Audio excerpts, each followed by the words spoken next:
This is the final flashback of the young man's life before death. Though abandoned as a child, he showed remarkable intelligence from an early age. The old sect master of Manhwa sect encountered him in his misery and felt compassion, so he brought the babbling Qingming back to the sect. However, time passed, and before anyone knew it, 10 years had gone by. The orphan child had grown into a young man, his martial arts surpassing all other disciples. But he was also the biggest troublemaker that drove his uncles crazy. He slacked off during lessons, refusing to change despite repeated warnings. He even frequently stole his senior brother's hidden stashes of alcohol. He knew he was too mischievous. There wasn't a single junior brother who hadn't been beaten by him. Yet the elder's angry lectures about his disappointing behavior went in one ear and out the other. Only at the moment of his death does he finally feel regret. If only I hadn't been so arrogant in my talents, forgetting that everything I achieved was given by the sect. If only I had followed their teachings in my cultivation. Senior brothers, junior brothers, perhaps you would have. And so, a prodigy of his generation, the Plum Blossom Swordmaster, one of the 3 greatest swordsmen in the world, slowly closes his eyes with deep regret. Their battle between the 9 sects and 1 guild against the greatest demon in history has cost the lives of everyone, including Qingming. It ends with them severing the heavenly demon's head at the cost of their lives. But it seems fate has other plans. A solid thwack of a wooden stick strikes the young man on the head. Like a dream, it awakens Qingming's consciousness that had just faded. Wincing in pain, he discovers the heavenly demon in front of him has turned into a little brat, though he doesn't know how he survived. This beggar brat arrogantly tells him to get lost and go beg. This leaves the young man with no time to think. He tries to negotiate but receives only mockery in return. Another strike with the stick comes down. Qingming lifts his hand effortlessly, only to realize his hand has become smaller. He suffers a severe beating from the little brat. He stands dazed by the stream for a long while. In his 20+ years at Manhwa, he had never been beaten like this. Humiliated, his eyes blaze with fury. Just as he's planning to come back and settle the score, he looks down and freezes in shock. The reflection of a small child in the water looks completely unfamiliar. Indeed, I should have died. Could it be? This is what Buddhism calls reincarnation. A young beggar approaches Qingming with a worried expression. You're the one who just saw me get beaten. Qingming takes this chance to learn about his current situation, but the information the boy reveals leaves him unable to stay calm. Not only is this body truly that of a beggar, but it's now 100 years after the demon subjugation war.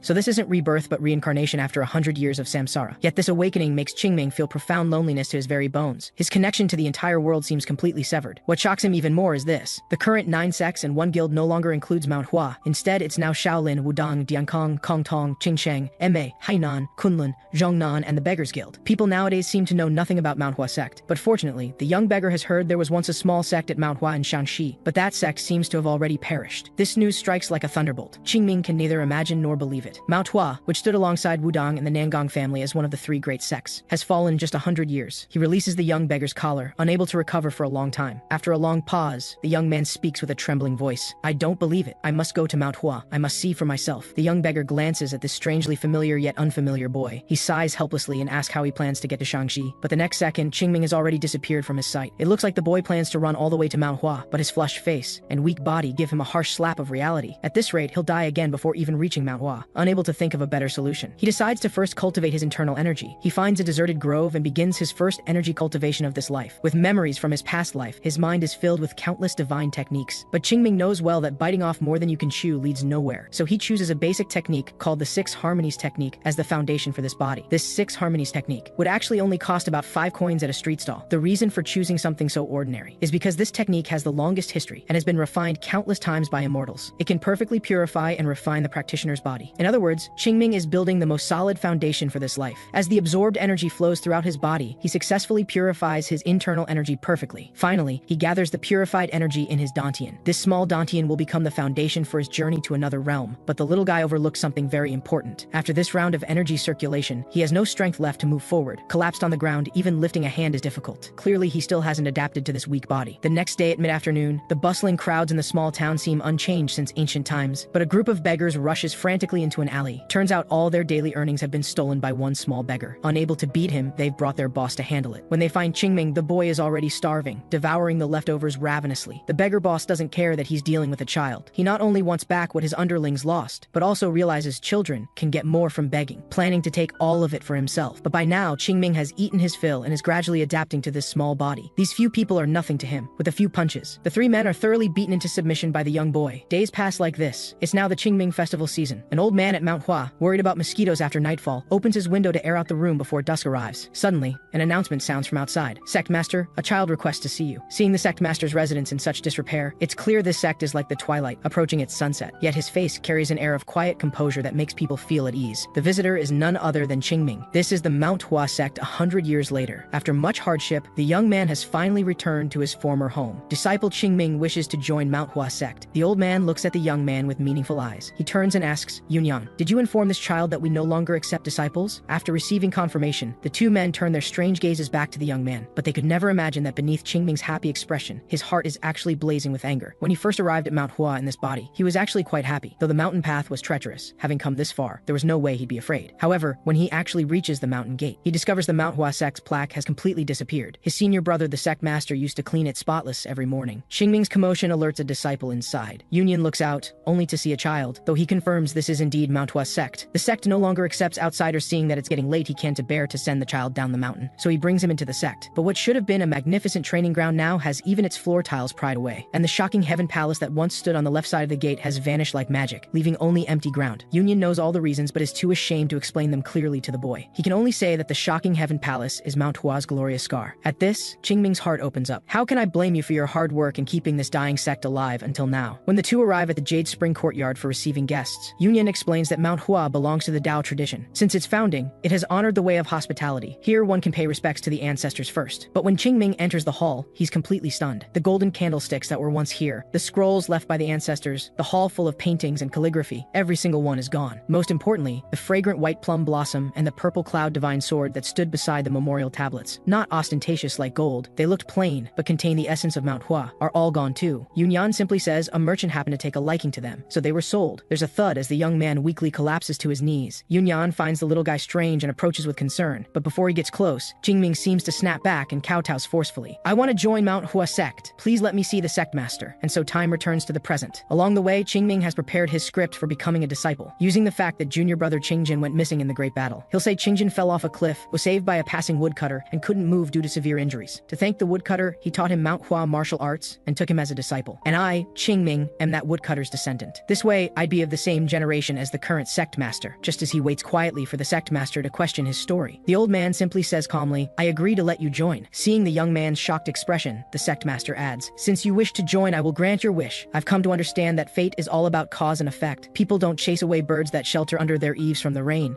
so why would we refuse a child who comes to us? So the sect master has Yunyan arrange accommodation for the little one and prepare the initiation ceremony. But only Qingming's mind is racing wildly. No, my generation rank would be. Sure enough, he becomes a third generation disciple. The helpless Qingming can only console himself that at least he's back in the sect. But over 100 years, Manhwa's structure seems to have changed drastically. Back then, there was no concept of shared dormitories for disciples. New disciples would live at their master's residence. But regardless, this means someone lives in these guest rooms. Just as he's about to look around, a loud voice behind him startles him. Who are you? Why are you peeping into someone's room? Are you a thief? His voice attracts the attention of many third-generation disciples. Qingming is like a cat on a hot tin roof, completely surrounded by a group of kids taller than him. Fortunately, a sharp reprimand interrupts this commotion. From the disciples he learns, this man is the instructor responsible for their training. Meeting Qingming for the first time, he's not surprised. He heard early on that a newcomer would be assigned to White Plum Hall today, so he tells him to rest tonight and begin training tomorrow. After speaking, he leads the disciples to evening lessons. But the boy named Xiaoji glances back at him before leaving. He seems convinced that Qingming has sticky fingers. He viciously tells him to wait. Sooner or later, he'll fix those bad habits of his. Qingming remains where he is. At this moment, he suddenly realizes Manhwa sect's revival must start with these kids, though the method might be a bit different. At night, the moon is bright and stars are few, a clear evening. Xiaoji returns from evening lessons. After confirming that Uncle Yunjin won't return at this hour, he brings a group of brothers to find Qingming. The intention is to make him obediently take a beating from everyone, but the chattering boy doesn't notice the gleeful look on his face. Senior brother, put more force into your neck. The next second, before Xiaoji's face can even react, he takes a punch. A thunderous boom echoes from the roof of White Plum Hall. All the senior brothers present are stunned at this moment. Qingming slowly pulls back his smoking little fist, looking even more pleased. Senior brothers, take your beating first, accompanied by screams and wails. Even the birds roosting on the roof scatter in all directions. Looking inside the hall, the disciples are kneeling in a row before Qingming, their heads covered in bumps. Xiaoji lies flat on the ground, not daring to move an inch. Qingming beckons the troublemaker over. He then begins to inquire about the whereabouts of Shocking Heaven Palace and why Manhwa has fallen to this state. It turns out, legend has it that 100 years ago, Manhwa produced a plum blossom sword master, which was Qingming himself. After he personally severed the heavenly demon's head, all of Manhwa's top fighters had fallen in the campaign against the demon. Then the remnants of the demon cult set fires in revenge. In the end, Manhwa's losses were too devastating, so much so that even now it hasn't recovered. Wait. That means the reason for Manhwa's decline is me. The next morning, Qingming, weighed down by worries, hasn't slept deeply at all. At this moment, a senior brother carefully calls out, "Junior brother." He opens his eyes. It turns out Uncle Yunjin is notifying everyone to gather at the third training ground. When he arrives at the scene and sees these senior brothers practicing swordplay in an orderly fashion, Qingming is speechless once again. Last night, he already realized these children's foundations are weak. Learning swordplay this early is like reciting reciting scriptures before learning to read. Though it may seem they're ahead of others, it's merely a flash in the pan. At this moment, he's also lost in confusion. Manhwa's decline can be described as a devastating collapse. In just 100 years, even the training system has become so broken. He then asks a senior brother beside him what else they learned besides this sword technique. Better not to have asked. When he learns that Manhwa sect's most exquisite sword technique is now called the Taiyi illusory sword. Qingming even suspects he's hearing things. Back then, his senior brother, the sect master, told him that the Taiyi illusory sword no longer resembled Taoist martial arts. Moreover, its power was too weak. He deeply agreed and suggested his senior brother eliminate this technique entirely. But they had agreed on this, yet they're still learning. Has the 24 moves Plum Blossom sword technique been lost? At night,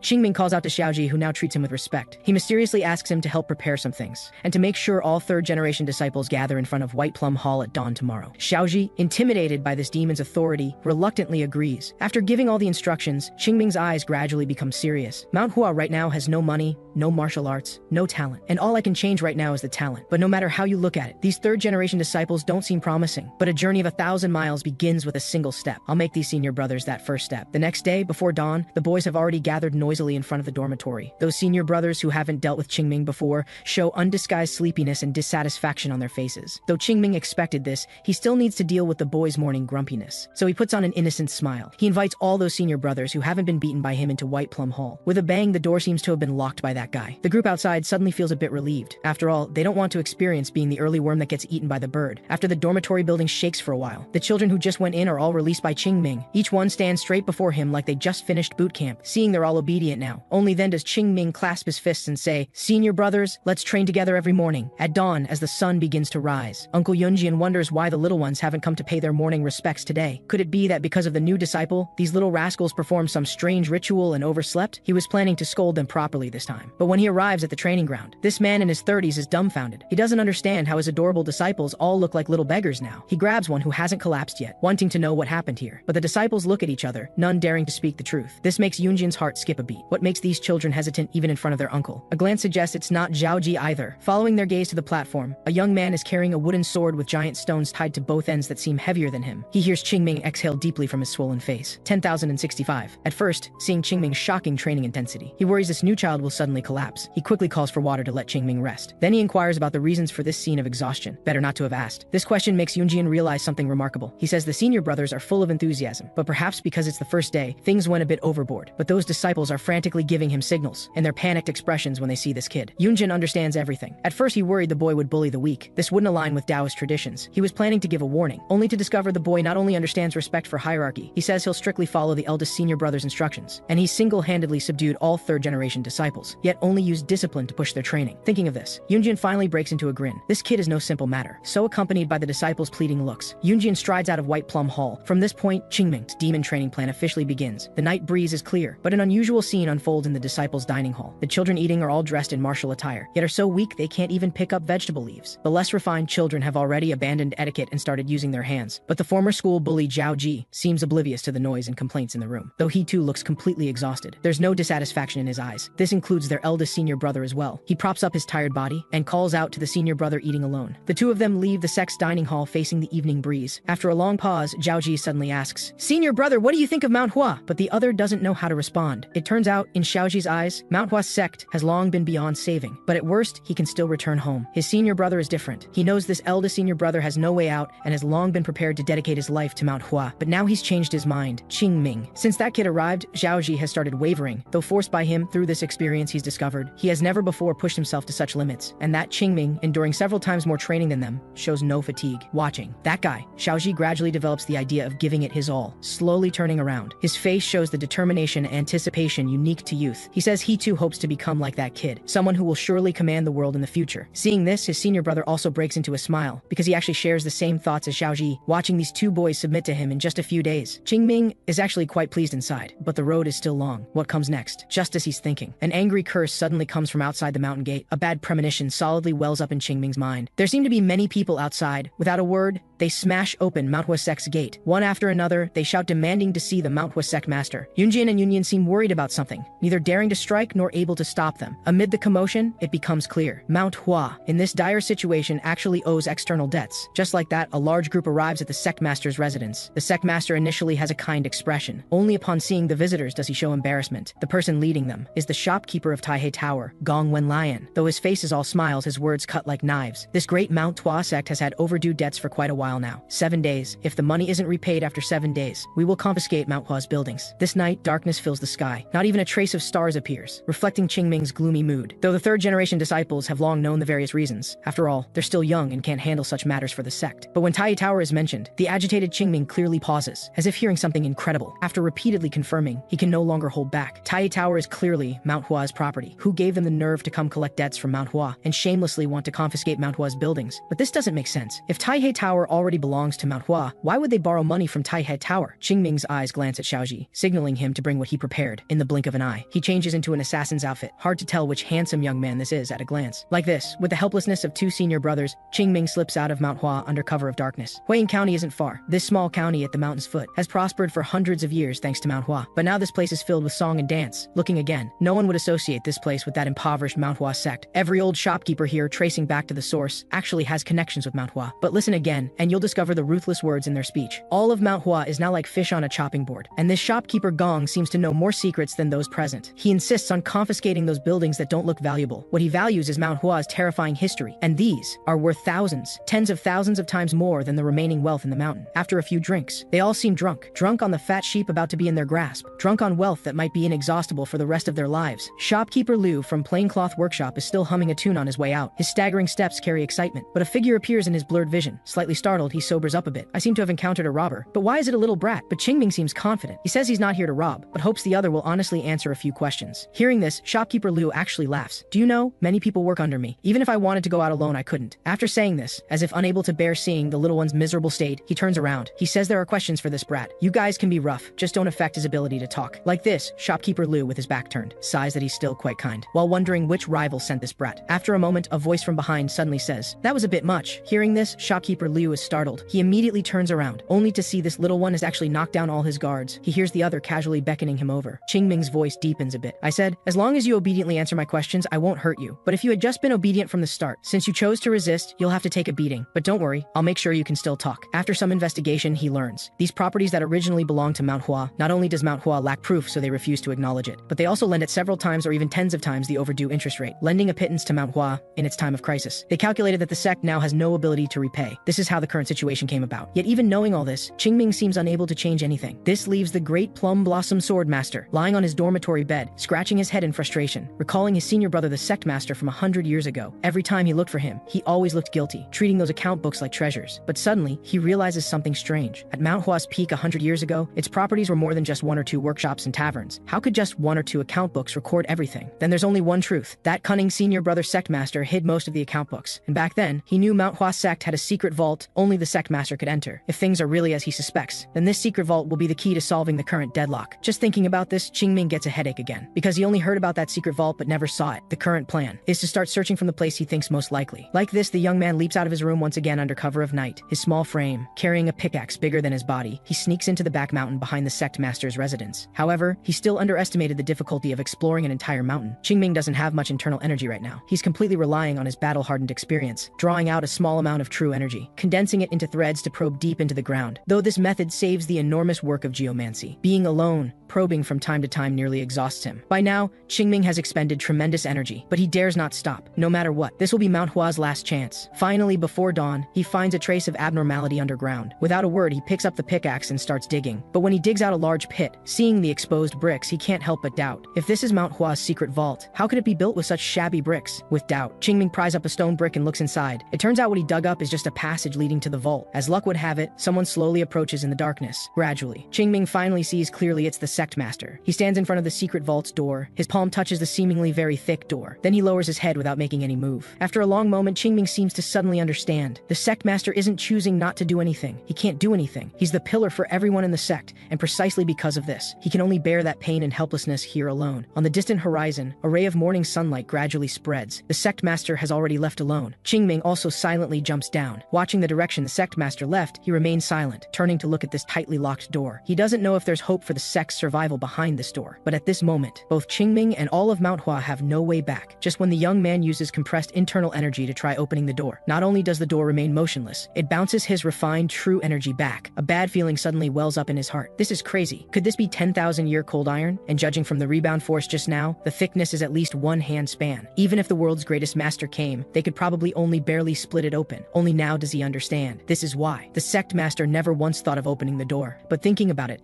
his senior brother, the sect master back then, also couldn't break through this cold iron door. There should be another method. So Qingming carefully searches. Only then does he reach a shocking conclusion. The dense sword patterns on the door actually contain the 24 moves plum blossom sword technique. Bamboo leaf hand, 6 harmonies fist, even purple cloud body protection energy. This must be the method to open this door. If it were his former self, this would be no problem. But now he's purely a max level experience on a newbie account. To have him execute so many of Manhwa's essential martial arts in one breath. Only one option remains. The worst possible option. Then Qingming seems to mutter to himself, touching his abdomen. Consider it cultivation. I'll only use a little, just a tiny bit. Innate true energy. This is the power everyone possesses from birth to maintain life. The young man's eyes fill with bloodshot veins. Just as he lifts the wooden sword, blood begins seeping uncontrollably from the corners of his mouth. As the sword moves gradually unfold, his body and internal energy have reached their limits. This makes his movements gradually become extremely slow, as the sound of the sword handle being crushed rings out, but absolutely cannot stop. I am the Plum Blossom Sword Master. Like this, Qingming barely completes the execution of all the moves. He collapses, kneeling on the ground, and the door at this moment emits an intense groaning sound. With a crack, it swings open before Qingming. But before the young man can be happy for 2 seconds, blood gushes out from his throat again. Gasping heavily, he finally understands. Those moves just now will require at least 2 months of recovery, but Qingming really can't care about that now. Come on, let me see. Just how many treasures did my senior brother the sect master hide here? Qingming enters the secret vault, only to discover it's barely larger than a palm. No divine weapons, no treasures, just 3 meager bookcases. They reflect just how weakened Manhwa has become. However, when he pulls out a journal, he suddenly realizes this entire cabinet of worn items are all ledgers from Manhwa 100 years ago. The kid's eyes light up with crimson excitement. He stuffs his small robe until it bulges everywhere. But wait, could the sect leader's vault contain only these papers? Qingming scratches his head and looks toward another bookcase. He pulls out another journal. Inside, he discovers a whole pile of martial techniques his senior brother had desperately hidden away. It seems the old man was quite sentimental. If the left bookcase represents the duties of the Manhwa sect leader, the middle one contains his worries and affection for Manhwa. Then this final one. Qingming slowly unfurls the only scroll in the third bookcase. Besides the opening line for the sect leader's eyes only, it contains nearly 1,000 densely written words of instruction. The main message conveys Manhwa's teachings. As sect leader, one's role is not to command the entire Manhwa sect, but to provide disciples with sufficient nourishment. Never attempt to bind their souls and spirits. Whether Manhwa declines or becomes the most prosperous place under heaven, Manhwa remains Manhwa. May future generations inherit the ancestors' will. 21st generation sect leader, Qingwen. Staring at the dense passage, Qingming reads it with rare attentiveness. To him, this scroll is like his senior brother's last testament. Though he found no treasures, this haul is enough for the sect to turn things around. But just as he's about to leave, he suddenly freezes. He looks back. This room's arrangement is so unbalanced. His senior brother always had severe obsessive tendencies. This last bookcase probably. Thinking this, Qingming decisively grips it with both hands and forcefully lifts it up, revealing a hidden chamber glowing with golden light beneath. The kid's jaw drops. What a cunning fox. The hidden chamber isn't large. Even the boy can't stand upright in it. But his eyes are now sparkling with stars. Inside are mountains of gold bricks, various precious swords, and a pile of secret manuals and gemstones he's never seen before. The feeling of instantly striking it rich is truly wonderful. At dawn, the sky is clear for miles, yet the sect leader's heart is clouded with gloom. Only 5 days remain until the deadline they set. Before he can think further, he hears Yunjin shouting outside. The sect leader opens the door, and Yunjin becomes hesitant. He insists the sect leader must see for himself. Yunjin is usually composed, so seeing him like this, the sect leader has no choice but to set aside his troubled thoughts and rush with him to the peak where the third-generation disciples train. Along the way, he sees these nearly collapsed children sprawled everywhere. His heart fills with doubt. Even as Yunjin explains they merely overtrained, the sect leader can't immediately accept this new reality. However, when they find Qingming, the sect leader is even more astonished. The boy has become so weak from the loss of innate true energy, he looks like a little zombie. Before he can ask, Qingming first directs the sect leader to look at what he just discovered. Following where the boy points, suddenly, a golden aura like divine energy from the heavens rushes toward them. This vast and magnificent power tower. The sight is absolutely overwhelming. At a glance, a full sack of gold bricks and a pile of brand new swords. For the sect leader, this can no longer be described as timely rain. Calling it a life-saving grace is absolutely right. Moreover, he keenly spots the journals in the chest. If these are authentic, they're far more valuable than the gold. The sect leader is about to pick one up for a closer look, but suddenly becomes as cautious as a kitten. If he rashly opens these journals and damages them, even death couldn't atone for it. Though he thinks this, his hand unconsciously reaches for those gleaming sword manuals. With his knowledge, one glance tells him these are genuine masterful techniques. Moreover, these are manhua techniques lost for 100 years. However, he's so overwhelmed with excitement that he can't catch his breath. With a thud, he faints. In a daze, he opens his eyes again. 7 plum sword records. Drenched in sweat, he fears he's been dreaming. He frantically searches for those journals again. He also summons officials from near Manhwa who handle finances to authenticate the Huayin County ledgers. Only after they give a positive confirmation does this sect leader in his 60s nearly break down in tears. Heaven knows how long he's carried this burden. That child is truly Manhwa's heaven-sent lucky charm. But now, the most important thing, the sect leader waves his hand, ordering disciples to go to Huayin County and summon those shopkeepers to Manhwa immediately. Several days later, shopkeepers from throughout Huayin County arrive at Manhwa one after another. As merchants, their thoughts vary. Most speculate that the Manhwa sect plans to offer some conditions to beg them for more time to repay the debt. As everyone arrives again at the gate they destroyed, thinking about personally ending the Manhwa sect that protected them for centuries, many feel mixed emotions. But this shopkeeper Gong has only ruthlessness in his eyes. Union leads them to the sect leader's residence. The sect leader wears a kind expression. He says everyone has worked hard coming here. Please come in first for a cup of hot tea. But shopkeeper Gong doesn't appreciate the gesture. He says they're merely lowly merchants. But his meaning is to have Xuan Kong discuss the debt directly. Seeing this, he stops being hospitable. He says recently they've tried every means to inquire, but couldn't find anyone willing to lend to Manhwa. Gathering 100,000 taels within the deadline is now impossible, but I can repay a portion to everyone first. I wonder if anyone present could extend the repayment date? The sect leader bows deeply. Please, help Manhwa. In the distance, Qingming watches this performance by the current sect leader. Though he's still incredibly weak, his eyes are full of intrigue. Right now, he can't figure out whether the sect leader's actions are a trap to push them into hell or an act of charity. As a sect leader, does he truly possess the necessary resolve? The only certainty now is that Xuan Kong isn't as simple as he appears on the surface. As shopkeeper Gong continues pressing, the sect leader doesn't hold back. He interrupts, saying his request isn't directed at shopkeeper Gong alone, but at everyone present. Though Manhwa is far from its former glory, that doesn't mean no one is willing to help us. Right now, I can only repay a portion, so I beg you. If anyone today is willing to help Manhwa through this crisis, we will repay you in Manhwa's name in the future. However, at this moment, shopkeeper Liu awkwardly steps forward. His face no longer shows the excitement from when he arrived. His words even carry respect as he asks the sect leader, Manhwa today could vanish tomorrow, and it wouldn't be surprising. How should we trust your promise? The sect leader sighs softly, then says with firm conviction, on the name of Manhwa alone. Manhwa's history, inheriting its soul and spirit for thousands of years. Isn't that enough as a pledge? In truth, shopkeeper Liu's heart has already been moved by the sect leader's plea, but faced with huge interests,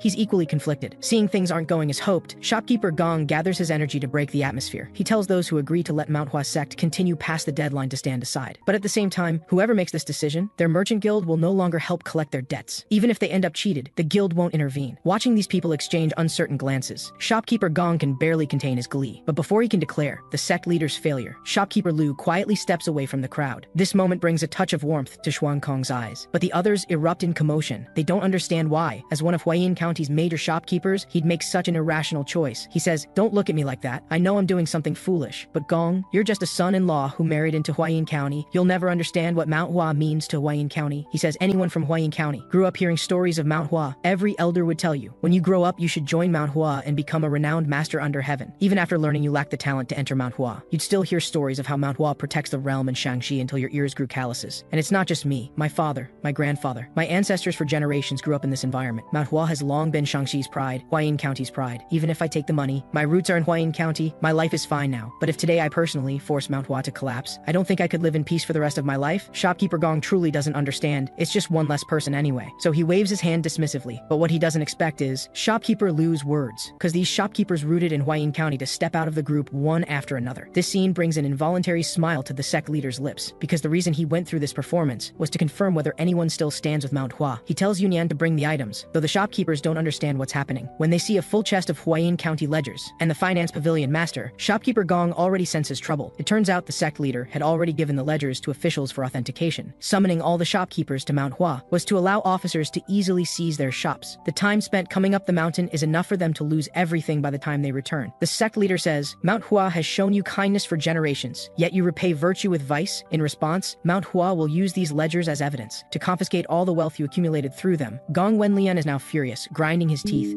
Xuan Kong tells them to return now. Considering their years managing Manhwa's enterprises, He permits them to take 1 card of possessions and leave Huayin County immediately. As for those shopkeepers who didn't choose to betray Manhwa, though the businesses return to Manhwa, continuing to manage them will still bring appropriate rewards. Let's discuss the details inside, shall we? The next day, Qingming learns that old man Xuankong is letting those guys take 1 card of possessions each. Afraid they'll get too far, he doesn't even eat breakfast before rushing down the mountain. Fortunately, because their homes were raided, officials along the way show them unfriendly faces and inspect them extra thoroughly. This prevents the group from getting far. However, Gong Wenlian doesn't seem as simple as he appears. He's determined to ensure Manhua never recovers. Qingming just arrives and hears him say he'll go to Luoyang to find more powerful authorities, to claim Manhua's ledgers are forgeries. This makes the boy, who originally just came to rob them, more cautious. Shopkeeper Gong finds it amusing. In broad daylight, hunched over and dressed like a bandit, he can't be bothered to think about it, so he waves his hand. Don't try to rob our possessions, or you'll throw your life away for nothing. Qingming is straightforward. He tells him bluntly, these possessions aren't yours. They're ours.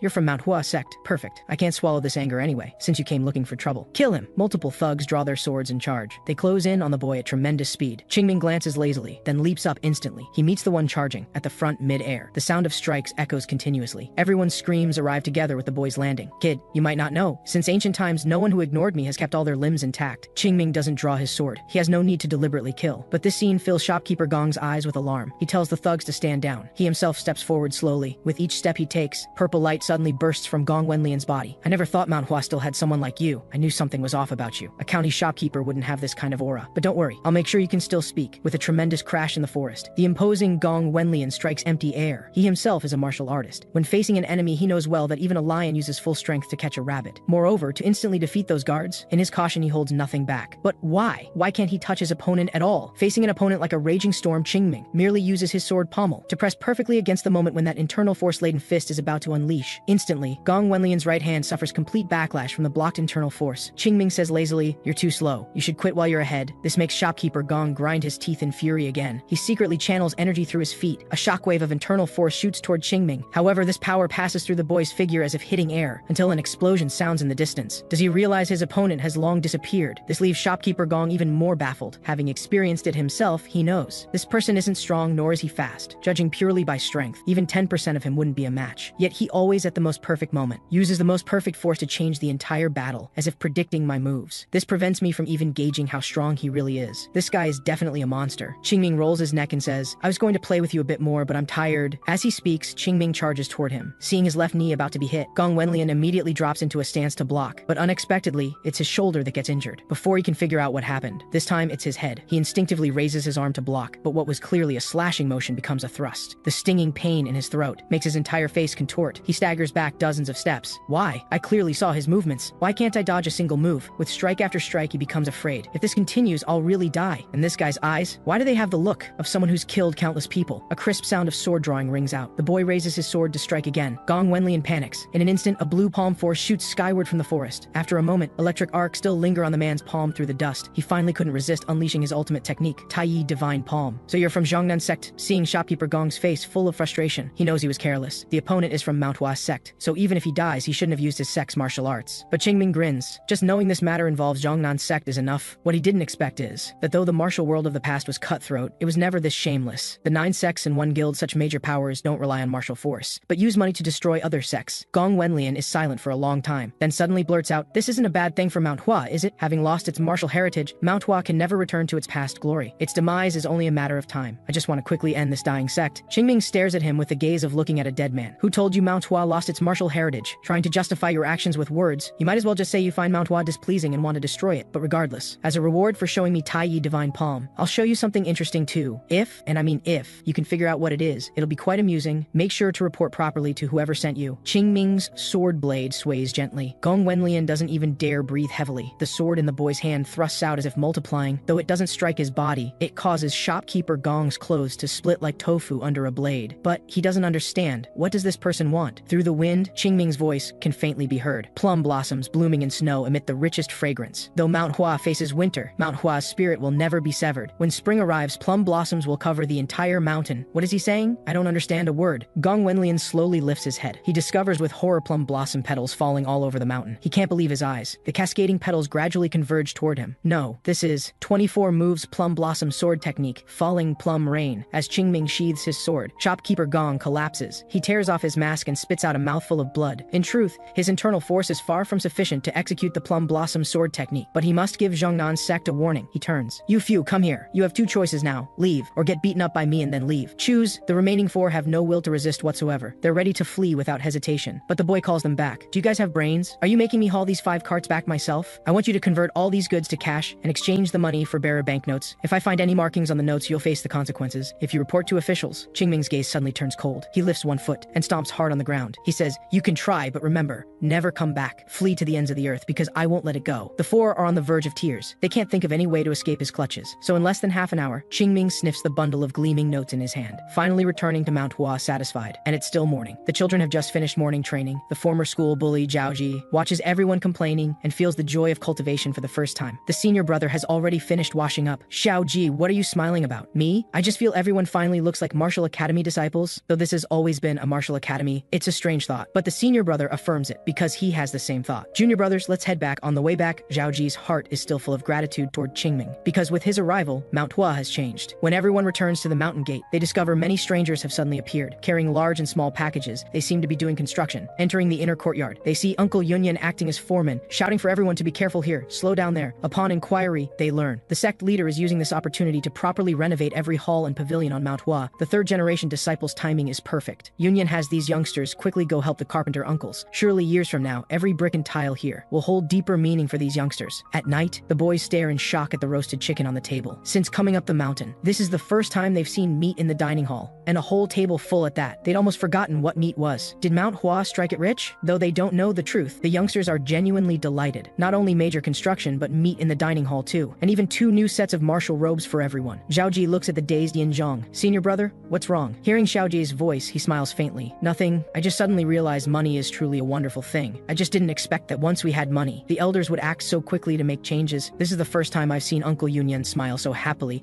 But Xiaoji, though Manhua is changing at tremendous speed, we must prepare ourselves as soon as possible, though I don't know why that guy uses such poor acting to hide bringing so much stuff. One thing is certain, if we can't cut through this onrushing wind of change, we might very well be swept away by the storm that kid brings. Xiaoji laughs. Don't worry, senior brother. I'm Zhaoji, and so in every sense Manhua from inside to out stirs with a wind of revival. As for Qingming, he's now summoned by the sect leader. Having benefited from the boy, they originally planned to give him some money as a reward, but Qingming acts as if money is dirt beneath his notice, making the sect leader's eyes sparkle with stars as he looks at the youngster. What he doesn't know is there's still plenty of wealth in the sect leader's vault, and even if the sect leader could give some, it wouldn't be much. Then what reward do you want? Martial arts that third-generation disciples can't learn? However, Qingming still refuses this suggestion. He gives a high-sounding reason, saying he should follow proper order step by step, but right now he's even more troubled. There are still many martial manuals to bring out from the vault. How to naturally hand those over to them is a real headache. To avoid them suggesting more strange rewards, Qingming proactively requests that the sect grant him the privilege to freely enter and leave Huayan County. This would expand his range of activities and facilitate his future endeavors. But after much contemplation, Xuankong ultimately refuses this proposal. Mainly, he doesn't want to break the rules, fearing it would breed discontent. The sect leader is so by the book that Qingming can't think of what cash-strapped Manhua could give him. But suddenly, the kid has a flash of inspiration. Sect leader, as you've seen, my health hasn't been good lately. The medicine hall says my vital energy is damaged. So, could you bestow upon me some spirit pills, the kind that can replenish vital energy? Everyone falls silent. After a moment, Xuankong takes a sip from his cup. Everyone, hear this. In the name of the Manhua sect leader, Manhua disciple Qingming is permitted to freely enter and leave Huayan County henceforth. The boy's shocked gaze sweeps across them. After speaking, he's about to send Qingming back to rest and recover. Sect leader, wait, I wanted spirit pills. Sect leader, clearly Xuankong's attitude plainly states, even if you ate me, there are no spirit pills. Closing the door, he finally asks, so, what do you think of this child? Yunyan's view is simple. He senses no childish immaturity from Qingming whatsoever. He even exudes a Taoist aura. The only explanation must be innate Taoist energy. Xuanshang observes more carefully. Even children who suffered hardship from youth wouldn't be as mature as him. It's not that he's too scheming, it's just, at this point, Xuanshang doesn't dare continue, because the martial manuals Qingming brought back supposedly preserved for over 100 years still look like the ink hasn't dried. If it were someone's conspiracy, yet the contents truly contain righteousness. More likely, someone wants to hide their identity while helping Manhua. But who could it be? The boy who has already left walks along fuming. He worked himself to exhaustion writing manuals by hand, yet can't get a single spirit pill in return. Judging from Xuankong's expression, these people lost the art of pill refinement too. But now the problem is serious. Though I knew mobilizing innate true energy would have side effects, I didn't expect them to be this severe. If I rest quietly for half a year, this body will surely miss its optimal cultivation period. I must find a method. As far as Qingming knows, there are only 2 ways to quickly restore innate true energy. Either consume precious spirit pills, or find someone with comparable internal force to transfer energy. The latter is now fantasy. I remember Manhua in the past. Spirit pills were so abundant we ate them like candy. More often I used them as hangover remedies. Don't even get me started on how great that was. Back then, drinking heartily while hiding from senior brother sect leader. Wait, hangover remedy? He spread sprints toward the back mountain. Rarely he even curses himself for being stupid. This Heartbreak Cliff is the highest and most dangerous cliff among the 5 sacred mountains. Right here is a secret base that only I, Qingming, know about in all of Manhwa. Back then, to avoid Senior Brother Sect Leader's supervision, I hid quite a few spirit pills and fine wines here. Strange though, why didn't Senior Brother Sect Leader silence me permanently? If it were me, I'd definitely have beaten a guy like me to death. But anyway, there must be spirit pills I hid there, though I can't fly up now. If I go from top to bottom, the danger only increases tenfold, that's all. Whatever. Let's do this. The boy attempts to descend from the cliff's heights, but what he doesn't know is, Heartbreak Cliff is called Heartbreak because the entire cliff face has almost no footholds. In other words, this is an incredibly smooth cliff. The boy accidentally falls off the cliff. Fortunately, he tied a rope to a tree first. This prevents him from immediately becoming a feast for the earth, but Heartbreak Cliff's wall has that peculiar shape, bulging above and concave below.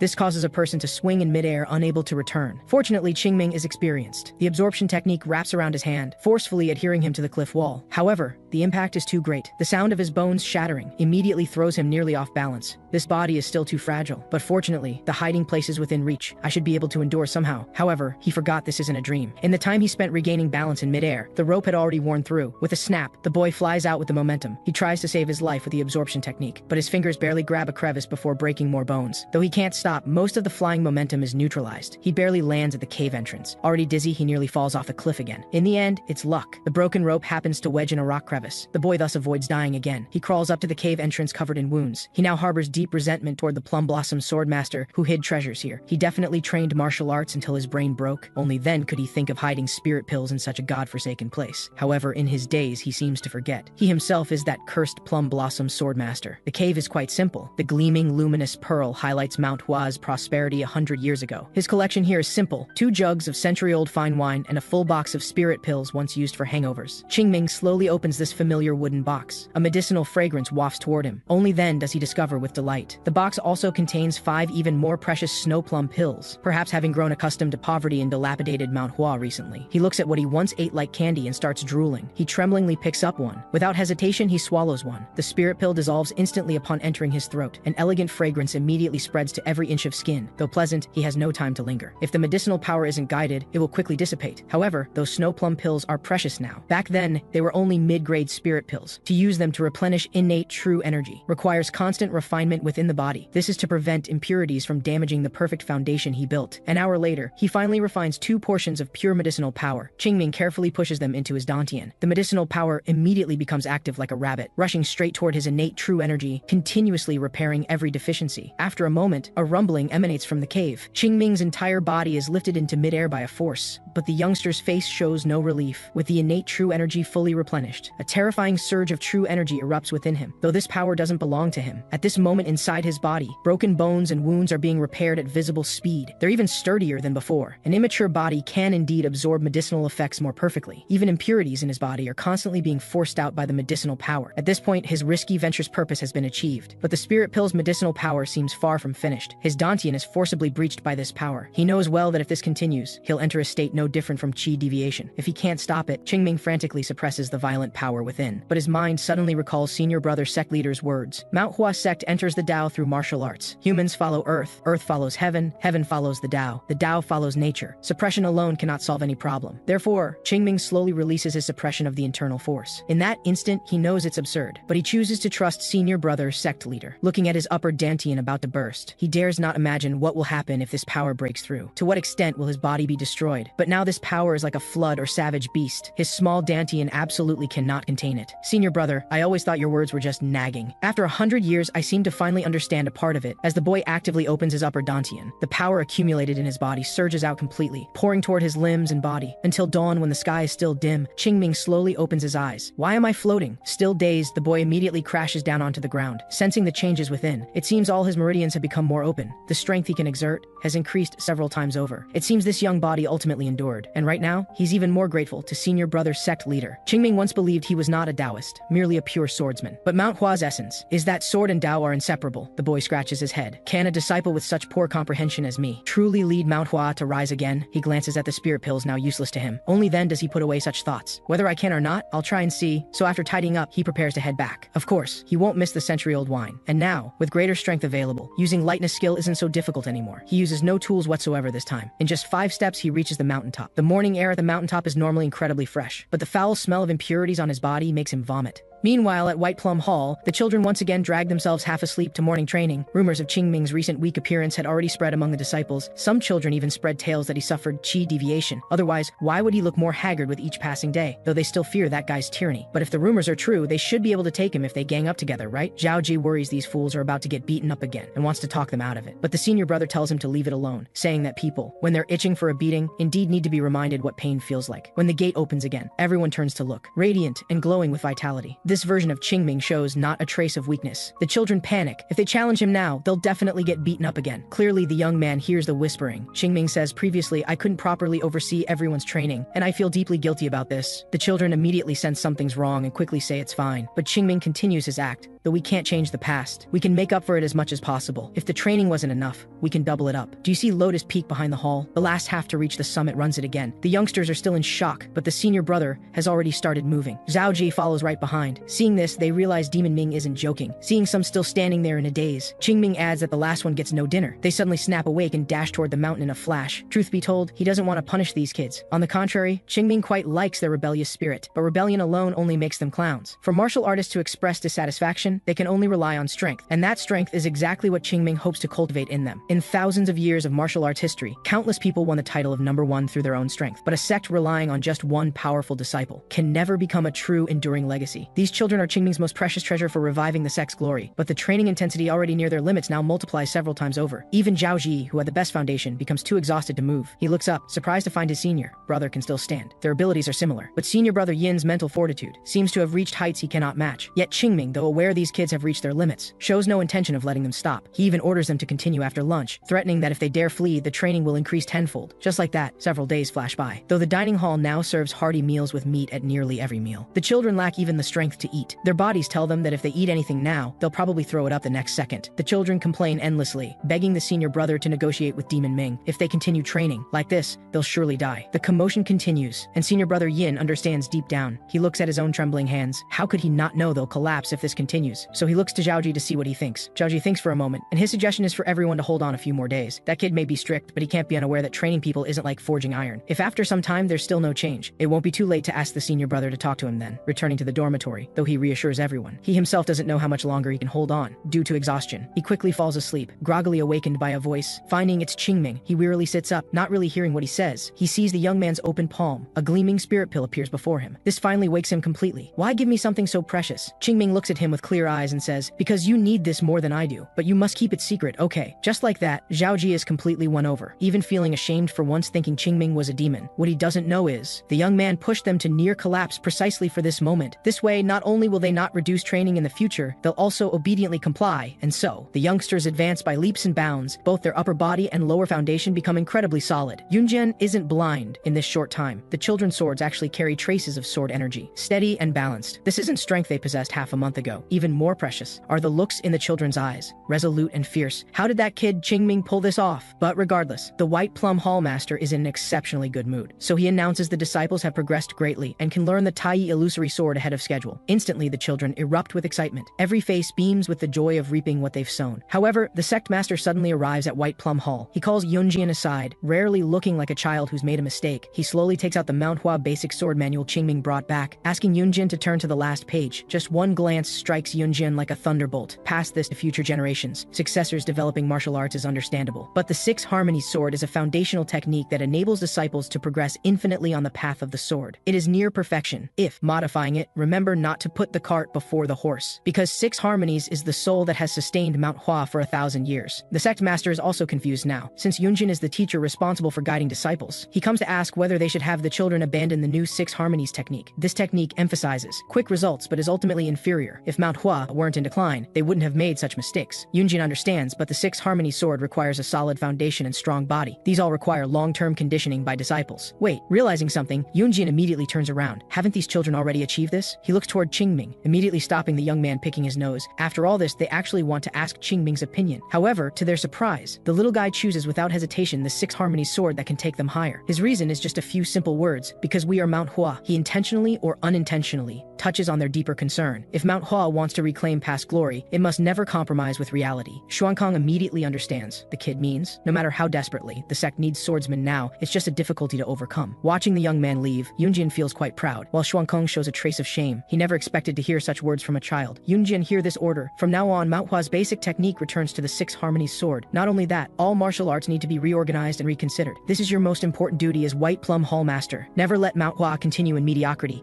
Perhaps our generation cannot achieve it, but these children will surely make Manhwa renowned throughout the world again. Just as the two are impassioned, Qingming can no longer contain his inner fury. Ridiculous. The food's right at their mouths and they still ask me how to eat it. Not one of them is competent with this attitude. Huiyin County now is probably, no, I need to go check quickly. How come without me the sect can't function normally? Solved the money problem, brought back the martial arts, things should have gotten better. But look at his expression. Huiyin County now is in chaos. In less than a month, it has lost its former prosperity and order. Zhao Ji, being a merchant's son, understands a bit more. He learns that for years, Huiyin County's merchant interests have been complex and intertwined. Ever since those originally in charge left, the workers here have gradually departed, like some strange web. But losing manpower is just one issue. More importantly, the elders have no experience or ability managing these matters. And this matter isn't as simple as it looks. Material selection and balancing income and expenses are profound disciplines. Even if they start learning now, at their age, by the time they master it, Huiyin County will be completely finished. If we get involved in purchasing, we'll likely be treated as suckers. Before long, those foxes will probably fleece us of everything. This won't work, that won't either. A deep sense of helplessness wells up in Qingming's expression. Sect Master Brother, your junior finally understands your greatness. How wonderful it would be if you were still here. At this moment, the young man's stubborn temper surges up. So Zhaoji, is there a solution to this? However, things are far more complex than Qingming thinks. Though Zhaoji's family is also in business. Even if his father came, he couldn't handle the entire Huiyin County problem. Only a wealthy tycoon could probably save Huiyin County now. Supposedly a few years ago, Master Huang supported Manhua. He's one of Shaanxi's most famous tycoons. That's when Manhua didn't completely decline. But now he's been bedridden for a year, and rumors say he's already unconscious. So the current situation should be unsolvable. Just as Qingming sits down discouraged, Yunyan comes looking for him. He just received a letter that needs to be delivered to the sect master, but he's currently doing volunteer work in Huiyin County with several of them. Only Qingming looks relatively free, so he asks him to make a trip back to the mountain. Initially, he refuses, but upon hearing the letter is from Master Huang's Silver River Merchant Guild, Qingming decisively accepts this leg-breaking arduous task, but clearly, he has no intention of delivering it to the sect. The young man barely leaves the county before examining the letter in his hands, though sealed with gold lacquer. This can't stop Qingming, who controls his inner energy to perfection. So he opens the letter and reads it. He skips the greetings and discovers the letter is written by Master Huang's son. Apparently, his father's strange illness is too difficult. He searched everywhere for famous doctors to no avail, so he shamelessly requests that if Manhua has any leads, please extend a helping hand. However, when he reads that Master Huang's body gradually turns red, and his limbs stiffen, and black energy appears between his brows, Qingming instantly recalls that, man, damn it, doctors obviously can't cure this illness. This is demon flower, the demonic cult's unique deadly poison, because it's not a plant but the demonic cult's technique. Those demonic cult bastards, he thought they all died in the 100,000 mountains. Unexpectedly, their lineage still continues. More importantly, they're clearly plotting something in the Central Plains, and what annoys Qingming most is, in such a vast Central Plains, they keep provoking people connected to Mount Hua. This won't do, I need to go to Xi'an myself. Plus there's generous compensation. From a tycoon's perspective, just how much money is generous compensation? So Qingming reseals the letter, fearing someone else might identify the problem first, immediately dashing toward the mountain. Who dare snatch my patient? That's stealing my money. Even for righteousness' sake, I, Qingming, must solve this. At night, the senior brother returns to the mountain with disciples, only to encounter Zhao Ji rushing up in a panic. He vaguely senses something's about to happen again. Hearing it involves Qingming, senior brother Yin panics too. Their running posture could actually be even more exaggerated. Without even setting down their bags, they rush to Qingming's quarters. A glaring sheet of rice paper on the bed puts them on high alert. Unfolding it, I have matters to attend to for a few days, help me make up an excuse. If you dare slack off on training, I'll break your backs. Qingming, these few short sentences completely overwhelm the senior brother. Zhao Jie asks what to do next. Senior brother Yin calms down. Let's keep this secret for him first. Whether this is discovered, or if we reveal it now, we'll have big trouble. We just hope he returns quickly these few days. But that's not the most worrying part. Zhao Ji, think about it. With his temper, whatever he's doing these few days, how much trouble will he cause meanwhile? Qingming has already run over 300 kilometers from Mount Hua in one breath. His throat now feels like it's burning. Seriously, back in the day, I could leap over a mountain peak in one step, cross great rivers in 2 steps. Now this distance, even walking leisurely, wouldn't take an hour. The road ahead is truly long, but this place has really changed in 100 years. Back then, many pleasant things happened here. Back then, I was still a second-generation disciple. Here I could avoid my senior brother, eat and drink well. And most importantly, this was Zhongnan sect's territory. Those fools. They would always, when you least expected it, a group of blind Zhongnan disciples would come looking for trouble. Back then, I remember having so much fun. They say the eldest brother is like a father. But look at him. To avoid his senior brother's supervision, he'd often hide in 10 Ayan, not far away but beyond the sect's reach. He couldn't stand the Taoist sect's rigid rules. Each time he came here, he would feast and drink before being satisfied. However, this was their Mount Hua's old rival's territory. Their traditions were similar, their martial arts similar. The problem was they were both based in Shaanxi, so disciples from both sects met like enemies, never a peaceful encounter. But Qingming, confident his martial arts had reached perfection, though he wouldn't start trouble in 10 IN, Zhongnan disciples would always come looking for him. The title Plum Blossom Swordmaster was earned by Qingming punch by punch back then, but he grew somewhat annoyed by these kids' persistence, which gradually made him change his hideaway spot. 100 years later today, the young man sets foot again in this place full of memories. With his current strength, beating up a few is no problem, but if he's unlucky, Qingming grins awkwardly. Probably not. Meanwhile, inside the Silver River Merchant Guild, the young guild master anxiously asks the Tang family elder about his father's condition. However, the answer remains helpless. He's consulted famous doctors everywhere to no avail, so he wonders if his father was poisoned by some strange toxin. But even the world's foremost poison sect says it's not from poison. This leaves the seemingly composed young guild master like ants on a hot pan. My Silver River Merchant Guild holds vast wealth, and father spent his life helping the poor. Isn't this ending too cruel? Just as he grieves, a Zhongnan sect elder barges in from outside. The young guild master doesn't get angry at this rudeness, but his proposal to perform a ritual ceremony is truly absurd. Moreover, a Zhongnan ritual starts at 1,000 gold pieces. It's not that he's unwilling to spend the money, but clearly, with the Silver River Merchant Guild's power and reputation, they could completely wait until father is cured to demand payment. These people must have ulterior motives. Coincidentally, a servant reports that the Manhwa representative has arrived at the gate and rushes to ask the young guildmaster. However, Elder G's expression immediately darkens. Isn't Manhwa about to disappear? Something that famous doctors and heroes across the land can't solve. They don't have the ability. Young guildmaster, don't waste any more time. He's actually aware of Manhwa's recent situation. As Shangshi's premier merchant guild, how could they have no information? But the letter just sent should have just arrived at Manhwa. But if they value it so highly as the host, naturally he can't be impolite. Seeing this, Elder G says nothing more, so master and servant proceed unhurriedly to the gate. The young guildmaster clasps his fists, politely expressing hope that Manhwa's honored guest won't take offense. He says he's poorly disciplined his servants, which caused this neglect. But looking up, there's only a young man wearing Manhwa's Taoist robe, with no accompanying elder, and looking rather carefree. Anywhere else people would question if this kid is some kind of con artist. Qingming appears very casual, saying he comes with a method to cure Master Huang, but he wants to first clarify what the generous compensation mentioned in the letter is. This completely baffles the seasoned young guildmaster. Knowing about the letter, he must be from Manhwa. They came so quickly yet only sent a young Taoist. He can't tell if Manhwa values the Silver River Merchant Guild, or is dismissing them, accompanied by a mocking laugh. Elder G, who's been listening nearby for a while, says sarcastically, Manhwa really is wanting to fish in troubled waters yet afraid of losing face. Sending a brat over is quite the scheme. Qingming sees the annoying Zhongnan sect is here, and drops his cynical manner, respectfully stating, I am Qingming, a third-generation disciple of Manhwa. We've received the young guild master's letter, and I have some understanding of the symptoms recorded in the letter, so I came to visit. What? You say you have understanding of my father's illness? After receiving Qingming's affirmative answer, the young guild master's excitement is almost uncontrollable. This is the first time anyone has said this. He clenches his teeth, the flame of hope reigniting in his heart. However, Elder G steps forward past him, insisting Qingming is a fraud, but he never expects. This kid barely out of diapers would challenge him to his face. 1. You're not the family head. 2. It's not your father who's sick. 3. You can't cure the guildmaster. So what are you making a fuss about here? Elder G hasn't been this infuriated in who knows how many years, but he's constrained by being in the Silver River Merchant Guild. So he states clearly, Master Huang has offended the Heavenly Tao. Only performing a ritual can cure him. Really, then why not find the more professional Kunlun or shamans? And, moreover, everyone knows that for rituals, Manhwa and Zhongnan are equally matched. If we're looking locally, naturally we choose the better value. Young guild master, wouldn't you agree? Seeing the two meet like sworn enemies, the young guild master can only sigh lightly. He looks at Elder G and says, this is still my Silver River Merchant Guild. How to treat guests should be my decision. Then he looks to Qingming. He wants to know what understanding the young man speaks of, and Qingming keeps him in suspense, asking, before Master Huang fell ill, he should have been near the 100,000 mountains. The young guild master freezes, saying his father has never been to that area. Well then, the kid is also confused. He asks if Master Huang was at least attacked before. However, the answer is still negative. The young guild master says his father hasn't encountered any attacks in 5 years. Looking at the rambling young man, that glimmer of hope in his heart extinguishes, though suppressing his emotions about being toyed with by the young man. The young guild master doesn't stop Elder G's slander. He only thanks and dismisses the guest out of consideration for Manhwa's connection with his father. Watching the gate gradually close, Qingming panics. Though he can't figure out why Master Huang would contract the demon flower poison out of nowhere, there's no time to think. Blocking the gate about to close completely, he says, body turns red yet entirely cold. Press with your hand and the redness slightly pales but quickly turns red again. Before losing consciousness, one feels chills as if entering an ice cellar. And not only does black energy appear between the brows, but also at the nape and crown. A loud bang sounds. The young guild master excitedly yanks open the gate. How do you know this? Seeing his reaction, Qingming finally relaxes. The young guild master now pays no attention to Elder G's provocations, very bluntly stating he hopes Zhongnan won't interfere too much in the guild's affairs. Only then does he respectfully welcome the young man inside. After a while, Qingming lifts Master Huang's bedding. With one look, he can basically confirm Master Huang indeed contracted the demon flower poison, but it doesn't seem to be the normal demon flower, because back then, Sect Master Brother and the Junior Brothers had excellent internal cultivation, yet died instantly under the demonic palace's influence. Raising his hand, inner energy slowly flows in. The toxin seems to become extremely fearful upon sensing Qingming's inner energy. He confirms confirms that the poisoner must be extremely inexperienced with the demonic palace technique, which is why the demon flower poison didn't immediately kill Master Huang. The young guild master asks anxiously if the situation isn't optimistic. The young man instead says treatment shouldn't be difficult. Surprise and confusion are written all over his face. Feeling the other is rather slow, Qingming speaks again. I said it's not very difficult. I've just used a special method to preserve Master Huang's life. The black energy between his brows has already dispersed, but for complete recovery, some preparation is still needed. The young guild master has completely lost his composure, stammering to ask what's needed. Qingming thinks, first, I'm hungry. Let's talk after breakfast. After a while, watching the young man devour his food, the young guild master is so anxious. So, young Taoist, what exactly needs to be prepared? Qingming, well-fed and satisfied, stops keeping him in suspense. He says the treatment method requires a lot of energy, so he needs to eat well. That's the preparation, but right now, the most important thing isn't treating your father. We must first find the source of why your father fell ill, so I ask you, who are the people closest to your father? He's asked in bewilderment, not understanding the young man's intention, but still honestly answers. Besides me, there are at least 5 people fitting what you describe. But what exactly are you looking for? Seeing this guy still doesn't get it, Qingming speaks plainly. Master Huang's condition indeed doesn't seem to be from an external injury. Then it can only be that someone within your organization wants to harm him. Don't panic yet. I know the Silver River Merchant Guild is very united and harmonious, but we must first be suspicious. If it's a misunderstanding, that's even better. Besides, this matter will become clear with investigation. The young guild master is puzzled. How will this young man investigate? But Qingming keeps him in suspense again, even asking him for another bottle of sorghum liquor. Meanwhile, on the other side, Zhongnan's hostility toward Manhwa has long been deeply rooted. Moreover, Qingming's name is the same as that most detestable fellow from 100 years ago, Plum Blossom Sword Dog. Accompanying disciple Li Songbai has heard of it, but this generation no longer takes Manhwa seriously. Only the elders are uniformly sensitive about Manhwa. This gives the younger generation a somewhat legendary impression of figures from 100 years ago. But such a small child surely can't cure Master Huang, right? He tries to calm Elder Ji's emotions, only to learn that Master Huang has improved after his examination. Li Songbai also furrows his brow. Master Huang is a person who clearly distinguishes gratitude and grudges, if Manhwa truly cures him. Then with his strong support perhaps. Thinking of this, Li Songbai speaks up. He hopes to spar with that kid as a second-generation disciple, taking the opportunity to make him retreat, and the elder can pretend to know nothing. Afterwards, punish him publicly and the matter can be swept aside. Elder Ji chuckles lightly. He didn't expect this kid to be so perceptive. After some instructions, Li Songbai leaves with his junior brother. As for Elder Ji, he understands the youngsters don't take Manhwa seriously. But in his youth, Manhwa wasn't something Zhongnan could easily provoke, if not for the demonic cult remnant's massive attack causing Manhwa to lose its traditional inheritance perhaps. Now seeing that Brat's appearance shows Manhwa is becoming active again, it seems this matter must be thoroughly discussed with the sect master upon return. After a while, junior brother Gao Hui is actually worried. As a second-generation disciple bullying, a child would equally be despised by the martial world, and he's curious how senior brother plans to avoid the guild's notice. Li Songbai is clever, but for them now, the primary task is still to assist Elder Ji well, and he's confident that if they fight, he can definitely teach the brat a profound lesson before the young guild master arrives. As the two talk, he suddenly stops. Looks like we don't need to find him. The young man is wandering not far away. The two are too eager to feel suspicious. Striding toward Qingming, Li Songbai, humble disciple of Zhongnan. It's an honor to meet a Manhwa disciple. However, the young man's dismissive attitude leaves him both embarrassed and helpless, forcing an awkward smile, shamelessly saying that Zhongnan and Manhwa have since ancient times often exchanged sword techniques, even now regularly holding the Zhongnanhua assembly where disciples spar. Really, I just joined not long ago and didn't know, so what? So if I could experience Manhua's sword technique, it would greatly help my cultivation. Would you be willing to instruct me? Li Songbai thinks he'll surely refuse, though he's already thought of many ways, but Qingming instead yawns. So after all that, you mean you want to fight me? Li Songbai still wants to cover it up when he hears the young man say, I'm always ready to fight, but don't regret it. Just like that, the two use the stone pavement as their arena. But for Li Songbai, teaching the brat a lesson is secondary. Most important is making him leave quickly. But Qingming can't stand this type who talks too much while avoiding a fight. Seems like you Zhongnan people fight with your mouths. Gao Hui loses his composure first, about to go beat him up but gets stopped. Actually, Li Songbai is also furious with Qingming right now. But business first, watch me destroy you later. So he symbolically clasps his fists. I wish to experience Manhua disciple Qingming's sword technique. Just about to charge, he stopped again. Qingming points at Gao Hui and says, that uncle over there, come, lend me your sword. The atmosphere becomes awkward, as a sword sect disciple not carrying a sword is truly bizarre. But Qingming didn't anticipate this annoying situation. If you won't lend it, I'll just find something to swing. Lend it to him. Otherwise bullying a Manhua disciple without even a sword. Word getting out later would only be worse. Then the young man looks up. A sword is tossed over, catching the sword. At this moment, he already has a brilliant idea. Then let's begin. Li Songbai asks why he doesn't draw the sword, but the young man tells him to do as he wishes. It's just a spar. No need for me to draw the sword. The man exhales heavily. Inner demon. Oh, inner demon. Talking to this guy, years of cultivation instantly vanish. Originally just one wanted to scare him a bit, drive him away, and be done. Now it seems that won't work. Thinking this, he explodes into action first. The stone pavement shatters inch by inch, attacking Qingming with wind-breaking momentum. Before he arrives, oppressive force already engulfs the young man. A sword strike comes down but is blocked, his explosive power. Even Qingming feels surprised. However, Li Songbai doesn't stop. The next second, he strikes horizontally at extreme speed, but Qingming blocks it again. Dust flies everywhere. In just a few breaths, the two have clashed dozens of times. Qingming looks uncomfortable, seeming only able to defend throughout, while Li Songbai grows more alarmed as he fights. The opponent's speed clearly isn't fast, could even be called sluggish, but why does he block everything? Thinking carefully, he's like he knows in advance where I'm going to strike. Could a brat this age really see through my sword technique? Even if his talent is exceptional. Looking at his age, he's no different from our youngest disciples, such a child. Try blocking this move. The instant he charges, Qingming suddenly twists backward, predicting his move once again. At this point, Li Songbai no longer doubts. This brat really has seen through all his sword techniques, but he's one of the top prodigies among all second-generation disciples. This fact, he simply cannot accept at the moment. In fury, channeling inner energy, he wants to cut down this young man who's like an inner demon. Otherwise, his sword path will never advance again in this life. His gaze turns fierce. This is Zhongnan's advanced technique, the 36 swords under heaven. Heaven-severing strike. The instant he approaches Qingming, Gao Hui suddenly feels alarmed, shouting, "Senior brother, don't be rash." Li Songbai jolts alert, managing to withdraw his inner energy before the sword aura reaches the young man. A thud sounds. This strike hits Qingming's sword as soft as cotton. He's already broken out in cold sweat. Any slower and he would have caused disaster. But the young man suddenly flies back. Under Li Songbai's confused gaze, he's sent flying. His whole body crashes into the wooden door. Blood gushes from his mouth. He collapses on the ground unconscious. His heart is now shocked beyond measure. He clearly withdrew his inner energy just now, but why? At this moment, Gao Hui rushes over, hurrying toward Qingming, blaming senior brother for striking a child so heavily. Gao Hui lifts the young man to check his injuries. Unexpectedly, blood gushes like a fountain from Qingming's mouth, frightening Gao Hui into trembling. "What do we do, senior brother?" And Li Songbai now seems to understand. He can't clear his name in this. Anyone would think this is his fault. At this moment, he feels the world spinning. However, a voice suddenly sounds behind him, immediately jolting him alert. Gao Hui looks up in response, feeling his heart nearly jump out of his throat. The young guild master roars with a murderous look. "What exactly have you done?" He hurriedly calls for a physician, only to learn Qingming's 5 organs are severely damaged. Emergency treatment is needed immediately. And Li Songbai looks at the pool of blood on the ground. He knows even if Zhu Liang's grandfather came, he probably couldn't explain this clearly. The young guild master speaks with suppressed fury. "You who claim to be from an upright sect actually strike a child with such lethal force. You Zhongnan are renowned for chivalry. How am I to understand such despicable acts?" Then his gaze gradually turns fierce. "Please leave the guild immediately." At this moment, Elder Ji arrives pretending to know nothing. When he sees the pool of blood on the ground and the damaged door, he immediately understands, cursing the idiots silently, still wanting to explain to the young guild master that this might just be an accident. However, the man now won't listen to any explanation. His father's life is in Qingming's hands. How can this be brushed aside as an accident? Li Songbai panics too, constantly explaining they were just sparring. He didn't strike that heavily. However, the more he explains, the worse it sounds. The young guild master isn't a fool. You as Zhongnan's second-generation disciples, striking at a manhua child with swords, and in my guild, which of these follows martial world rules? I don't wish to say more. Please take your disciples and leave within today. Elder Ji sees they've completely offended the Silver River Merchant Guild. He can only take his leave. His remaining words of concern receive only the young guild master's near icy I know. However, before leaving, he still orders Li Songbai to secretly remain near the guild. By whatever means, the relationship with Silver River Merchant Guild must be salvaged. Unable to resist, he can only swallow all his grievances. After a while, Steward Ban tells the arriving young guild master the physician says,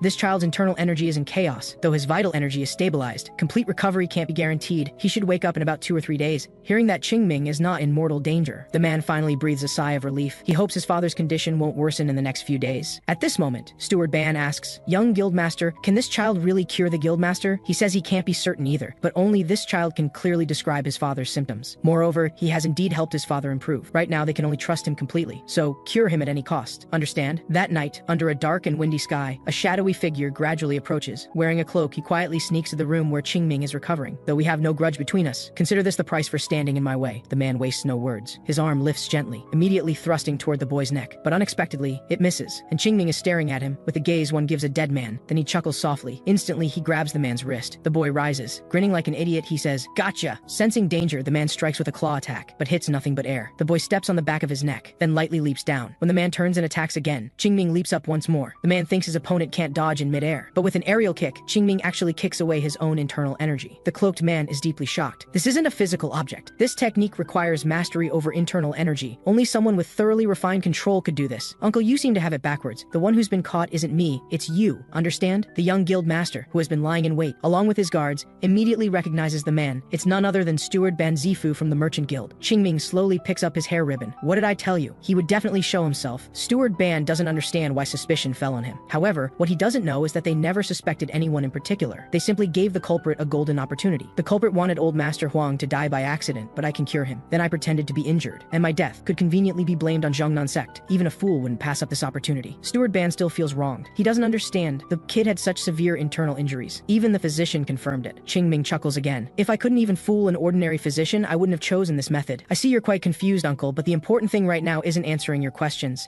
It's that you fell into our trap. In other words, the culprit who tried to kill old Master Huang is you, but Steward Ban continues to argue. They have no proof that he harmed the guild master. Besides, as a steward of the merchant guild, the guild master's death brings him no benefit whatsoever. The reason he tried to kill this kid is because he believed the boy had deceived the young guild master, a condition that countless renowned physicians couldn't cure. How could a wet behind the ears boy possibly have a solution? I only resorted to this desperate measure because I saw how much you trusted him. It was all to prevent this boy from worsening the guild master's condition. As for Qingming, listening to this old fool rambling on is making his ears go numb. He walks slowly forward. Internal energy gradually gathers in his fist. Just beat him up and we'll get the truth, won't we? Steward Ban is shocked and immediately counterattacks with an energy-charged claw strike. Qingming's fist is instantly deflected by the energy, and this leaves a patch of demon flower poison on his wrist. The boy raises his injured hand for the young guild master to see clearly. This is called demon hand. If struck by someone who has fully mastered this technique, normally within the time it takes to eat a meal, the victim can't hold out and dies from the poison. Of course, at this level, it's far from that powerful, but it can still kill, especially an ordinary old man with no martial skills. Now, uncle, if you can name anyone besides yourself who could be near old Master Huang, continuously injecting demon hand poison without arousing suspicion, then we'll believe the culprit isn't you. Hearing this, the young guildmaster has no more doubts. He immediately orders the arrest of Ban Zifu. If he resists, kill him on the spot. But this is the demonic cult they're dealing with. Just with guards, how could they easily apprehend him? In the distance, Li Songbai, full of grievances, recalls Elder Ji's words. He understands that being made to stay here appears to be a mission, but is actually a punishment. Suddenly, a loud explosion pulls him from his thoughts. What's happening? Steward Ban unleashes the demon hand with full force. The guards are all blasted, unconscious. Only Qingming stands before the young guildmaster. Old man, you'd better come with us to the authorities. Otherwise, I won't be responsible if you get beaten to death. But even though Steward Ban isn't strong, Qingming doesn't plan to reveal his true strength right now. He turns and looks back. Fortunately, our hero from Zhongnan has arrived to suppress this demonic villain. Li Songbai isn't foolish. In fact, he's quite clever, though he was tricked by that guy. The boy's simple hint, combined with the young guildmaster's unfriendly expression, makes him realize, perhaps, this is the perfect opportunity to clean up this mess. The Zhongnan disciple successfully beats Steward Ban into serious injury. The young guildmaster is a veteran of the business world. Seeing the current situation, he can't help but wonder, has every step up to this point been orchestrated by this seemingly 10-year-old boy? Until Li Songbai is exhausted, pulling him back from such seemingly absurd thoughts. Qingming had calculated that this kid would fight with all his might to salvage the relationship between the merchant guild and the sect. But they fought for over an hour, which genuinely surprises Qingming. Young Taoist, do you know why Ban Zifu wanted to harm my father? Qingming still has many questions himself, so naturally he won't personally reveal matters concerning the demonic cult and demonic techniques. Not only would it cause panic, but he'd also have trouble explaining it. So, all I need to do is solve the problem, then take my payment and leave. Hearing this, the young guild master is speechless. As long as the boy can help his father leave his sickbed and stand again, he can promise on his father's behalf to mobilize the merchant guild's resources to support Manhwa. What? Qingming grabs his hand tightly. He didn't expect the boy to react so excitedly, but then he hears him say, "Are you playing me? Since when does the ox do all the work while the horse takes the throne? Where's the logic in me doing all the work while Manhwa gets the benefits?" Well,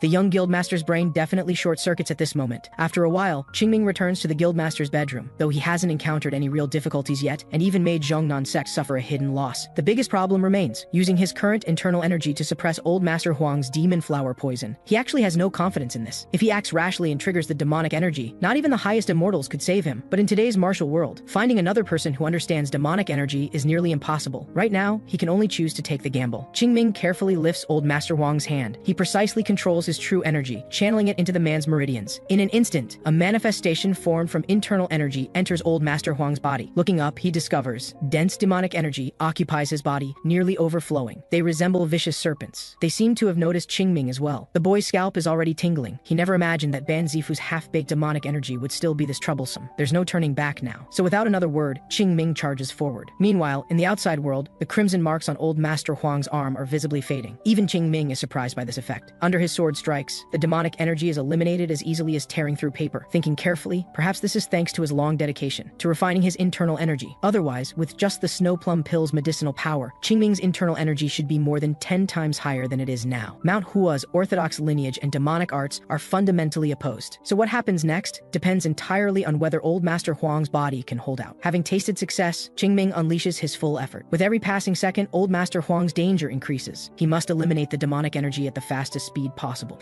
But these things seem to have some degree of consciousness. After being cut down like vegetables, they all actively retreat far away. Qingming opens his eyes in surprise. Turning to look, these damned things have all fled to old Master Huang's head. This is truly tricky now. If he acts rashly, old Master Master Huang will certainly die. But if he stops now, old Master Huang will also die on the spot from the demonic energy's rampage. The little devil Qingming panics for a moment, though mischievous. He knows old Master Huang absolutely cannot come to harm, so he controls a strand of internal energy, carefully guiding it to the man's forehead. While the demonic energy hasn't yet gone berserk, he actually chooses to drive them into his own body. In an instant, demonic energy covers most of Qingming's body. Immediately, cracking sounds come from all over his body. The rampaging force explodes from within him, instantly suppressing nearly all his ability to resist. At this moment, Qingming is tortured to the point of near unconsciousness. But after all, he was once the Plum Blossom Sword Master admired by countless people. At this moment, even his stubborn pride won't allow him to fall. If he passes out, everything will be finished. The boy has now burned his bridges. He must end this quickly. However, facing the demonic energy flooding his entire body, even though he has the means to restrain it, these things assault him as if endlessly. But blessings never come in pairs, while misfortunes never come alone. The serpents manifested from demonic energy know there's no retreat. They rampage even more violently, combined with his body and internal energy resisting simultaneously. His spirit is already exhausted. If this continues any longer, perhaps. Sure enough, under double consumption, he reveals an opening. The vicious serpent's fangs pierce deep into Qingming's body. 1, 2, countless serpents gradually overwhelm him. At this moment, he once again faces a dead end, and the current situation gives him one final choice. He can completely channel the internal energy from his dantian into all his body's meridians, then detonate it all at once. This would certainly shatter the demonic energy instantly, but the human body has countless extraordinary meridians. The slightest error in this process would also mean instant death. Qingming has no choice. With an explosive shout, every meridian in his entire body roars simultaneously. The pain far exceeds even the worst muscle cramps. As the demonic energy completely dissipates from his body, the boy collapses. His body also releases massive amounts of excess true energy from the recent rampage. After a while, he opens his eyes in confusion, then suddenly realizes. He hurriedly gets up. Walking through death's door is familiar to him, but such crazy recklessness still makes him shudder. Clearly, the current Qingming cannot handle demonic energy. Today was really just good luck, nothing more than a fluke. Discovering that old Master Huang has also awakened, he finally shows a smile. The old man is still very weak. Seeing the boy's appearance, he asks in a barely audible voice, "Who are you?" Looking at the person he risked his life to save, Qingming isn't polite. "Who else could I be? I'm the immortal who came to save you, of course." At this point, after Huang Wenruo awakens, the truth is quickly investigated. Ban Zifu's original plan was to exterminate the Huang family. Previously, due to his deliberate concealment,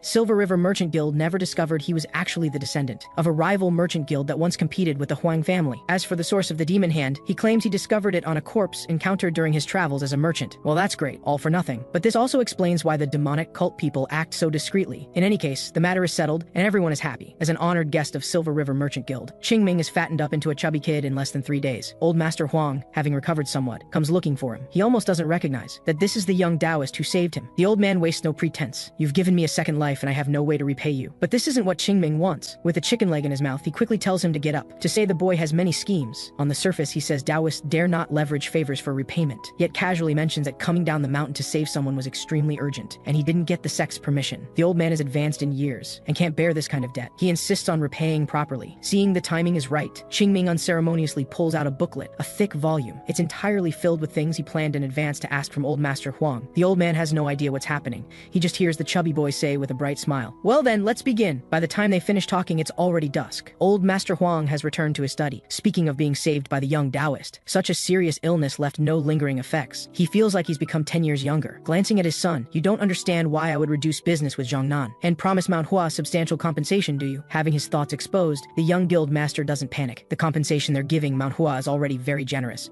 Moreover, Xi'an is Zhongnan's territory. Father doing this is not only risky, but also abandons an already mature business relationship. He truly cannot understand. However, old Master Huang just looks at the tea in his cup and says, "Young guild master, do you know what a merchant's fundamental duty is?" Perhaps because he's too nervous facing his father, his answer is stiff and full of platitudes. This makes old Master Huang laugh. Looking at his son playing dumb, old Master Huang is actually quite satisfied. "But young guild master, you should understand, a merchant's fundamental duty is to make money. And making money in business has nothing to do with righteousness or evil. It's only about efficiency. The reason Silver River Merchant Guild has today's status is vision and boldness. You've also seen Mount Hua's current potential. Right now they can't compare with Zhongnan, true, but if we can establish ties with them at this time and help them grow stronger, the future benefits will be maximized. Previously, to find a python, I practically threw money everywhere, but I never imagined this dragon about to ascend would come to my door on its own. Moreover, as long as today's promised wealth becomes a burden that child cannot erase from his heart, the Merchant Guild's fundamental interests won't be harmed in the future. This deal is already guaranteed profit with no loss. However, the final price paid is 5 times more than I anticipated. This I never expected." On the other side, the boy's enjoying the sunset glow, but his mind is pondering, why is this old Master Huang so generous? To say he doesn't want something in return, Qingming definitely doesn't believe it. Anyway, I won't stupidly help with everything. Noticing movement nearby, Qingming looks up. Li Songbai seems to have come with an obsession. He hands over a wooden sword. "I have no ill intent, and I've thought things through. You deliberately set me up to solve the Merchant Guild's problem, but I also schemed trained against you first. What truly troubles me is the sparring match before that. Even now, I don't understand what I experienced then. I know your martial skills are far superior to mine, but I still want to understand what exactly happened. At first, Qingming is just surprised. Gradually, he develops some appreciation for talent. After all, for such a prideful Zhongnan disciple to humble himself for martial arts is indeed rare. He gives an awkward smile. You might regret this. And so, the two arrive at the Merchant Guild's training grounds. Li Songbai still finds it absurd. Qingming's age is especially young even among third-generation disciples, yet he can feel an incredibly vast gap from this opponent. This oppressive feeling, even when facing the elders, it was never this extreme. Is this really being released by that child? As for Qingming, he also notices the young man's keen perception. This excellent perception offers no benefit in the early stages of martial training, but the further along one progresses, the more it can practically determine the outcome of battles. Perhaps he is instructing a future #1 swordsman of Zhongnan. The boy extends one hand. He gestures simply, indicating Li Songbai can make the first move. Without further words, his opening stance unexpectedly creates multiple afterimages. Qingming knows Zhongnan's sword techniques. They've always been domineering, and illusory sword techniques, not a single one matches their style. This leaves Qingming somewhat confused. Then he hears the other say, this is Zhongnan's newest martial art, Snowflake 12 forms, while dancing the sword shadows. Finally, Qingming sees the truth. This move of yours, as Li Songbai charges toward him. Killing intent inexplicably appears in the boy's eyes. In just an instant, as the wooden sword shatters, Li Songbai is sent flying backward. The moment before he hits the ground, Qingming instantly appears before him. He grabs his collar. Pulling him up too forcefully, the young man coughs up blood uncontrollably. What bullshit Snowflake 12 forms? You dare claim Mount Hua's inheritance is broken? This is one move from the 24 moves Plum Blossom sword technique, embodying Mount Hua's essence. Plum Blossoms falling. But now, Mount Hua's sword techniques are lost, yet they appear in your hands. However, Songbai doesn't hear a single word. His 5 senses have just been stripped away by Qingming's sword. Now he finally understands what he's facing. This is absolutely the power of gods and demons. Am I going to die? After some time, Li Songbai opens his eyes again. He immediately realizes what he experienced. Slowly sitting up, looking at the wounds covering his body, he finally hears Qingming's voice nearby. I've straightened out your internal organs. The rest are just superficial wounds. You'll recover quickly. However, that move of yours is Zhongnan's new martial art, called Snowflake 12 forms. After receiving confirmation, Qingming grits his teeth in anger. They really think Mount Hua has no one left. Qingming then learns that the elders haven't studied this sword technique. Currently, only first and second generation disciples are qualified to learn it. In other words, the person who repackaged this sword technique is still in Zhongnan's sect, back when they besieged the heavenly demon. Only some second generation disciples and children remained at Mount Hua. The demonic cult remnants counterattack. The entire sect would certainly have been powerless to stop it. And Zhongnan, being almost adjacent to Mount Hua, even with grudges between the sects, they couldn't stand by due to public opinion. Thinking about it now, it's very likely some of those people only pretended to support Mount Hua, when in reality they stole Mount Hua's inherited martial arts. There's another possibility. Those who took advantage weren't demonic cult remnants at all. What a bunch of righteous people who repay kindness with betrayal. The more Qingming thinks, the angrier he gets. But he doesn't direct his anger at Li Songbai again. He simply suggests not practicing this technique anymore. Because Zhongnan's foundation is hard Qigong. Using Zhongnan's mental techniques to practice illusory sword arts will only create a mess. You're abandoning what's near for something inferior. However, Li Songbai doesn't understand. This leaves Qingming speechless, but thinking about it. As a disciple of Zhongnan, if he can't understand their sword path, why should Qingming help him find the right path? But would such a thing really happen in a major sect with such long heritage? Wait, could it be because of me again? 100 years ago, Zhongnan disciples had firm Dao hearts. This wouldn't have happened. But back then, I relied on the 24 moves Plum Blossom sword technique and beat practically everyone in their sect. Did I beat away their pride as well? What a bunch of fools. If I'd been born in Zhongnan, later generations would call me Zhongnan Swordmaster. This isn't a problem with the inheritance. Qingming glances at Li Songbai. Even if he tells him it won't change anything, after all, he's not the culprit. So the boy says nothing more and turns to leave. Li Songbai wants to ask more, but Qingming doesn't look back. Forget what I just said. You should decide your own path. Anyone's teachings can only serve as reference. Good talent must be matched with a worthy spirit to grow, though still confused. Li Songbai understands this is sincere teaching, so he immediately gets off the bed and earnestly clasps his fists. Thank you very much for your teaching. Seeing this, Qingming finally smiles gently. He waves dismissively and leaves. After a while, the pent-up frustration in Qingming's heart still cannot dissipate. In the past, he would have charged up to Zhongnan and smashed them to pieces, but his current strength doesn't allow it. Besides, the martial world is always survival of the fittest. Senior brother, I must grow stronger quickly. Zhongnan sect, you've provoked someone you shouldn't have. Meanwhile, at Mount Hua, certain people are anxiously pacing. Zhao Ji bites his fingernails. He and senior brother Yin are already drenched in sweat. 7 whole days. Has that kid run into some major trouble? But a third-generation disciple going down the mountain without permission, without a reasonable explanation. Sure enough, in the council hall, Yunjian stands like a child who's done wrong. The finance pavilion master is so angry his beard bristles. His position is to punish Qingming severely without mercy. Mount Hua has finally recovered a bit. The rules cannot not be broken like this. If the sect leader doesn't act, this matter could shake Manhwa's very foundation. As for Martial Pavilion Master Xuanshang, deep down he's always felt that an expert is helping Manhwa through that child, so his words lean slightly in that direction. Regardless, let's wait until he returns and we understand the situation before making a decision. The two argue endlessly. The sect leader, who has remained silent, finally sighs softly. With a sharp look in his eyes, he tells them both to be quiet. He doesn't know if he misjudged that child. As the room quiets down, Yunjian hurriedly hopes to organize a search party, even if they have to turn over all of Manhua and Huayin County. He's back! A voice outside instantly catches the attention of all four. The sect leader is first to burst through the door. His eyes are visibly filled with joy, because Qingming is swaggering back to the sect. Yunjian looks at this scene. It's the first time he feels the elders listen to him so clearly. However, just as the sect leader is about to check if the kid is alright, the finance pavilion master stops him. This old accountant is truly worried. He earnestly reminds his senior brother, never choose unconditional indulgence. It will only ruin the child's goodness. Xuankong is speechless. He hasn't truly interacted with Qingming, so naturally he doesn't understand. But to ease his junior brother's worry, he promises if Qingming is safe and sound, he'll first be confined for half a month. As for Yunjian, this guy is habitually rigid. Disobeying the master's orders is a major offense. According to the rules, he must face the wall at Reflection Cliff for at least half a year. If the sect leader doesn't agree, then as his teacher, I will face the wall in his place. Xuankong's gaze sweeps across. He finds everyone else also thinks this is more appropriate. He frowns slightly. When he opens his eyes again, he accepts everyone's suggestion. He leads the group to the mountain gate. Qingming has just returned. Seeing Xuankong, he shows no restraint whatsoever. After respectfully greeting the sect leader, he waits quietly. Xuankong looks deeply at the boy. Was leaving the mountain unavoidable? Qingming nods. The finance pavilion master's lungs are about to burst with anger. In front of so many third-generation disciples, if he can't give a sufficient reason, this will directly undermine the authority of the sect rules. But Xuankong just stares at him. Explain properly exactly why. Qingming pretends to be intimidated by the elders. At the same time, a clear cough sounds. To exonerate the boy and also to discuss cooperation. Old Master Huang actually chose to make the trip to Manhua himself. Xuankong immediately greets him, but finds it strange. 7 months ago, I received your letter saying you were ill. How is it that today you suddenly... Old Master Huang smiles and says, thanks to young Taoist Qingming's rescue, I barely got my life back. So please, sect leader, calm your anger and don't blame him. Only then does Qingming cheekily shrug his shoulders, but he doesn't get off the hook as hoped. In the council hall, the boy kneels on the ground, earnestly spinning tales. He claims old Master Huang's illness was caused by 5 yin grass, a poisonous plant beggars often encounter. The symptoms are strange and hard to identify, but detoxification isn't difficult. I happened to be a little beggar before coming up the mountain, so I knew how to cure it. These explanations were already coordinated with old Master Huang. 5 yin grass does exist. This should pass no matter what. Hearing this, Yunjian is about to say it's understandable. Xuankong is even more pleased to seize the opportunity to back down gracefully. But Yunjian feels this isn't right. He believes breaking rules must be punished, even if the reason is doing good. But before he finishes speaking, he sees Xuankong raise an eyebrow. He quickly understands his disciple's intention. So he says sternly, Yunyan, which do you think is more important, sect rules or human life? Should I praise a disciple who disregards human life just to return on time? Moreover, we at Manhua pursue the righteous path. What could be more important than chivalry? Hearing this, Yunyan admits his thinking was insufficient, but then he breathes a sigh of relief. By raising this opposition, the sect leader can properly display anger. This way,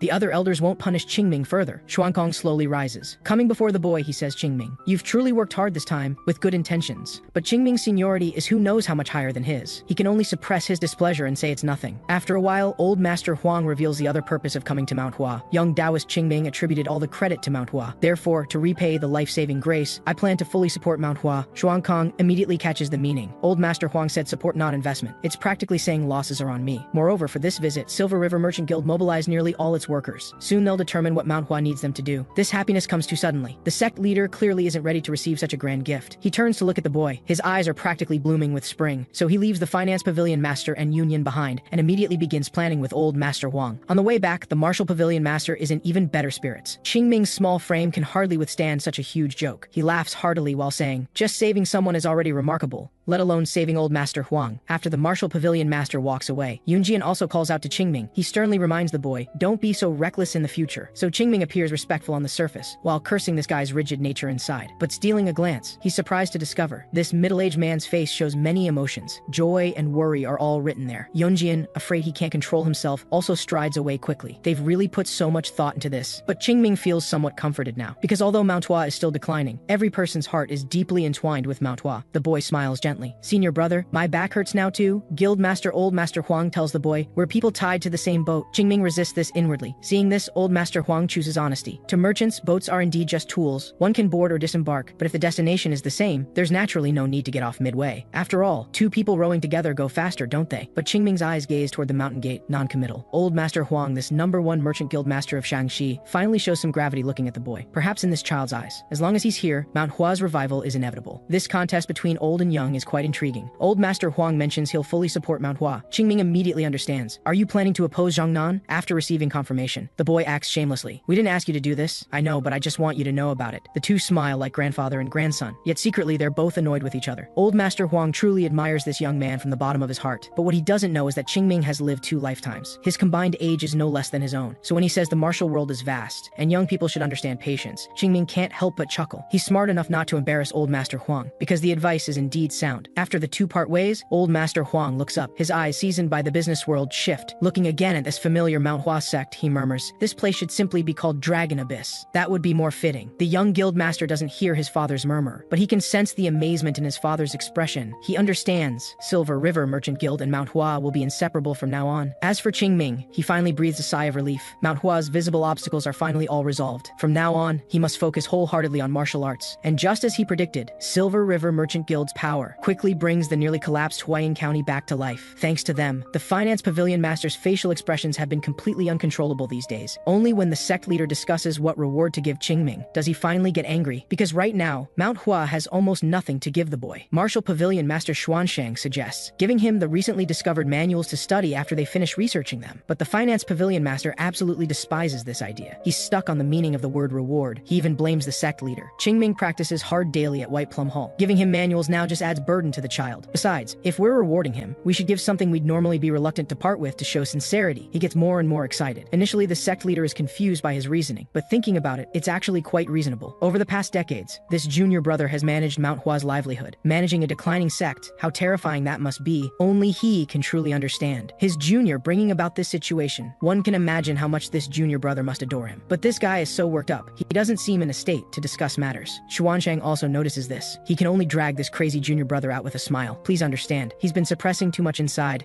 Days pass one by one at Mount Hua. Though the training days are tough for the 3rd generation disciples, it's clear that Qingming has no intention of easing their burden before actually killing someone. Among them, Zhao Ji, who has the best talent, brings Qingming great satisfaction. As for the senior brother, though he lacks Zhao Ji's natural gifts, he's becoming increasingly composed about Devil Ming's training. He did have concerns in the past, because Mount Hua's sword techniques are fast swords focused on variation. They always believed that building strength would hinder the execution of sword techniques. But somehow, after he actually built up his body, both the speed and sharpness of his sword strikes increased exponentially. This visible transformation motivated not just himself, but everyone to actively strive for better results. As the senior brother, he knows they've changed. It's just that everyone's physical transformation makes him feel Mount Hua sect is increasingly resembling a bandit den. As for Qingming, ever since the kids started training on their own initiative, he stopped supervising them. Zhao Jie says he seems to always be the first one up, but where exactly he wanders off to remains unknown. The two discuss their current physical changes. Though everyone's getting stronger, reducing points of comparison, they still feel that if they face their former selves, they could easily handle 2 or 3 of them. But Zhao Ji isn't satisfied, because that assembly is about to be held again. He hopes to become even stronger, so the 2 young beasts simultaneously decide that when Qingming returns, they'll ask him to torture them thoroughly again. What they don't know is that Qingming gets up at the hour of the ox every day, not to add more training tasks for himself, but because he's mastered so many sword techniques and energy methods. This small body needs more time to fully adapt. For now, besides the lack of internal energy, his techniques still feel somewhat inadequate. But if he practices sword techniques in front of the kids, Mount Hua would likely descend into chaos again. That's why he sneaks off to Falling Flower Peak at this time every day. However, today Qingming discovers another figure. Graceful and agile, her sword dance flows like falling flowers. Elegant and dignified, though still immature, her movements are, to this day, the sword intent most similar to Mount Hua's techniques from the past that Qingming has seen. Yet while he's still feeling resentful, he doesn't notice the girl's eyes already showing signs of alertness. Suddenly, cold steel whistles. The girl stares down at the young man from above. Who are you? I don't think I've ever seen you before. Having his whereabouts discovered by this little girl actually irritates Qingming. Besides, shouldn't he be the one asking? But by the moonlight, Qingming gets a good look. This woman is truly a rare beauty among all the martial world he's roamed for nearly a century. However, the icy coldness emanating from her blade leaves him feeling utterly helpless. So he points at the plum blossom on his chest. Are you blind? Don't you see the Mount Hua Taoist robe? Learning that Qingming is a 3rd generation disciple, and that leaving the mountain gate after sunset is specially permitted by the sect leader. She doesn't believe it at all. She says spying on others' training is a major taboo. Since he saw it, he should leave immediately. But who is Qingming? Whether you're a pretty girl or some heavenly king, when he needs to snap back, he will. First, until yesterday, this was my training spot. Second, when a stranger wanders around Mount Hua late at night, shouldn't I verify who they are? Just like that, the girl's brow furrows tightly. A few words and she's left biting her red lips. Unexpectedly adorable. This surprises Qingming too. Seems this girl isn't good at bickering with people. After a long pause, the girl calms herself before asking the young man's name.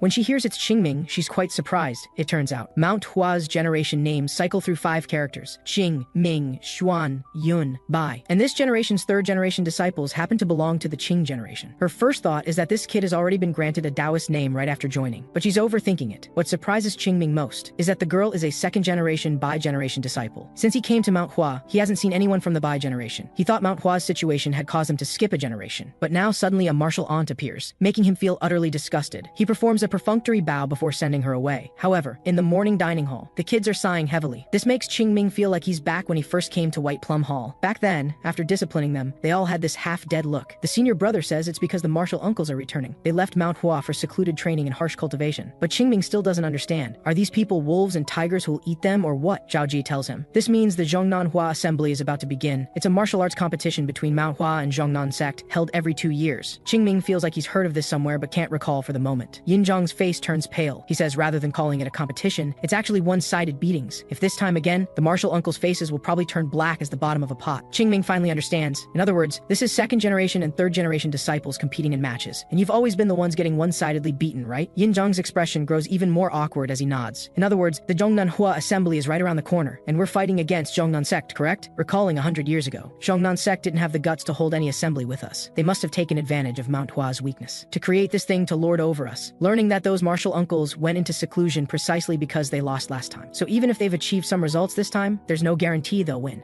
Qingming excitedly stands up. He says, "Senior brothers, don't worry, I'll make you win. No matter what, as long as we can defeat those Zhongnan sect guys, Manhua's reputation will spread. So everyone better prepare yourselves, with the resolve to die if necessary." At this moment, the kids still don't know what they're about to face. Meanwhile, in the council hall, Yunyan doesn't understand why the Zhongnan assembly is suddenly being held half a year earlier. Xuankong is even more helpless. Manhua is already at a disadvantage. If they ask for a postponement, outsiders will only spread rumors that Manhua fears battle. This doesn't matter much to these old folks, but they fear the kids might mistakenly think we elders have no faith in them. If the kids become dispirited because of this, it'll be worse than losing the matches. But even so, after Yunyan leaves, Xuankong gazes at the plum blossoms outside. His heart still aches as if pierced by a thorn. Perhaps one day it will pierce deeper, until it takes my very life. The sect leader sighs softly. At that time, in White Plum Hall, Zhao Ji is curious. Can they really defeat Zhongnan? But unfortunately, the answer he gets is negative. Then Qingming gestures about their current strength, roughly this much. Young men being dismissed like this aren't about to accept it. He pounds his chest, saying he can feel he's become several times stronger. But Qingming isn't optimistic. The current third-generation disciples' growth rate is indeed terrifying, but compared to Manhua's third-generation disciples of the past, they're still far behind. Based on the strength standards of the 9 sects and 1 guild in the past, among third-generation disciples, only Zhao Ji might be able to defeat slightly weaker opponents. As for Yinzhang, he'd need to face even weaker ones. Fortunately, Zhao Ji lacks false pride. He's more eager to know how to win. Qingming calmly tells them, "Within 15 days, prepare to die, and I'll make you stronger." So this time, Qingming calls everyone up even earlier. The kids are all chattering and speculating, until the young man appears. Only then do they quiet down. Their eyes turn to Qingming, and this time, he brings a wooden sword and a real sword. This scene truly frightens the kids. The noise gradually rises as they all guess what Devil Ming's training will involve. But Qingming shows no emotion. He says that to make everyone stronger faster. They need to change their training method, but it's nothing too special. Everyone just needs to die once. Because even if I die, I don't want to see you defeated by those Zhongnan guys. But I will make you win. Looking at Qingming, who seems possessed, Zhao Ji panics. He says as long as they can win, everyone will do whatever training it takes. But what does dying once mean? That sounds so terrifying. Qingming glances at Zhao Ji. "You first." At this moment, he still wants to find someone to share his fate, only to discover how precious the bond between fellow disciples truly is. So Zhao Ji steels himself and approaches Devil Ming. Qingming says, "Though this sounds strange, the senior brothers are already quite strong now. The previous training wasn't wasted. It's just that he tries to estimate in his mind. If Li Songbai counts as a strong fighter among Zhongnan's second-generation disciples, then their strength should be similar to the past. The current situation probably isn't optimistic." So Qingming begins teaching them his heretical ideas. "Though you've built up your bodies, your sword techniques are too weak. Learning the sword is for victory, and for victory you must use any means necessary."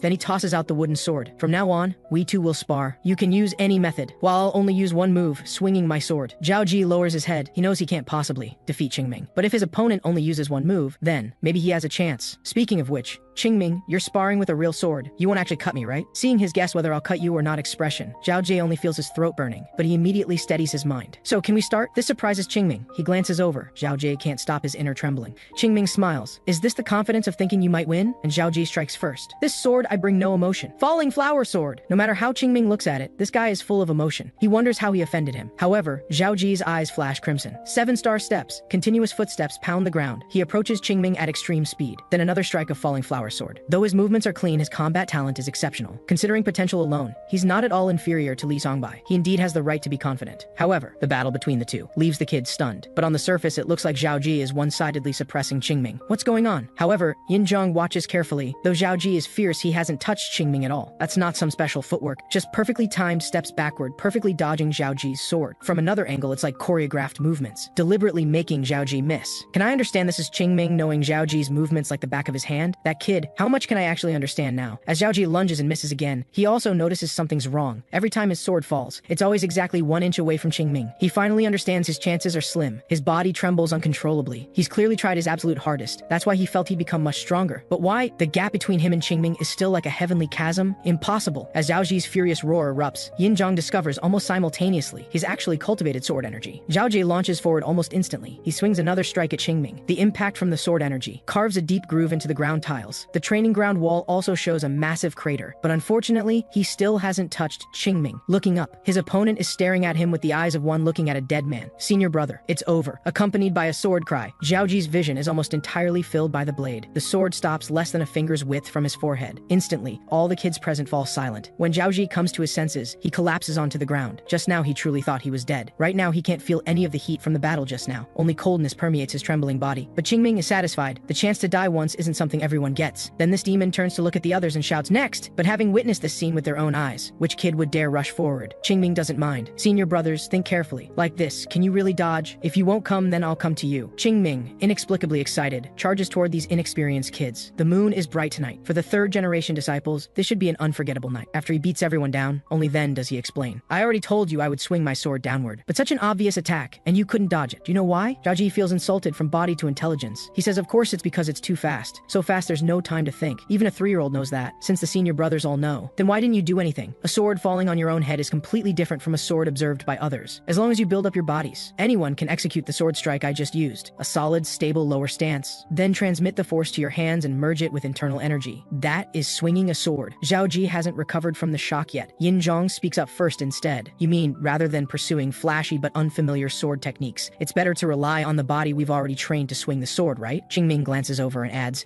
you also need the determination for a killing blow. Every one of you needs the resolve to not swing a second sword. If you can't kill in one strike, you'll die. Now the senior brother finally understands why Qingming wanted everyone to die once. Without personally experiencing the feeling of Qingming's sword falling on your own head, most people probably can't understand what killing in one strike means. But Qingming were Manhwa disciples. Even in a match, shouldn't we defeat opponents using Manhwa's sword techniques? Senior brother, what's the first form of Six Harmonies sword? Isn't Six Harmonies a Manhwa sword technique? It's not only Manhwa's foundational technique, but also Manhwa's cornerstone. All our Manhwa sword techniques begin with Six Harmonies and remain true to Six Harmonies. However, those who can't even use this technique well, yet started learning the superficial falling flower sword and 7-star steps, you all better remember, if you can't use Six Harmony sword proficiently, learning other sword techniques is useless. It's like a building. If even the foundation isn't solid, a little wind can blow it down. So, everyone go get wooden swords and practice 10,000 downward swings first. Listen well, there's no such thing as honorable defeat. I want you to win by any means necessary. After a while, having assigned the lessons, Qingming comes to Falling Flower Peak again. Honestly, I'm pretty tired too, especially recalling back then. The junior brothers worried my sword techniques would lose their lineage, so they went to the sect leader to suggest I take disciples. But that damned senior brother said he couldn't bear to entrust disciples to me, saying I believed in spare the rod, spoil the child, but any normal person absolutely couldn't do such violent things. Most importantly, that bastard said this right to my face. Just thinking about it irritates me. I don't even know why I reincarnated. It would have been better if I just died then. I don't need wealth and glory, nor do I want my name in history, but I want to build a sect that even without me, can pass down Mount Hua's spirit, though I knew this wouldn't be easy. Speaking of which, that woman probably won't come again, right? No matter how obsessed with training, she wouldn't come to the mountain at the start of the hour of the ox. Qingming draws his long sword. The weariness in his eyes vanishes. Right now he must become stronger quickly, not to reclaim his past self. Obviously, his past self was far from strong enough. If not for the experts from 9 sects and 1 guild attacking together and exhausting that guy's stamina, I absolutely wouldn't have been his match. Though everyone said I was the #1 swordsman under heaven, in reality, I was just a failure who couldn't defeat the heavenly demon alone. As long as I'm strong enough, those things won't happen, and no one can guarantee another guy like the heavenly demon won't appear, or even someone stronger. To protect Mount Hua amidst so many dangers, I must become stronger than anyone in this world, even stronger than the heavenly demon. That guy's appearance shattered everything I once believed in, as if mocking those of us who firmly believed that simply following the path opened by the sages would lead to enlightenment. I must break through what I consider my limits. However, what Qingming doesn't know is that his training appearance is still being clearly observed by that martial aunt named Liu Yishui. She can see the young man is quite anxious, hoping to comprehend something, but this matter is still still far beyond him right now. Slowly opening his eyes, he immediately spots this Liu martial ant. She actually startles Qingming into backing far away. He can't figure out how this woman is like a ghost, able to evade his detection and even approach him. She clearly doesn't look strong, yet her presence is extremely faint, as if she's specifically trained in assassination arts. But the problem now is, how much did this woman see? And Liu Yishu doesn't seem to know how to speak either. The two words plum blossom slip out. This instantly makes Qingming's head spin countless times. He plans to act nonchalant, but this makes the girl think he wants to silence her. Her nervous appearance leaves Qingming not knowing what to do next. After thinking for a long time without result, now there's only one method left. So he sheathes his sword, clasping his hands, martial aunt. Then I'll take my leave. Without waiting for the girl to stop him, Qingming suddenly leaps backward. Just like that, maintaining a respectful posture, he disappears from Liu Yishui's view, leaving behind the girl murmuring plum blossom. Qingming runs while regretting. Fortunately, there's only one witness this time. As long as he denies it to death, no one should take it seriously. Looks like when the Bai generation returns, he needs to be more careful. Wait, before they return, I seem to have forgotten something very important. In the morning at Huayin County, people come and go like flowing water. A young man's figure sits at a table, holding a cup and making slurping sounds. His 100-year-old homebrew can't go to waste. Since it's a privilege granted by the sect leader, naturally it should be used flexibly. The wine is still the wine from 100 years ago, but the taste has changed. The young man sighs. The taste was best when sneaking sips behind senior brother's back. Thinking this, Qingming gives a self-mocking smile. People he never thought about in his whole life. What's the use of thinking about them now? The place where senior brother is now probably doesn't have these things. The young man is drinking when a group of people in black attire enters the courtyard. They look to be in their 30s. They also have plum blossom patterns on their chests. Looks like he's unluckily encountered people from the Bai generation. Qingming doesn't want to get involved with them. Better finish quickly and leave. But as they call the waiter for some good dishes and another pot of wine, it still makes Qingming feel uncomfortable. You have to know, drinking wine was something he only tried after becoming the sect leader's junior brother. If he were still a second-generation disciple, openly doing this in Huayin County would inevitably mean being locked on Reflection Cliff for half a month. Kids these days. However, paying attention, Qingming also discovers the man at their head is surprisingly handsome. Even he, a man, feels this guy is quite beautiful. How to put it? Like a great swordsman stepped out of a story. But then you listen to what he's saying. Facing the Manhwa assembly, he's confident they can compete with Zhongnan sect. As long as they keep improving, they might surpass Zhongnan sect and look down upon the world. With a puff sound, Qingming really can't hold it in. Realizing he's lost composure, he pretends and says, "Is there a bug in the food?" But clearly their senior brother doesn't believe it, and this person seems rather persistent. He takes the initiative to say, "May I ask who you are, young brother? I don't think I've ever seen you in Huayin County. Would you mind telling me your name and family?" He glances at the dishes on Qingming's table, everyone expensive. In all of Huayin County, according to his memory, there's no such person among the young masters of wealthy families. The young man doesn't want involvement with him and insists he need not pay attention. But he persists relentlessly. He picks up his chair and slowly approaches Qingming. Looking quite amiable, he says he's Bai Tian, a Manhwa second-generation disciple, and hopes to make the young man's acquaintance. Looking at Qingming, the disgust in his eyes is practically overflowing. He doesn't understand why this guy is so persistent. He can't hit him either. What a huge hassle. With no choice, Qingming can only half conceal his face and awkwardly says he has matters to attend to and must take his leave. However, Bai Tian doesn't seem foolish. Clearly he doesn't plan to let Qingming leave just like that. But his sudden grappling hand technique is dodged by the young man without even looking. To the junior brothers watching, it looks like their senior brother caught the young man but inexplicably let him go. Men value face, so he pretends to say he felt he shouldn't bully a child. On the way back, Qingming still complains about drinking too fast and wasting a table of good food. But that Bai Tian spoke such nonsense. A bunch of guys who can't even match Zhao Jie can only show off with words. Grappling hand? Really? This blow is even bigger than when he first met the third-generation disciples. But then again, the third-generation disciples only just started learning martial arts. But the second-generation disciples are long past the foundation stage and are now in their rapid growth period. Who knows how long it'll take to forge them into worthwhile material at this rate. Carrying this displeasure, Qingming returns to his room and starts snoring away. Zhao Ji comes to wake him but finds the room reeking of alcohol. He tries shaking him but can't wake him. So Zhao Ji's eyes focus. He shouts, "Bastard, get up!" then immediately pretends it wasn't him. Fortunately, this guy didn't hear clearly. So he quickly changes the subject, saying the martial uncles have returned and want us to assemble at the martial training ground. Plus, you reek of alcohol. However, before he finishes speaking, he sees Qingming pinch his nose. A long breath, Zhao Ji discovers in amazement that both the room and Qingming's body, the alcohol smell has completely vanished. Looking again, Qingming has already changed into his Taoist robe. He says, "Senior brother, this is a place of purity. What alcohol smell? Don't speak nonsense." When the two arrive at the martial training ground, Qingming still finds it amusing. Just eating a few fasting pills on Reflection Cliff creates the illusion of harsh cultivation. The moment they return, they feel they've suffered. Drinking wine, boasting. These kids feel great about themselves. The great doors gradually open. The sect leader personally welcomes them as well. The third-generation disciples have long admired them. They unconsciously applaud their perseverance. As for Qingming, when looking at this Bai Tian, indeed, this guy is truly handsome. But why do I feel I'm even more handsome? Just feels like senior brother would question where my conscience is. Seems I've exposed something. By coincidence, Bai Tian also spots Qingming. Whether it's an illusion or not, he inexplicably turns back. He stands right in front of Qingming. With a whoosh, he raises his arm and covers half the young man's face. "Now then," Bai Tian grins. "Perhaps. We know each other, young brother?" However, someone this persistent is rare even to Qingming, though he doesn't know what this guy wants. How about beating him up first? If those bullying you are elders in their prime, then most of the time you and I can only only endure it, especially in the tradition emphasizing Taoist manhua. Each generation is a chasm. The problem arises because this generation of manhua is too special. In earlier years, to repay Huayan County's debts, they chose to open the recruitment ceremony for new disciples early. This led to the youngest second-generation disciples being similar in age to the oldest third-generation disciples. The result is that the two generations of disciples unconsciously pay attention to each other, and the second-generation senior brother Bai Tian already enjoys the hollow reputation of Manhua's #1 prodigy. This kind of thing, Qingming had it once too, but it quickly became Manhua's #1 little demon. But even if it's just a hollow reputation, in his view, it should belong to Zhao Ji. Don't say that. Bai Tian martial uncle is someone I can never reach. Qingming clicks his tongue. Yesterday you wanted to defeat me. Today you're so humble. Not easy. Glancing over, the young man finally understands why this person lives so seriously. Standing out like a crane among chickens, standing beside these weak peers, is completely unnatural. And because of this, he's developed flaws he himself can't detect. Coming over to identify people just now makes sense then. Qingming is thinking when a young woman quickly joins the formation, she naturally stands at the second position after Bai Tian. Right, this person is also from the Bai generation. Lu something? What was it? She probably hasn't told anyone about me yet, right? Zhao Ji suddenly teases Qingming, smiling like he's seen the world. I understand. Martial aunt is Shangxi's #1 beauty. First time seeing her, you definitely can't look away. But don't dream, kid. Lu martial aunt has long been devoted to Bai Tian martial uncle. Looking at Qingming, he and Yinzhong just feel this kid's pretentious air is too heavy and don't want to deal with him at all. One moment Manhua's #1 prodigy, next moment Shangxi's #1 beauty. Those who don't know would think Manhua represents all of Shangxi. If you had this much spare time to practice your sword once more, you might already be famous throughout the land. As Bai Tian leads, the second-generation disciples all pay respects to the sect leader. Xuankong understands their cultivation hasn't been easy, so after some pleasantries, he has his junior brother arrange a feast. Though the finance pavilion master is unwilling, he doesn't object to the sect leader's arrangement, just mutters without hiding it as he leaves that senior brother is a spendthrift. Xuankong is helpless too. Ever since that Silver River Merchant Guild incident, this junior brother always says strange things. Seeing there's nothing else, he arranges for Union to catch up with the disciples first. Then he separately calls Qingming, saying there's something to discuss with him. Originally quite normal, but the sensitive Bai Tian quickly catches the word again from the young man's mouth, perking up his ears. The sect leader is actually using a tone for coaxing children, saying, I've prepared candy for you, will you come? Watching Qingming and the sect leader's backs, Bai Tian can't help but ask, Yunjian martial uncle, what's the deal with that kid? However, Yunjian is careless. With good intentions, he advises him it's best not to concern himself with Qingming. It's good for their mental and physical health. But to Bai Tian, the meaning completely changes. The sun sets in the west. Looking at the dining hall table, full of meat, Bai Tian can't believe his eyes. A sharp-eyed junior brother beside him doesn't forget to tease. Look at those third-generation disciples. They look tired of eating meat. Seems the sect has changed quite a bit this year they were gone. Obviously, the junior brothers don't mind this strangeness, but the unfamiliarity in Bai Tian's heart makes him unable to eat at all. In his memory, Manhua was almost as poor as beggars. Even Beggars Guild only looks poor. But what exactly happened here? Yunjian now also notices Bai Tian's strangeness. Learning this kid is confused by the sect's changes, he suddenly understands. But it's a long story. Our Manhua has received a lucky star. In time, you'll naturally know. The more Bai Tian listens, the more confused he gets. But at this moment, the dining hall door is suddenly kicked open. Everyone looks toward the one who dares make such a commotion. They see the young man storm in angrily, as if someone owes him millions. Without a word, he comes to the table and sits down. Yinzhong naturally asks, why so angry again? Learning the sect leader made him run to Silver River Merchant Guild yet again. They finally understand. 4 or 5 times this week, though it's just the Huayan County branch, being like a messenger pigeon is hard to accept. However, Bai Tian now stares at Qingming. He discovers none of his senior brothers reproach him. Even Yunjian martial uncle, who usually values etiquette most, remains silent, as if all this is perfectly natural. By now, his mind has conjured up a series of major power seizure incidents. Looking carefully, that kid is even sitting in the position that originally belonged to their senior brother Yinzhong. This means this kid not only has status but also holds real power. Bai Tian's brow furrows deeply. He hasn't yet realized he's completely fallen into this. I don't know what methods you used, but it's a fact you control the third-generation disciples. Looks like it's necessary to find a day to have a match with you. A junior brother beside him notices he's barely touched his chopsticks and curiously asks. Only then does Bai Tian react. Just as he's about to eat, he remembers he doesn't know where Lu Martial's sister went. Speaking of this martial sister, she concerns him far more than that Qingming kid. Afraid she'll miss dinner, he plans to go look for her. The junior brothers are helpless. Whenever it involves Liu Martial's sister, he becomes very reckless. Perhaps this is one thing conquering another. However, at this moment, another person enters the dining hall. Bai Tian is already highly sensitive. He immediately notices the newcomer. It's precisely Lu Yishui, the martial sister he's been thinking about. But facing his greeting, Lu Yishui acts as if she didn't hear. She looks around on her own as if searching for something. This leaves Bai Tian stunned again. He sees her go straight to the third-generation disciples table. May I sit beside you? This ice-cold goddess initiating conversation with a guy for the first time. It's like major drama unfolding. But Qingming doesn't care about this. He doesn't want any involvement with this person at all. He turns his head and clearly says no. Liu Yishui gets anxious. Then can we talk outside? Qingming waves his hand even more. No, I don't want to talk to you. Zhao Ji is dumbfounded. What the heck is this situation? Since coming to the mountain, I've never seen Lu Martial Aunt initiate conversation with anyone. Now she's actually coming to pester Devil Ming. But can this guy watch his tone?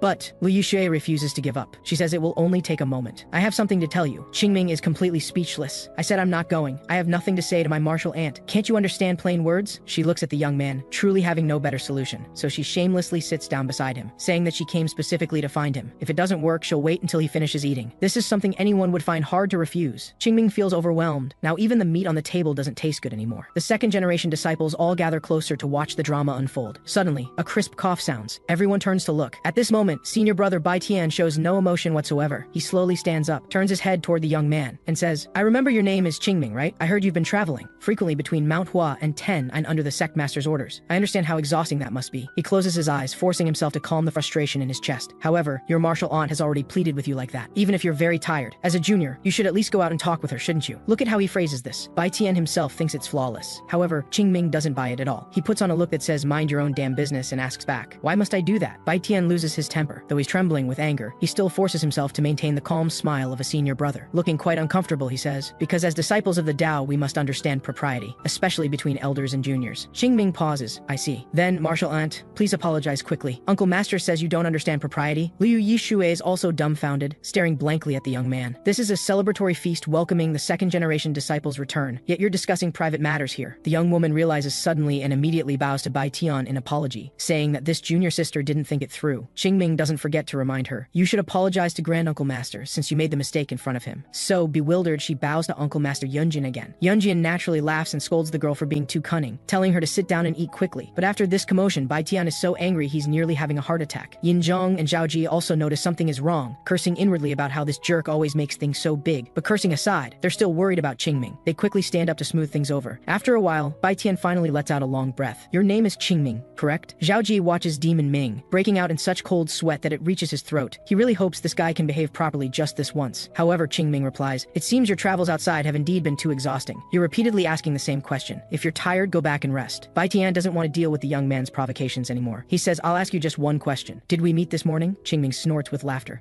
I already said it's the first time we've met. Were you raised on lies? At this moment, Bai Tian has already lost his reason, though he knows this isn't right if he can't strike down this kid's arrogant attitude. Uncle Master, this disciple has important matters to report. To my knowledge, third-generation disciples are not permitted to leave Mount Hua without special instructions, but this morning I saw a third-generation disciple wearing civilian clothes in Huayan County, and that person was this disciple, Qingming. Hearing this, Yunjian only frowns slightly. After confirming that the person Bai Tian saw was indeed Qingming, he simply says, no harm done. Bai Tian is confused again. He suddenly starts to doubt whether something is wrong with his ears. Uncle Master Yunjian, who is usually very strict, not only showed no intention of reprimanding him, but actually said no harm done. Seeming to notice his confusion, Yunjian adds, that disciple, without the sect's permission, can freely enter and leave the mountain gate. This privilege was granted by the sect master. Do you have a problem with that? His brain already short-circuiting. He then hears loud smacking of lips, whether intentional or not. Qingming eats so noisily that the entire dining hall can hear him. Bai Tian grits his teeth as a sense of helplessness inexplicably grows from deep within him. Just then, another person approaches. It's the finance pavilion master coming to inspect the banquet he arranged. Though Bai Tian is surprised, he immediately steals his resolve. At this point, he can only go all in. He strides forward, cups his fists respectfully, and says, greetings, elder. The finance pavilion master doesn't seem to care much. He waves his hand, telling them to eat and drink well. He casually reminds Yunjin to keep the disciples in check and not let them get too wild. However, Bai Tian steels himself and speaks again. He says, elder, this disciple has important matters to report to you. This morning, I saw a Mount Hua third-generation disciple drinking at a tavern in Huayan County. Hearing this, the finance pavilion master becomes angry. You said a third-generation disciple was drinking? Tell me, which one did you see? Seeing that this seems effective, Bai Tian shows a slightly embarrassed smile. This disciple would not be mistaken. It's that disciple sitting over there eating loudly. Qingming. The old man and the young man lock eyes. Bai Tian doesn't notice the elder's unusual reaction at all and continues speaking to himself. But at this moment, the finance pavilion master impatiently interrupts him. So what if it's Qingming? Did you set Mount Hua's rules? According to your logic, does Mount Hua have a rule forbidding disciples from going down the mountain to drink? And furthermore, what's the problem with having a little drink? You people who can't even earn your own meal money, living off the money he earns for you, actually have the nerve to report him? Do you even deserve to be called an uncle master? Believe it or not, I'll smash your head in right now. The more he speaks, the more agitated he becomes, his face showing increasingly obvious anger. Almost roaring, he says, the money for the meat you're eating was all earned by your martial nephew. What's wrong with him saving a little to drink? A bunch of bastards. Stop eating. What right do you have to eat meat? Seeing his junior brother losing it again, Xuanshang is thankful he arrived fairly timely. He forcibly drags him out. Only now does the place finally quiet down. After suffering setback after setback, Bai Tian finally regains his reason. But this kid, what exactly is going on? After a while, everyone returns to their quarters. Bai Tian holds a teacup with a water line from years ago. His junior brother Bai Shang beside him is indignant. Whether it's the elders or uncle masters, even junior sister Lu seems to be far too biased toward that kid. It's not that he wants to cause trouble, it's just that after working working hard for a year. Upon returning, they not only weren't warmly welcomed, but even the elder's affection has been stolen by some guy who appeared out of nowhere. Bai Tian puts down the teapot. He lowers his head, his eyes no longer showing their previous turmoil. He says, "We're long past the stage of receiving the elder's affection. You should know what I mean. These aren't the main points. The key issue is that I always feel Mount Hua's control has already fallen into that guy's hands. The Mount Hua of the past was like this chipped teacup,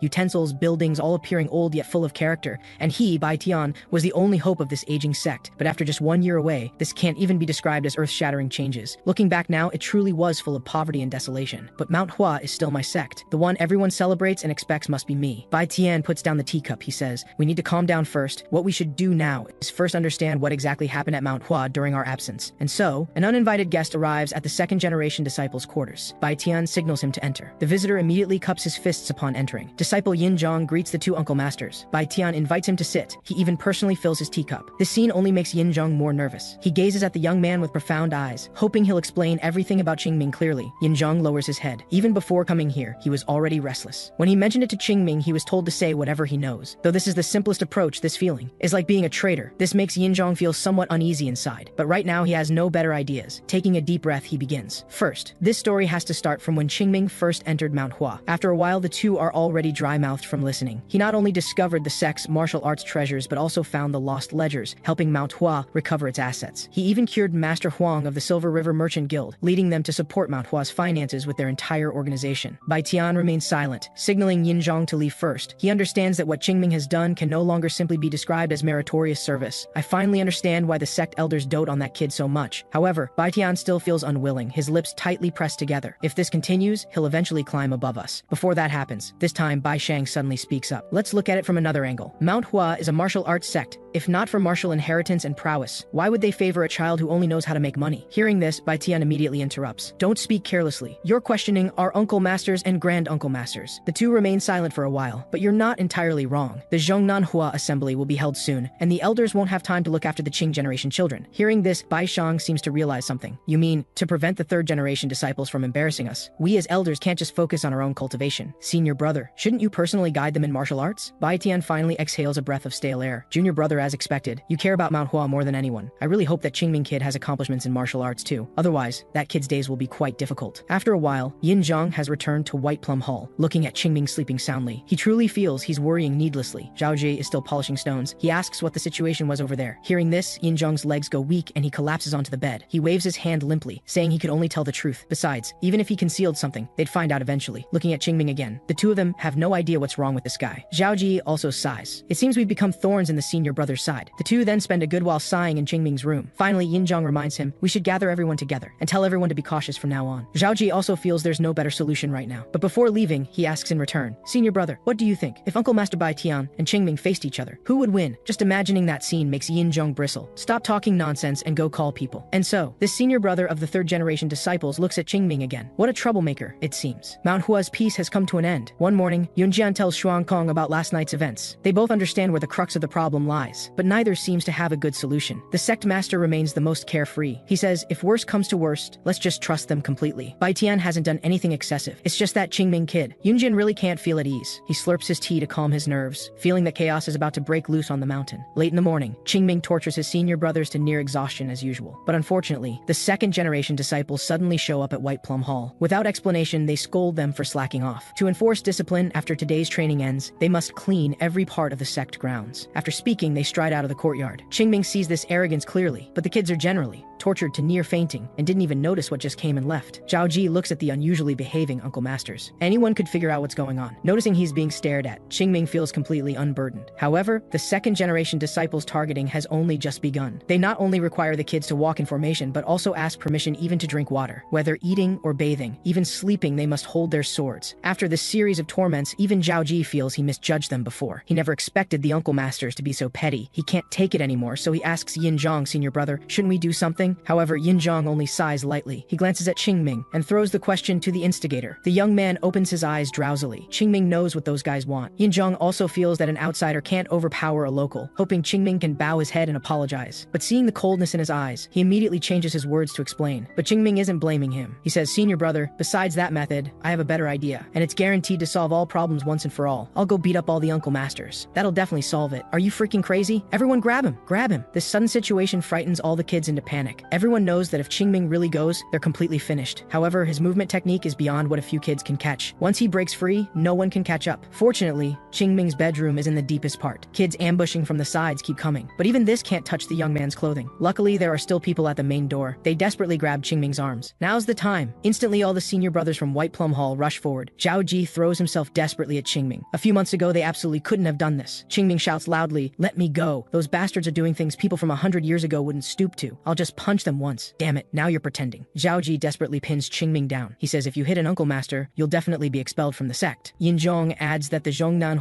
assembly is about to start. What if you beat them so badly they can't compete? Qingming still has his temper up. He says, "I just won't injure them. This is my specialty. Don't you all know that? That still won't do. If uncle masters get beaten by their martial nephew, how much confidence will they have left? Let's endure a bit more. At least being bullied by them is better than losing to those Zhongnan guys. Please." For a moment, Qingming's emotions are unreadable, but he still agrees to the senior brother's suggestion. Zhao Ji glances at Yin Zhong. Only after getting the signal does he release the young man. Qingming confirms again that they only need to endure until the assembly ends. Only then does he slowly sit up. For senior brother's sake, I'll endure this time. But what if they provoke me? Yin Zhong knows he can't persuade him in this situation and can only say, if that really happens, I truly can't control it. Only then does Qingming chuckle softly. Very good. Those are your words. The next day, Bai Tian and Bai Shang notice White Plum Hall seems completely quiet. Despite days of pressure, they not only show no reaction but don't even say anything that might cause problems. This makes Bai Tian think slightly better of Qingming. Knowing how to endure is a rare quality. Moreover, Bai Shang also feels they should focus on the Zhongnanhua assembly now. But unfortunately, Bai Tian is someone with deep obsessions. Since there's no time for roundabout approaches, and the third generation disciples are still simple children at heart, then he'll simply find an opportunity to directly deal with the worst one. Hopefully, this kind of strict discipline will one day make him understand his deeper intentions. It's just going to hurt a bit now. Late at night at White Plum Hall, Qingming quietly opens the door. He seems quite nervous, tiptoeing out of the courtyard. For some reason, to avoid a wet behind the ears kid, he has to go through all this trouble. As Qingming walks, his mind is full of thoughts. Though I really want to flip the table. Yin Zhong's expression at that time reminded me of the sect master. Their expressions look more and more alike. It's making me feel somewhat guilty. Though I really want to kick those Bai generation's butts, I want to crush those Zhongnan guys even more. This place will do. Qingming picks up his sword, draws it slightly, then suddenly becomes alert. He's truly afraid of that woman who appears out of nowhere, like a leech, following me day and night. Whenever I'm alone, she suddenly appears saying she wants to talk. The strangest thing is her whereabouts. I completely can't track her. In these 80+ years, I've never encountered a ghost. A soft, distant call brings forth wails echoing throughout the valley. Qingming clearly feels his heart hurt from the fright this woman gave him. Just as he's about to curse to vent, Lu Yixue gazes at the young man with her calm eyes. "I am your martial aunt. You are my martial nephew. So you must be polite to your martial aunt." Qingming's scalp tingles. "Why do you always follow me?" Seeing Liu Yixu frown, he has to change to the formal you. If the sect master saw this scene, he'd probably laugh his head off.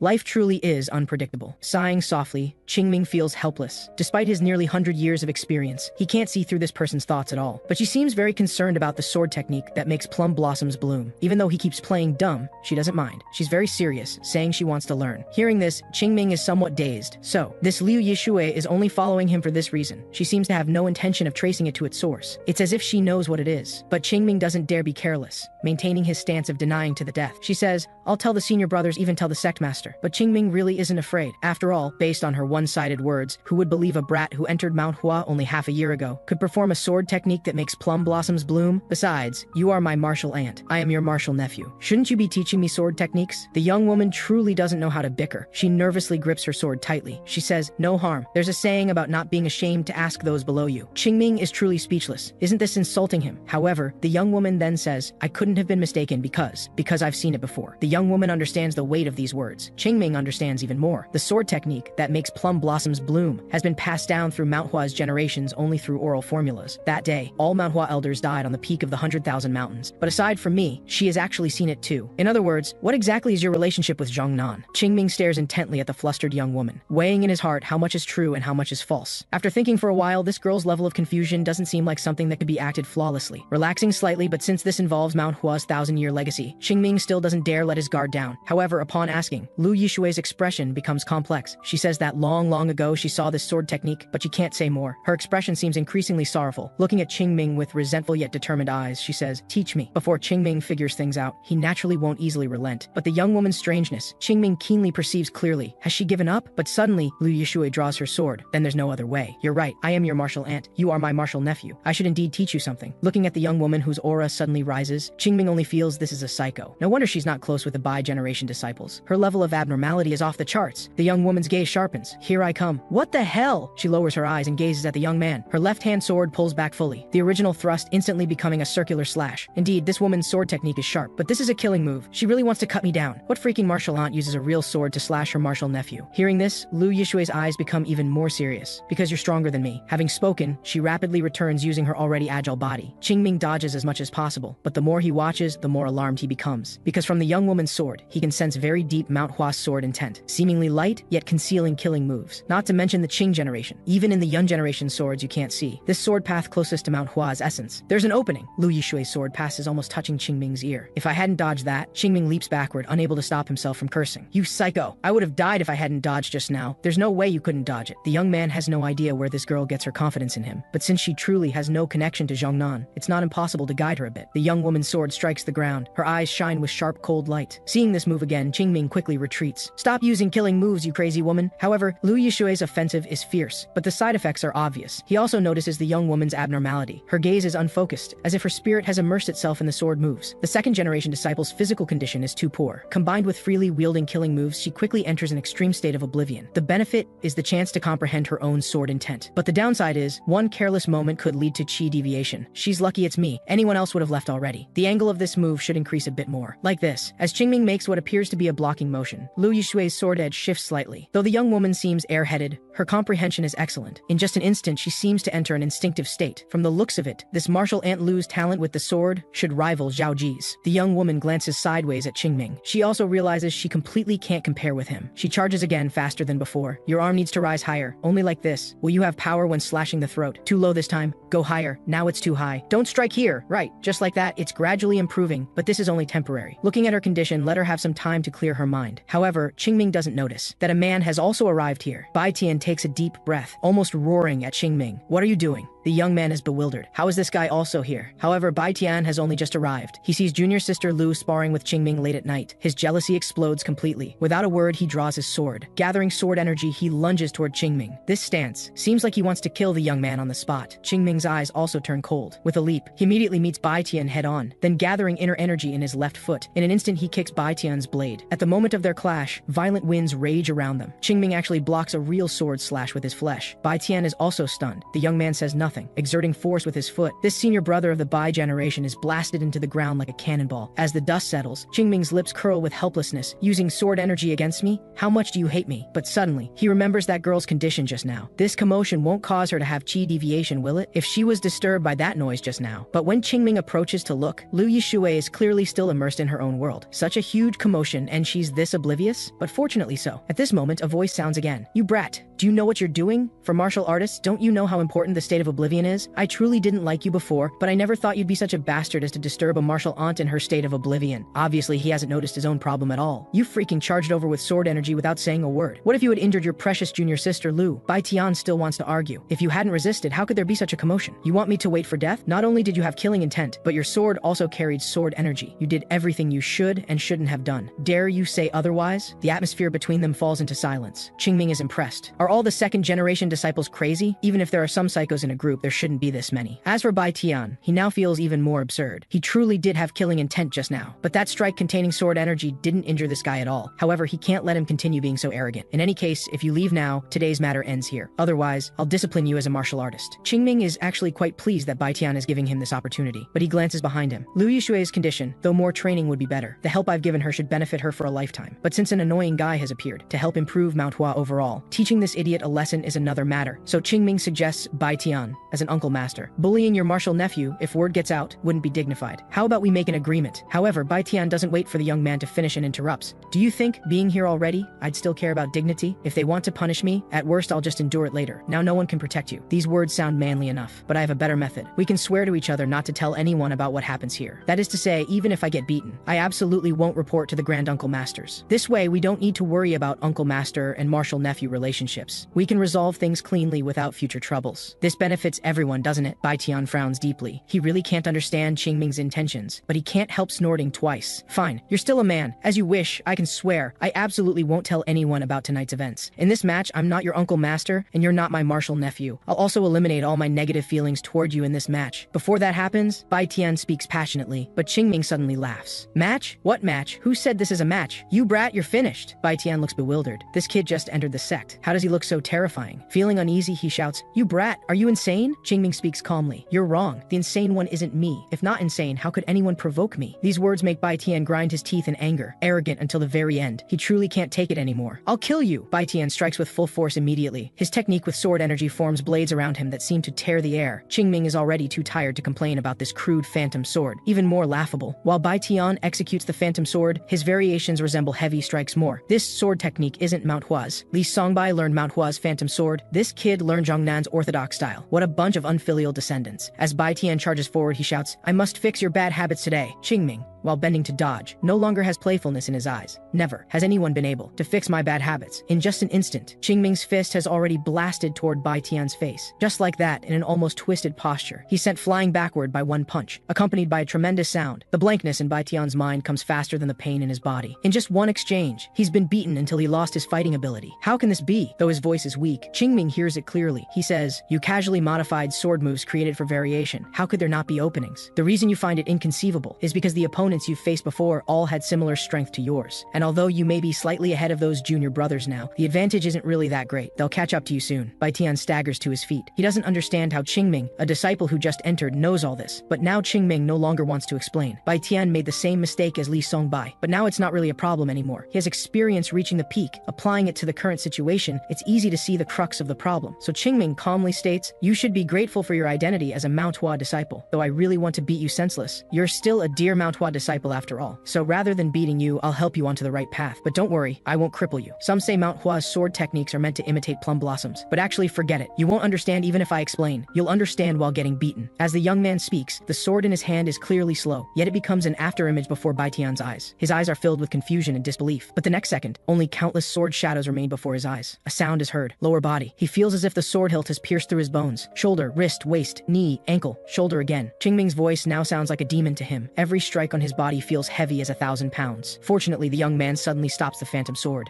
Bai Tian thinks he's vented enough. Looking up, he meets Qingming's demonic face. This time it's the head. Head. As Qingming strikes wildly, Bai Tian is beaten unconscious. The last question in his mind before fainting is why he called out 5 times, but hit me 6 times. After a moment, Bai Tian slowly opens his eyes. Meeting Qingming's seemingly harmless face, he's completely terrified now. In a stress response, he trembles as he shields his head. Seeing him like this, the young man is quite satisfied. After being beaten so one-sidedly, Bai Tian no longer has the heart to discuss victory or defeat. I want to ask you, why are you so strong? Hearing this, Qingming is actually quite surprised. This kid's pride was so high, yet he's recognized reality this quickly. So he temporarily sets aside the thought of continuing to beat him. Squatting down, he says casually, It's not that I'm strong, but that you're too weak, Uncle Master. Bai Tian wants to argue back, but the pain throughout his body makes it hard to form complete sentences. He can only say resentfully, forcing out, I'm Bai Tian. One day I'll become the leader of Manhwa. Hearing this, Qingming rarely doesn't mock him. He says, even so, that doesn't prove you're not weak. You're like a flower in a well, a tiny world outsiders don't even want to enter. Yet here you are, stuffing yourself full. Seeing him show another stress response, Qingming feels helpless and can only speak more gently. You should know Manhwa is finished, right? But you keep saying you want Manhwa to rise again. What efforts have you actually made? In my view, you claim to go into seclusion, but you're really just playing house. On your way back, you don't forget to drink, even though the Zhongnan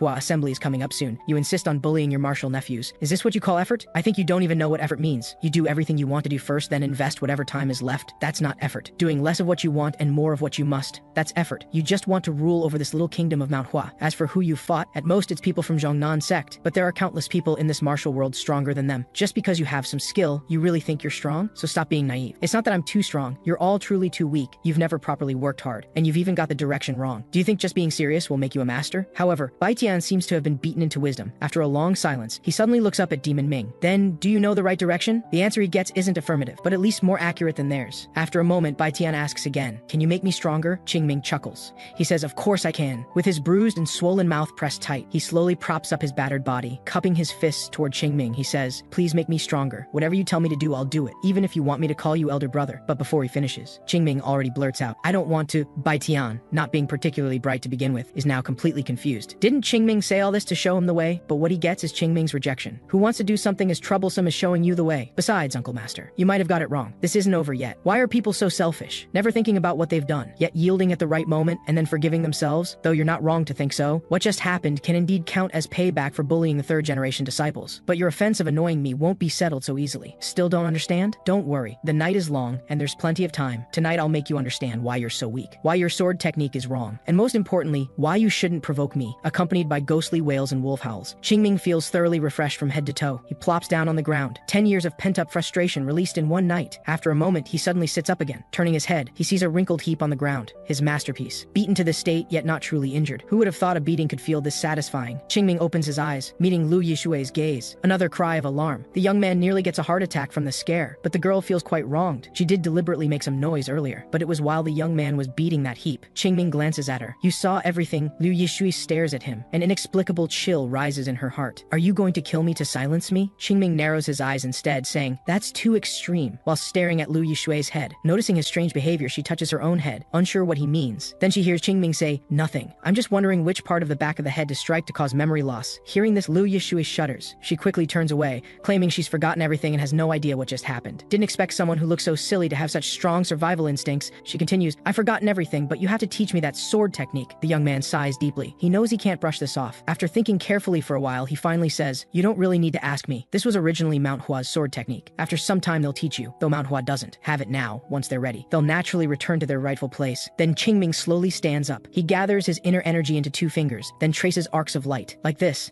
The light arcs display before the girl a scene that seems chaotic yet follows patterns. This is the Yu Maiden sword technique. I've studied it for a long time and practiced it even longer. But why does it feel so different from mine? Like there's a fundamental difference. After a moment, Qingming slowly withdraws his inner energy. Did you understand? Liu Yishui shakes her head, indicating she didn't understand at all. But I think I understand what you're trying to say. You mean I need to explore it myself? I can't learn it until I reach a certain level. What I need to do now is solidify my foundation first, right? Rarely encountering a child with such high comprehension, Qingming is actually quite pleased. So he says, if you tell anyone about tonight, I definitely won't teach you. However, Liu Yishui actually doesn't like blabbermouths anyway. Seeing her promise, Qingming naturally pats her head. Even though the girl is annoyed, there seems to be nothing she can do. Before leaving, Qingming specifically says, remember to take that heap back. It's not good to just leave it here. With that, the young man gradually walks away. Martial Aunt Lu squats in place, her thoughts drifting far away. Her father's words from the past keep echoing in her ears. I will definitely restore this sword technique, and one day I'll return to Manhwa to beg forgiveness. Sure, come with me. Manhwa is a truly beautiful place. After a while, Qingming returns to White Plum Hall. Seeing everyone awake, he's also surprised. However, Zhaoji suddenly jumps up, saying Uncle Master Bai Tian has gone missing. So the Uncle Masters suddenly came to White Plum Hall looking for him. Hearing this, Qingming is quite speechless. Do they think people from White Plum Hall could kidnap Bai Tian? Yinzhong tentatively asks him. This shouldn't have anything to do with you, right? But he gets a denial. Bai Tian has been with me the whole time. Yinzhong panics. You didn't hit Uncle Master, did you? Or attack him like you said last time? Qingming scratches his face, then waves his hand. I'm not a child. Don't worry. Hearing this, Yinzhong finally breathes a sigh of relief. Good, good. I still trust you. After all, you wouldn't actually hit an Uncle Master, right? I didn't hit him. I just beat him into submission. Like a dog. What'd he just say? Beat Uncle Master Bai Tian into a lapdog? Yinzhong is so distressed. He doesn't dare imagine what Manhwa will become in the future. In the early morning, senior brother and Zhao Ji, having finished morning training, wait outside White Plum Hall early. But the Uncle Masters, who come looking for trouble every day, are strangely nowhere to be seen today. Recalling how Qingming said last night that he'd handled everything, Yinzhong still finds it unbelievable. How can beating up an Uncle Master solve problems? Zhao Ji also finds it strange. The two just stand there, now fully convinced that Qingming took down Uncle Master Bai Tian. Thinking of the upcoming Zhongnanhua assembly, Zhao Ji feels that at least Qingming's presence can help Manhwa turn things around. However, senior brother isn't optimistic. He understands that for a sect to restore its glory, relying on one disciple alone is absolutely impossible, so they still need to strengthen themselves. Only when no one in this world dares look down on Manhwa disciples will we have the right to speak of reviving our glory. However, at this moment, a crisp and loud scolding voice comes through. Qingming is being driven to distraction, being chased by none other than Martial Aunt Lu Yishui, whose head contains nothing but plum blossoms. She says, the Yu Maiden sword is a women's technique. Sending me to Uncle Master Yunjian won't help me learn it well. The way she puts it makes it sound like Qingming isn't a man. His head is buzzing. How did I end up with a shameless person like you? Equally confused are Zhao Ji and Yinzhong. They've never seen Martial Aunt Liu so talkative. Never mind. Let's continue training. Meanwhile, on a nearby hilltop, Bai Shang watches the unrestrained Qingming with countless grievances in his heart. He looks at senior brother and says, that guy shows no sign of reflection. Shouldn't we increase the punishment? Bai Tian's expression is very unpleasant. He glances at this foolish junior brother. Punishment? You? The wind is strong on the hilltop and Bai Tian doesn't really want to discuss this, so Bai Shang doesn't hear what he's muttering. But Bai Tian has no intention of explaining. Clutching his stomach, he can hardly believe that after being beaten to a pulp last night, today he shows no no external signs. Qingming, you're truly ruthless. Bai Shang asks him why he suddenly stopped everyone from suppressing the third-generation disciples. He can't understand senior brother's thinking, but Bai Tian has no grand ideas. He simply doesn't want another beating. But he can't say that, so he makes an excuse about the Zhongnanhua assembly approaching. There'll be plenty of opportunities to discipline third-generation disciples later. Right now, we need to focus on facing external opponents together. Bai Shang lowers his head. Though he's mentioned this before, since senior brother has come around, he feels there's no need to dwell on it. Bai Tian is fortunate. His junior brothers hold him in awe, which is why they saved his face. So he still says thank you to the junior brother who understands him. Then he glances at White Plum Hall again. When the Zhongnanhua assembly ends, they'll probably witness something quite absurd. Perhaps Zhongnan's sect will be more shocked than us. I should focus on my own matters now, though I still find that Qingming kid troublesome. Thinking that bastard will also participate makes me realize I have no time to waste. This time, I will definitely prove my worth. The next morning, Yunjin reports that Zhongnan's sect will arrive at the mountain gate today. Beneath Xuankang's calm exterior, his mood remains extremely grave. Though the mountain gate no longer looks so shameful, thanks to Qingming, that little lucky charm he knows, the biggest problem is still martial arts. Though they've recovered part of their legacy, to change things won't happen overnight. However, supporting the sect for so long has made Xuankang understand one thing. Sometimes, compared to tactics and strategies, waiting might also be a good approach. Hearing this, Yunjian lowers his head. He understands that it's not only the younger generation who push themselves to keep improving. The sect master who walks the path of a Taoist probably won't stop refining himself until his last breath. He looks at the sect master. Manhwa will surely regain its glory in your generation. Xuankang smiles gently. He says, Yunjian, you don't need to comfort me. I know my shortcomings. Even if we truly regain our glory, it will be entirely due to the disciples' efforts. Besides, if it weren't for my senior brothers leaving Manhwa, I'd probably just be a slacker chanting scriptures all day. But Yunjian doesn't think so. In his view, from the day his senior uncles left Manhwa, they proved unqualified to be sect master. So please don't belittle yourself. Xuankang looks at him, rarely showing a gratified smile. Then he asks about the second-generation disciples' recent situation. Yunjian reports that after their trials, they've stabilized their mindsets. But sect master, honestly, I'm still afraid, though I want to believe in the children, but you think the second-generation disciples can't defeat Zhongnan sect? The sect master seems to have already known. He calmly takes a sip of flower tea, then asks about the third-generation disciples' situation. At this mention, Yunjian's face shows undisguised confusion. As for the third-generation disciples, they seem extremely serious about preparing. Perhaps too much so, but he can't really say this to the sect master. He can only silently gaze at the tea in his hand. As for Xuankang, things truly aren't easy for him. To keep Yunjin from worrying too much, he says the Zhongnanhua assembly is just a platform for exchange. Victory or defeat doesn't matter. Besides, they're guests who've traveled far. Regarding the Silver River Merchant Guild matter, even if Zhongnan wants to make things difficult, every problem has a solution. Don't worry too much. After Yunjian takes his leave, only this aging man remains in the room. Xuankang's bitterness finally spreads. He laughs bitterly at himself. Victory or defeat doesn't matter. A Taoist, lying so casually, but even having recovered the 7-plum sword manual, restoring past glory is just wishful thinking. If only the plum blossom sword technique were still here. He lets out a long turbid breath. Immortals, please protect Mount Hua, Huayin County. Though not crowded, its prosperity is still evident. For a county at the mountain's foot to have such scale is quite remarkable. Yet one person in the crowd shows extreme disdain. Zhang Shuhan asks, Senior brother, was Mount Hua truly once the leader of the 9 sects and 1 guild? This town seems too shabby. Responding to him is a young man of exceptional bearing. You're wrong, junior brother. It's precisely because of Mount Hua's existence that such a large town appeared in this remote place. This place mainly provides support, yet having this scale shows how formidable Mount Hua once was. That's true, but they've declined now. What's the point of sparring with Mount Hua disciples whose swordsmanship is poor? Hearing this, senior brother Qin Jinlong's expression becomes serious. He says, watch your words. That could be seen as questioning the elders' arrangements. Zhang Shuhan wants to say more, but glancing behind senior brother, he understands. Makes sense. After all, we need to restore this disgraceful guy's reputation. Strange though, ever since he caused trouble outside, he suddenly becomes silent, makes us feel awkward about criticizing him. However, what he doesn't know is that Li Songbai always found previous visits to Mount Hua easy, but now, just standing at the mountain's foot causes that person's shadow to overlap with his own. This pressure makes his heart feel like it's bearing a massive stone. Perhaps we're heading into a dragon's den. After a while, Zhongnan's second-generation disciples reach the halfway rest stop. Mount Hua holds the title of most perilous mountain under heaven. Though not particularly tall, it's clear that climbing it in one go tests their stamina. But what's hardest to accept is that even when they reach Mount Hua, there probably won't even be decent food. Even our Zhongnan doghouse is better than this place. Only senior brother Qin Jinlong understands the elder's deep attachment to Mount Hua because his family is prestigious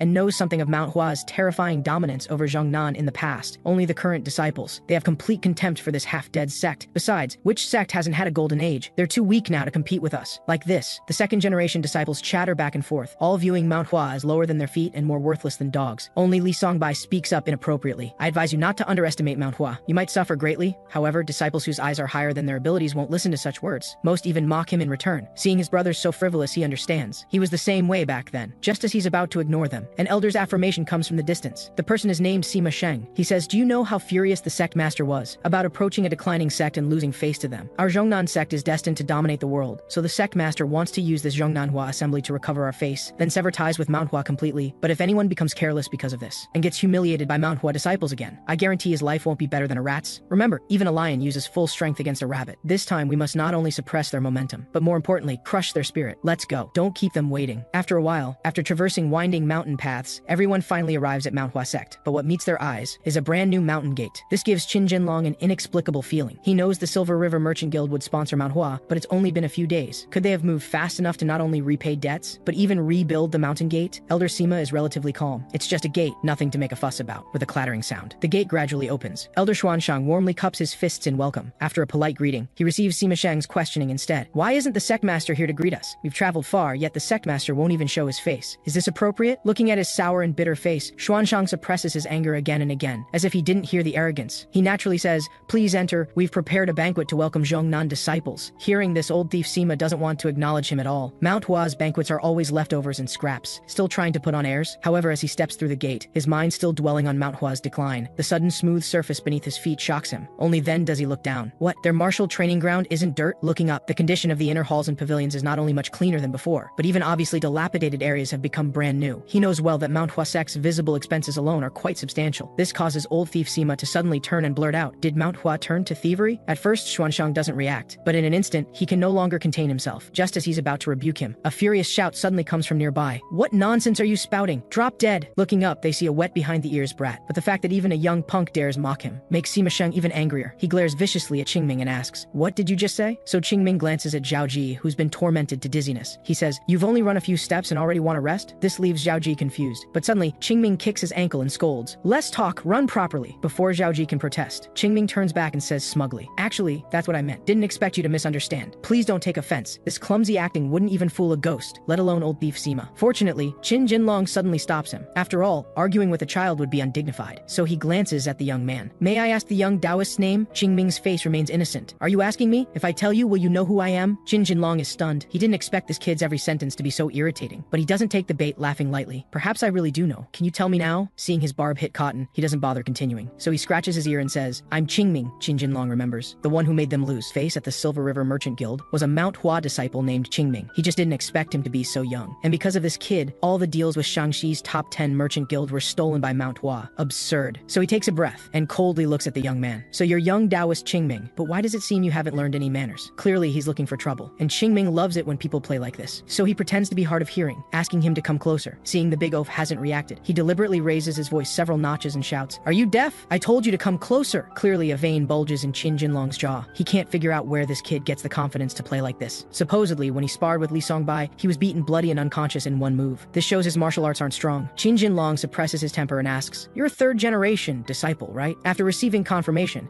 he feels confident again. He says, "By that logic, I'm your martial uncle, rather than having me come over. If you had any manners, shouldn't you come to me?" But Qingming has been waiting for exactly this. He pretends to ponder for a long time, thinking carefully, "You're right, but compared to Zhongnan's elder pointing fingers at our sect master, me treating a martial uncle this way should be more polite, right? Don't you think?" At this moment, Qin Jinlong's face burns with shame. He doesn't understand how this kid so easily led him into this situation. However, old thief Sima has actually calmed down. He truly doesn't want to pretend anymore. He says his rudeness relies on strength, because only when being criticized does rudeness count as a mistake, but the right to criticize comes from strength itself. So when someone as strong as me acts rudely, I won't be criticized. As for children, throwing tantrums is easily forgiven, but without strength, this temper will eventually kill you. Remember my words, brat. Let's go. Just like that, old thief Sima leads Zhongnan disciples away from the training ground. Among the crowd, Li Songbai steals a glance at Qingming. Given their different positions, they can only nod briefly at each other. Qingming actually has a pretty good impression of him. After everyone leaves, the young man finally breathes a long sigh. Qingming is seething with anger right now. A bunch of thieves who stole Mount Hua's legacy swaggering into Mount Hua is already infuriating enough, but they dare insult our sect master. Since you want to flip the table from the start, don't blame me. Meanwhile, Zhao Ji, who is used as a prop, has no awareness. He just thinks this guy has gone crazy again. How dare he provoke a Zhongnan elder? With another scream, clearly Zhao Ji brought this on himself. Qingming looks at the third-generation disciples. He says, "Senior brothers, you saw that, right? Now listen carefully. If you dare lose to those guys, I'll beat you to death. Understand?" On Zhongnan's side, Zhang Shuhan seems to hear the commotion. He also finds it absurd. How can there be such an overconfident person in this world? Qin Jinlong follows his gaze. Now he really wants to see, after tearing that kid's mouth apart, if he can still talk nonsense. However, their pride as Zhongnan disciples doesn't make them feel their behavior is inappropriate at all. Through constant exposure, most Zhongnan disciples believe that with their strength, what they say is truth. So Qingming, I think this Zhongnan Hua assembly will be very interesting. As they say, when thieves come from afar, beat them to death. However, though Qingming is a powder keg, his brain is quite sharp. Zhongnan sect uses power to bully, so naturally he won't give them any leeway. But Mount Manhwa now is like a terminally ill elder, having barely addressed external injuries. The internal core can't be saved overnight, yet the Zhongnanhua assembly is imminent. Old thief Sima doesn't even hide it. He makes clear their Zhongnan sect master's intention. After this assembly, given the vast gap between Manhua and Zhongnan, there's no need for further contact. Xuankong never expected that fellow Taoist sects could be so domineering, and Sima Sheng, though alone, facing Manhua's core members, appears so infuriatingly arrogant. He says, exchanges with Manhua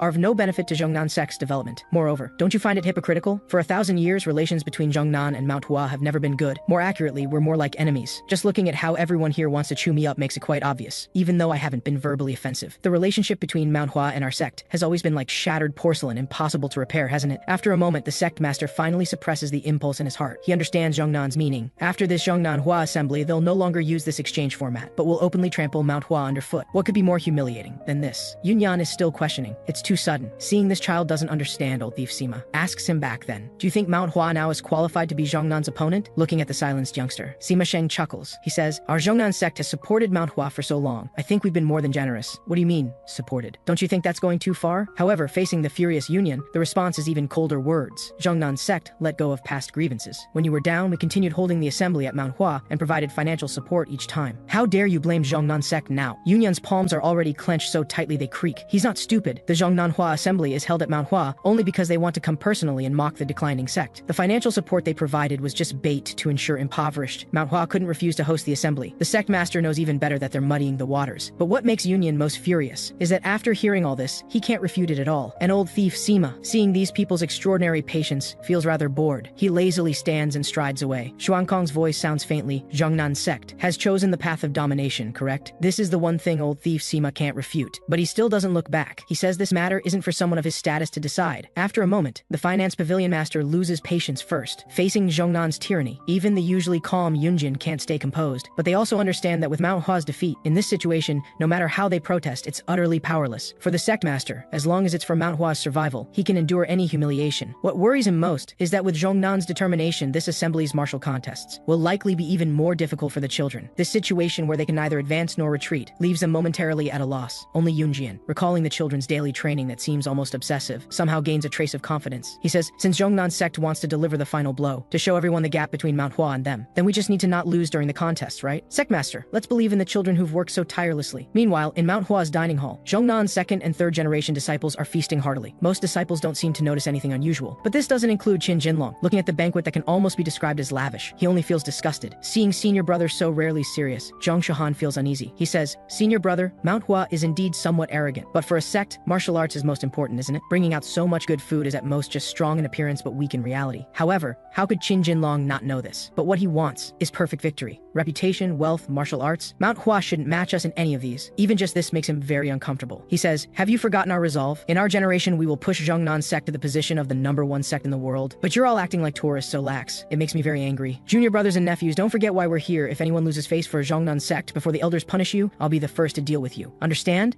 As everyone declares in unison that they will remember, applause drifts in from outside. The senior disciple turns to look, only to discover that Elder Sima has already walked in. He looks pleased. Although Jinlong said everything he wanted to say, this actually makes him feel even better. As disciples of Zhongnan, they should have this mindset. Moreover, this assembly isn't just about winning. They must make Manhua tremble at the mere mention of them. Qin Jinlong is still somewhat puzzled. Elder Sima clasps his hands behind his back. He says that although sparring should stop at the right point, their momentum is sharper than expected. So, our Zhongnan sect has limits to showing mercy. Qin Jinlong freezes for a moment, then understands. His expression clearly becomes sinister yet pleased. Indeed, facing such momentum, we could easily get injured too. Sima Sheng is quite pleased with this young man's cleverness, so he continues along this line. You must be extra careful to end the matches without getting injured yourselves, even if by accident you break their arms. There's one more thing you need to do for me. That arrogant, disrespectful one. Absolutely don't let him off. A child not yet of coming of age dared to show no weakness before me. I don't want to see such a child grow up in Manhua. Hearing this, Qin Jinlong understands who the elder is talking about, so he turns around and calls over a third-generation disciple named Yu Liang. He says this young man has the best martial arts among the third-generation disciples. He should be the best choice to deal with Qingming. Tomorrow's assembly will definitely go as the elder wishes. Seeing how thorough Qin Jinlong is, Elder Sima's eyes rarely show such satisfaction. This assembly will surely mark the beginning of Zhongnan sect's golden age. Dark clouds gather in the night. The door of White Plum Hall makes a slight sound. Yin Zhong wanted to come out for some fresh air, but discovers Zhao Jie is already standing outside. The young man keeps looking up at the sky, then lets out soft sighs. Clearly, both of them are nervous. However, Yin Zhong hears that Qingming is still sleeping. He doesn't know if that guy has nerves of steel or what. Sometimes he envies him, but other times he thinks he's too crazy. And when dawn breaks, it will be the Manhwa assembly. That guy can actually still sleep. It's not that I'm too bold, but you two are making a big fuss. At this sudden voice, the two finally see clearly. Qingming has already changed into his Taoist robe, holding his sword. He asks why they're not sleeping yet. Zhao Ji says they're nervous if they lose, but before he can finish, Qingming walks closer and interrupts. Only those who haven't prepared properly feel nervous. Yin Zhong still wants to argue, but Qingming continues on his own. If we went back 10 days, could you have done better? Hearing this, Yin Zhong's first reaction is that going through another 10 days of that insane training. Just the thought of it feels maddening. However, the young man continues. Since we've done everything we should, there's no need to be nervous. What you're feeling now is just a lack of confidence. Be frank. Admitting your weakness is no big deal. You can honestly say you've given your all. That's enough. No matter what others say. At least I know. You two really put your lives on the line with me this time. So, stop overthinking. Getting enough sleep to maintain peak condition is also a form of effort. Watching Qingming walk away, Yin Zhong can't help but ask where he's going. Learning he's going to train, he feels surprised. Today is the assembly. Won't training affect his performance? However, what he gets is Qingming's leisurely voice drifting back. He says cultivation is 100 times more important than this small matter. With that, he completely disappears from their view. This guy really went to train. Responding to Zhao Jie is Yin Zhong's helplessness. Are we worrying for nothing? Qingming is right. We've already tried our hardest. We should at least be able to sleep to be worthy of this suffering. Let's get some rest. Zhao Ji lowers his head. His mind seems to relax considerably. He obediently returns to the sleeping quarters. Yin Zhong turns back once more toward where Qingming left. He seems to understand now. No matter the assembly's outcome, as long as Qingming is here, the third generation disciples will keep getting stronger.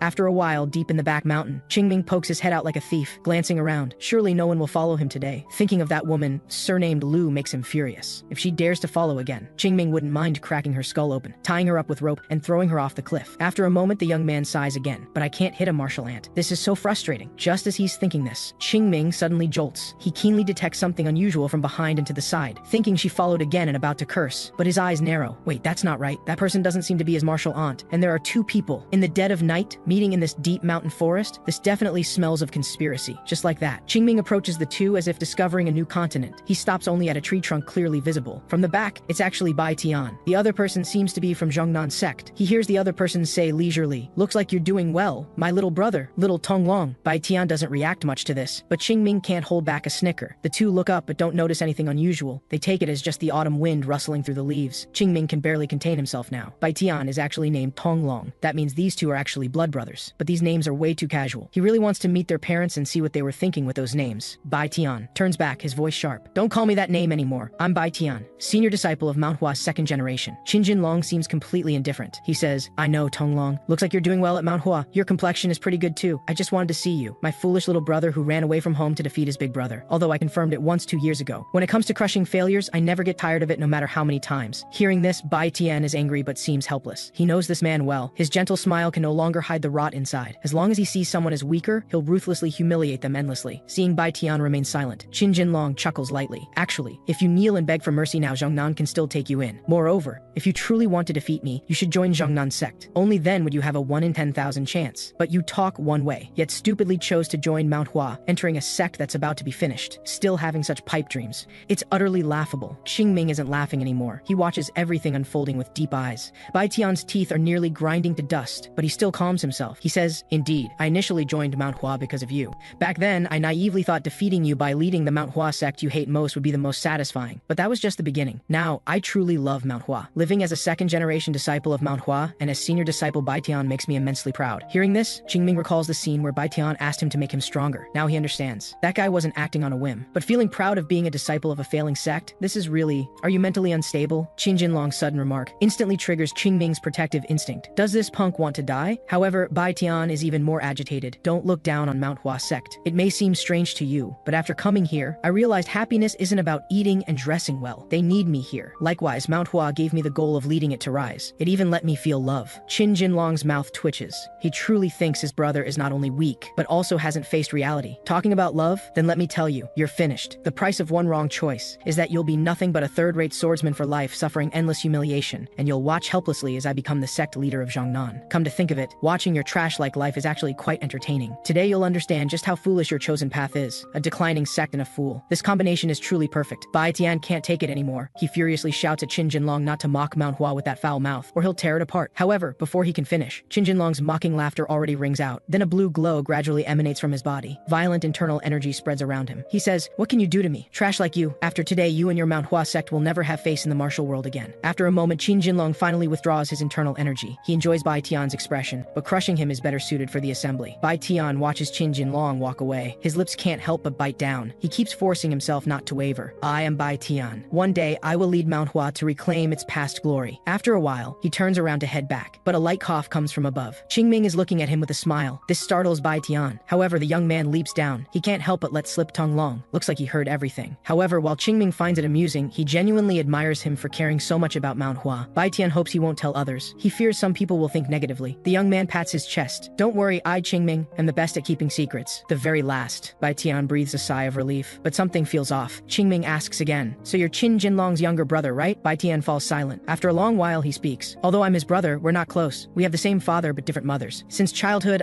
But he's suddenly interrupted by Qingming. "I don't want to know about other things. Either you're a concubine's son or the youngest, suppressed by a talented older brother, and eventually ran away to Manhua. I don't want to hear such cliché stories." Bai Tian is speechless. Can you not summarize someone's life so simply? However, just as he's about to explain, he hears Qingming say, "Good that you came." Seeing he didn't hear clearly, Qingming repeats, "I said good that you came to Manhua, regardless of your background or story. As long as you chose to come to Manhua, you are a disciple of Manhua. I will prove to you that abandoning Zhongnan sect and choosing Manhua was absolutely not a wrong decision." Although Bai Tian feels these words shouldn't come from such a young person, hearing Qingming's words brings some comfort to his heart. He asks the young man how he'll prove it and when. Qingming points at the bright moon in the sky. "Today, of course. Now is the time to crush those Zhongnan sect disciples. Let's raise hell." At dawn, the second and third generation disciples rarely gather together. Xuankong's face shows serenity. He says he can see everyone is nervous, but there's no need to be so tense. Victory and defeat don't require such obsession. Whatever the result, you are still Manhua's most proud disciples. Qingming listens. He slowly closes his eyes. Although these are all empty words, they don't boost the disciples' morale, or even make them feel they carry Manhua's honor. But clearly, the sect leader's words allow the disciples bearing heavy burdens to relax. Xuankong's hands clasped behind his back grip tighter, but his lips struggle to show a slight smile.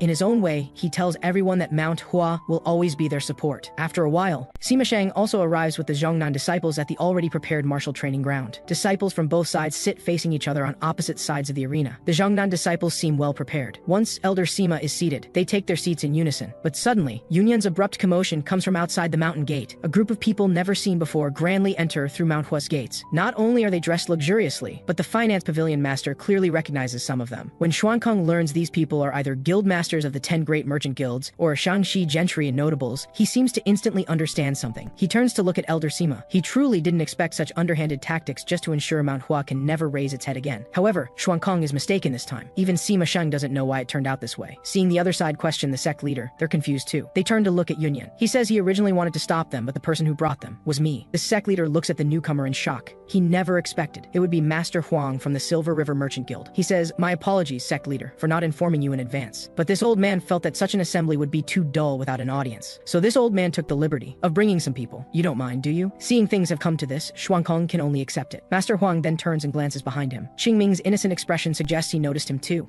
It turns out that some days ago, Qingming had sent him a letter, hoping he could bring influential people to watch the Zhongnanhua assembly. This wasn't difficult for him. Naturally, he was happy to do the young man a favor. Once everyone is seated, Yunyan slowly walks onto the arena. He takes a deep breath. "I announce, this year's Zhongnanhua assembly officially begins. Soon, the first group to compete are the second generation disciples from both sides, accompanied by cheers from both sides' disciples. Bai Tian and Qin Jinlong slowly step onto the arena. The gentry and notables off the arena seem pleased too. After all, they've long heard of Qin Jinlong's exceptional talent. He's a talent who can lead Zhongnan to greater heights, and judging by appearance alone, Manhua's disciple is also outstanding. This makes them gradually anticipate the match. After their previous encounter, Bai Tian knows clearly that his opponent's strength is unfathomable. So at this moment, he's extremely solemn. Qin Jinlong smiles faintly. "Surprising. You actually didn't run away." Bai Tian points his sword at him. "How could I be scared off by Zhongnan's sect, especially in front of you? I am a second-generation disciple of Manhua, and the future sect leader who will lead Manhua." Bai Tian, as he strikes first, the sword in Bai Tian's hand seems even more proficient than days before. His opening move is his best technique, the crouching tiger rising sun sword. Instantly, dust rises on the arena. Manhwa's magnificent sword moves make even the old folks' blood boil. Even Yin Zhang and Zhao Ji off the arena are surprised. They've seen this move from their martial uncle before, but this time, this sword strike seems even more ferocious. Moreover, when the two figures become clear, Qin Jinlong seems only able to retreat and dodge. As Bai Tian lands again, light seems to burst from his eyes. The sword leaps forth with sword energy. Even Xuan Kong is shaken seeing this. When did this child attain such a level? If even the sect leader is like this, the disciples are even more excited. Yin Zhang keeps tugging at Qingming's sleeve. Qingming, look, our martial uncle is chasing Qin Jinlong. Maybe he can really win. However, Qingming is helpless. He says it's impossible. Bai Tian hasn't even touched that guy. Does he look like he's winning to you? On the arena, the dust settles. Bai Tian is already drenched in sweat. Looking at the man whose figure gradually appears, he's angry, helpless. Why? Why is it like this? The man strikes with all his might, but cuts only emptiness. His proud sword technique is like child's play before his opponent. He's angry, confused. Why can't he even touch his opponent's hem? For him, 2 years of seclusion was all for today's redemption. But look at his opponent, not even breathing hard, too insurmountable, like looking at a towering cliff reaching the clouds, a cliff so high it robs one of the courage to even attempt climbing. But all my efforts, all that time, where did it all go? I refuse to accept this. However, Bai Tian is already exhausted, but he still chooses to burst forth his internal energy throughout his body. Streams of sword energy surge densely toward Qin Jinlong. He roars, but this Zhongnan senior disciple's eyes don't show even a ripple. He even advances step by step against Bai Tian's sword energy. This bizarre scene, Bai Tian refuses to believe. He immediately changes sword techniques again, but judging by the stance, it's actually Zhongnan's orthodox gang sword. But this doesn't mean he's foolish. For one at wit's end, breaking through all techniques with force is worth a try. However, unfortunately, he clashes head-on with Qin Jinlong, but the outcome seems unchangeable. With a thud, Bai Tian doesn't even have the strength to stand. Looking at his foolish little brother, he can't help but laugh. Looks like you're having fun. Bai Tian glances at the repulsive man. But unexpectedly, Qin Jinlong thrusts his sword, accompanied by the sound of shattering bone. This Manhwa second-generation senior disciple's consciousness gradually blurs. Just like that, he collapses on the arena. But Qin Jinlong's next kick pulls Bai Tian, about to lose consciousness, back with its pain. Fool, you think with Manhua's martial arts, no matter how well you train, you could touch even a hair on my head? Let me show you just how foolish you and those you cherish are. With a loud crash, Qingming can barely restrain his urge to go up and kill him. Looking at Bai Tian again, he's kicked far away like a ball, but clearly with trembling hands, he grips tightly the already broken wooden sword. Even unable to defeat his opponent, he refuses to surrender. Relying on sheer will, he stands up. At this moment, Qin Jinlong attacks again. A fierce look suddenly rises in Bai Tian's eyes. He swings the broken sword at his opponent again, but is repeatedly struck by his swift sword. In just a blink, Bai Tian is beaten from every angle, but the physical pain doesn't make him fall. Even though his pain receptors can no longer process what his eyes see, he still stabilizes his stance through willpower. If he had a choice, he would never let himself take such a beating, but now he's already at his limit. So Bai Tian charges at his opponent again, but no miracle happens. Qin Jinlong's elbow bends even faster than before. Seeing this, Bai Tian knows he's finished. The wooden sword in his opponent's hand now pierces his shoulder. This scene horrifies both second and third generation disciples. Bai Tian lies in the arena like this, but once again, he chooses to prop himself up. Qin Jinlong's voice carries no mercy. He says, "That's it. You'll never touch my hem in this lifetime. The gap between your Manhua and our Zhongnan is as vast as what you see now. With your meager martial arts, you could never be Zhongnan's sex match. I think it will be the same even 100 or 1,000 years from now. If you still want to catch up to me, I advise you to leave Manhua soon. A sect about to collapse will only be mocked." As Qin Jinlong speaks, what he gets is Bai Tian somehow finding strength to shakily stand up again. He gasps for breath. His eyes show unyielding determination. "I am a disciple of Manhua and will never leave." A mocking laugh sounds. "Indeed, if you're still a man, you would naturally do this. But unfortunately, I still won't show mercy." Just like that, Bai Tian completely loses consciousness. With a thud, he crashes heavily to the ground. Several second-generation disciples rush onto the arena frantically. Bai Shang trembles all over. He gently lifts his senior brother. At this moment, Bai Tian is already unconscious. Bai Shang grits his teeth. His anger has reached its peak. But when he questions if this is too much, what he gets is more mockery from Qin Jinlong. He says it's only because this is sparring that it ends here. If I had a real sword, what do you think he'd look like now? Besides, how would I know he's this weak? Hearing this, Bai Shang's fury seems uncontrollable. He orders two junior brothers to immediately take their senior brother to medical hall. Then he slowly rises. "Let me experience your so-called remarkable swordsmanship." Qin Jinlong doesn't mind who comes to their doom first. He generously says it's fine with him. He turns and calls out, "Shuhan, you be his opponent." Ironically, the gentry and notables enjoy pastries provided by Manhua, not caring at all how severely the defeated are injured in the matches. They continuously praise how Qin Jinlong truly lives up to his reputation as Shanxi's greatest prodigy. Master Huang, watching them like this, feels helpless. No wonder people love to curse merchants. Someone gets beaten so miserably, yet they only think about making money. Although I'm also a merchant, Zhongnan truly is a group that even I can't help but detest. But speaking of which, young Taoist, what are you thinking? I thought you had me make this spectacle because you'd already figured out a solution. You must know that continuing this way, Manhua will only accelerate its decline into eternal damnation. I hope you won't disappoint me. At this moment, Yin Zhong looks into the distance, feeling anxious inside. He worries whether their martial uncle will be alright. Qingming beside him knows clearly that Bai Tian can't be fine. Such severe injuries won't heal anytime soon. Yin Zhong feels mixed emotions right now. Facing such a result, he sees not a ripple in Qingming's eyes. Honestly, he's a bit angry. Even if Qingming's relationship with their martial uncle is poor, he's still their martial uncle. How can he feel nothing at all? Yinzhong gets more agitated. He doesn't realize he wouldn't normally dare speak so harshly to Qingming. However, the young man rarely doesn't get angry. He stares at Yinzhong and says, "Calm down. What are you expecting? You don't actually think he had a chance to win, do you? Isn't the current situation what everyone should have recognized long ago? If success came just from that kind of effort, this world would be full of masters. Just watch. All the second-generation disciples will lose. There was one who could win, but it seems he has no intention of fighting." Hearing this, Yinzhong's heart twists. He doesn't understand. Are the 9 sects and 1 guild really so unreachable? Qingming looks at him with surprise. He says, "You've got it wrong. We won't lose. I said only the second-generation disciples will lose. Hurry up and warm up. We need to fight beautifully." At the same time, Baishang is also defeated. Shuhan steps on his chest. "I thought you could last a bit longer." From his angle, he's looking right at Qingming. His lips curl in disdain. Manhwa is full of guys who are only good with words. Before long, the result is just as Qingming predicted. The second-generation disciples are all seriously injured by Zhongnan's sect. 9 consecutive defeats. The wooden sword that falls at Xuanshang's feet seems to remind him that Manhwa is beyond saving. However, he tries to get the sect leader to stop the matches. He doesn't notice that Xuankang's face is already ashen. The gentry and notables are all here. If he dares suggest stopping the assembly, it's equivalent to announcing to all of Shanxi that Manhua is finished. This isn't just about his own reputation as sect leader. Right now, their only glimmer of hope is to continue fighting. Xuanshang, there's no turning back now, as the last second-generation disciple falls with serious injuries. Elder Sima can no longer hide his triumphant expression. He clenches his fist in excitement. The result of 10 consecutive victories satisfies him greatly. This scene is exactly what countless Zhongnan sect ancestors dreamed of. Perhaps this long-cherished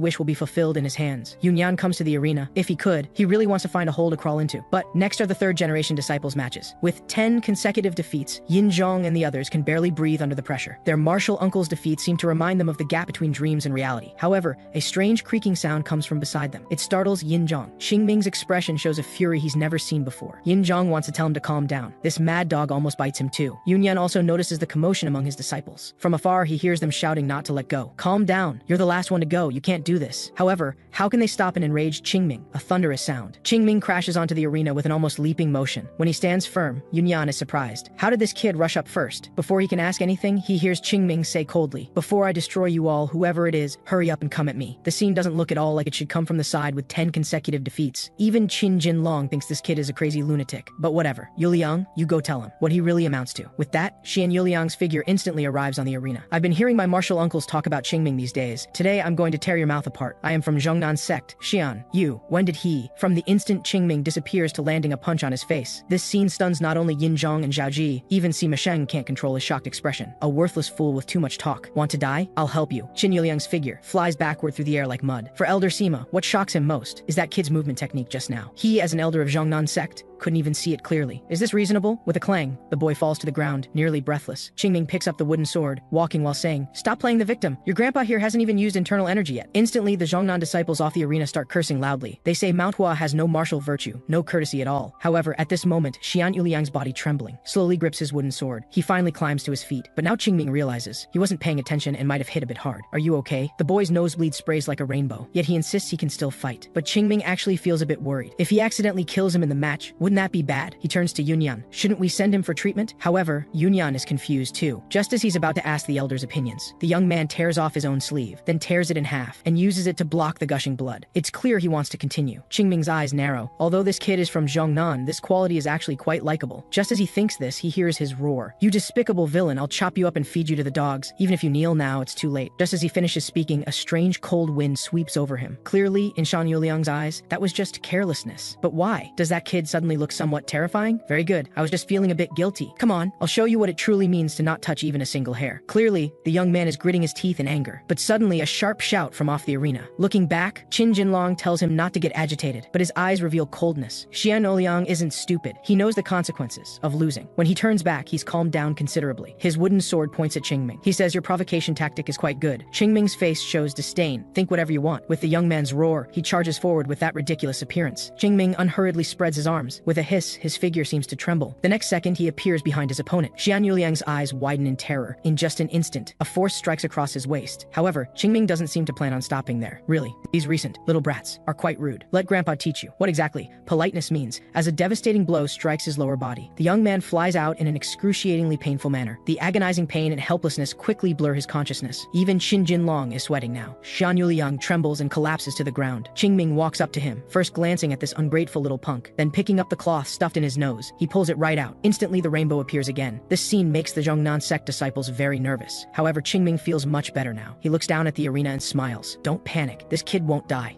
With that, he swaggers down from the platform, returning to his original position. The finance pavilion master still hasn't grasped what happened. Manhwa won the match with overwhelming speed. He seriously suspects he's daydreaming. So he turns and asks, Sec leader, what exactly? Hey, Sec leader, how come even senior Xuansheng? No way, how could that kid be so strong? Right, he should have lost. How did he win? Xuansheng slaps himself hard, confirming this isn't a dream, then quickly turns to Yunjian. Learning that Qingming joined the sect less than half a year ago, he begins to suspect he's dreaming again. Reaching that level in just half a year, Yunjian, did he study other martial arts before joining? Yunjian confirms he didn't, but that boy has barely shown his strength, so even I don't know his true level. Xuankong finally snaps back to reality. He originally thought Qingming was just a lucky charm, never daring to hope the boy could do more for Manhua. But the talent the youth just displayed was extraordinarily high. Clearly, strength aside, he's an unprecedented genius. The finance pavilion master seems unable to analyze the current situation. He asks the sect leader if Qingming's victory can preserve Manhua's dignity. What he gets is Xuankong's affirmation, because Qingming didn't just preserve Manhua's dignity. He's certain this boy will surely shoulder the responsibilities of the next 100 years. At this moment, the calmest person present is Master Huang. In his view, Qingming's complete victory was inevitable. He understands the young Taoist is someone who never loses battles. Today's outcome will very likely be completely different from everyone's expectations. Though these gentry and notables have noticed the boy's extraordinariness, it's too late now. The young Taoist has long been mine, and he should know clearly this battle can't truly save Mount Hua. Come then, let me see how Taoist Qingming will organize Mount Hua's counterattack. At this moment, the youth feels infinitely refreshed. Yin Zhong and Zhao Jie can tell Demon Ming genuinely enjoys beating people up, and this time seems different.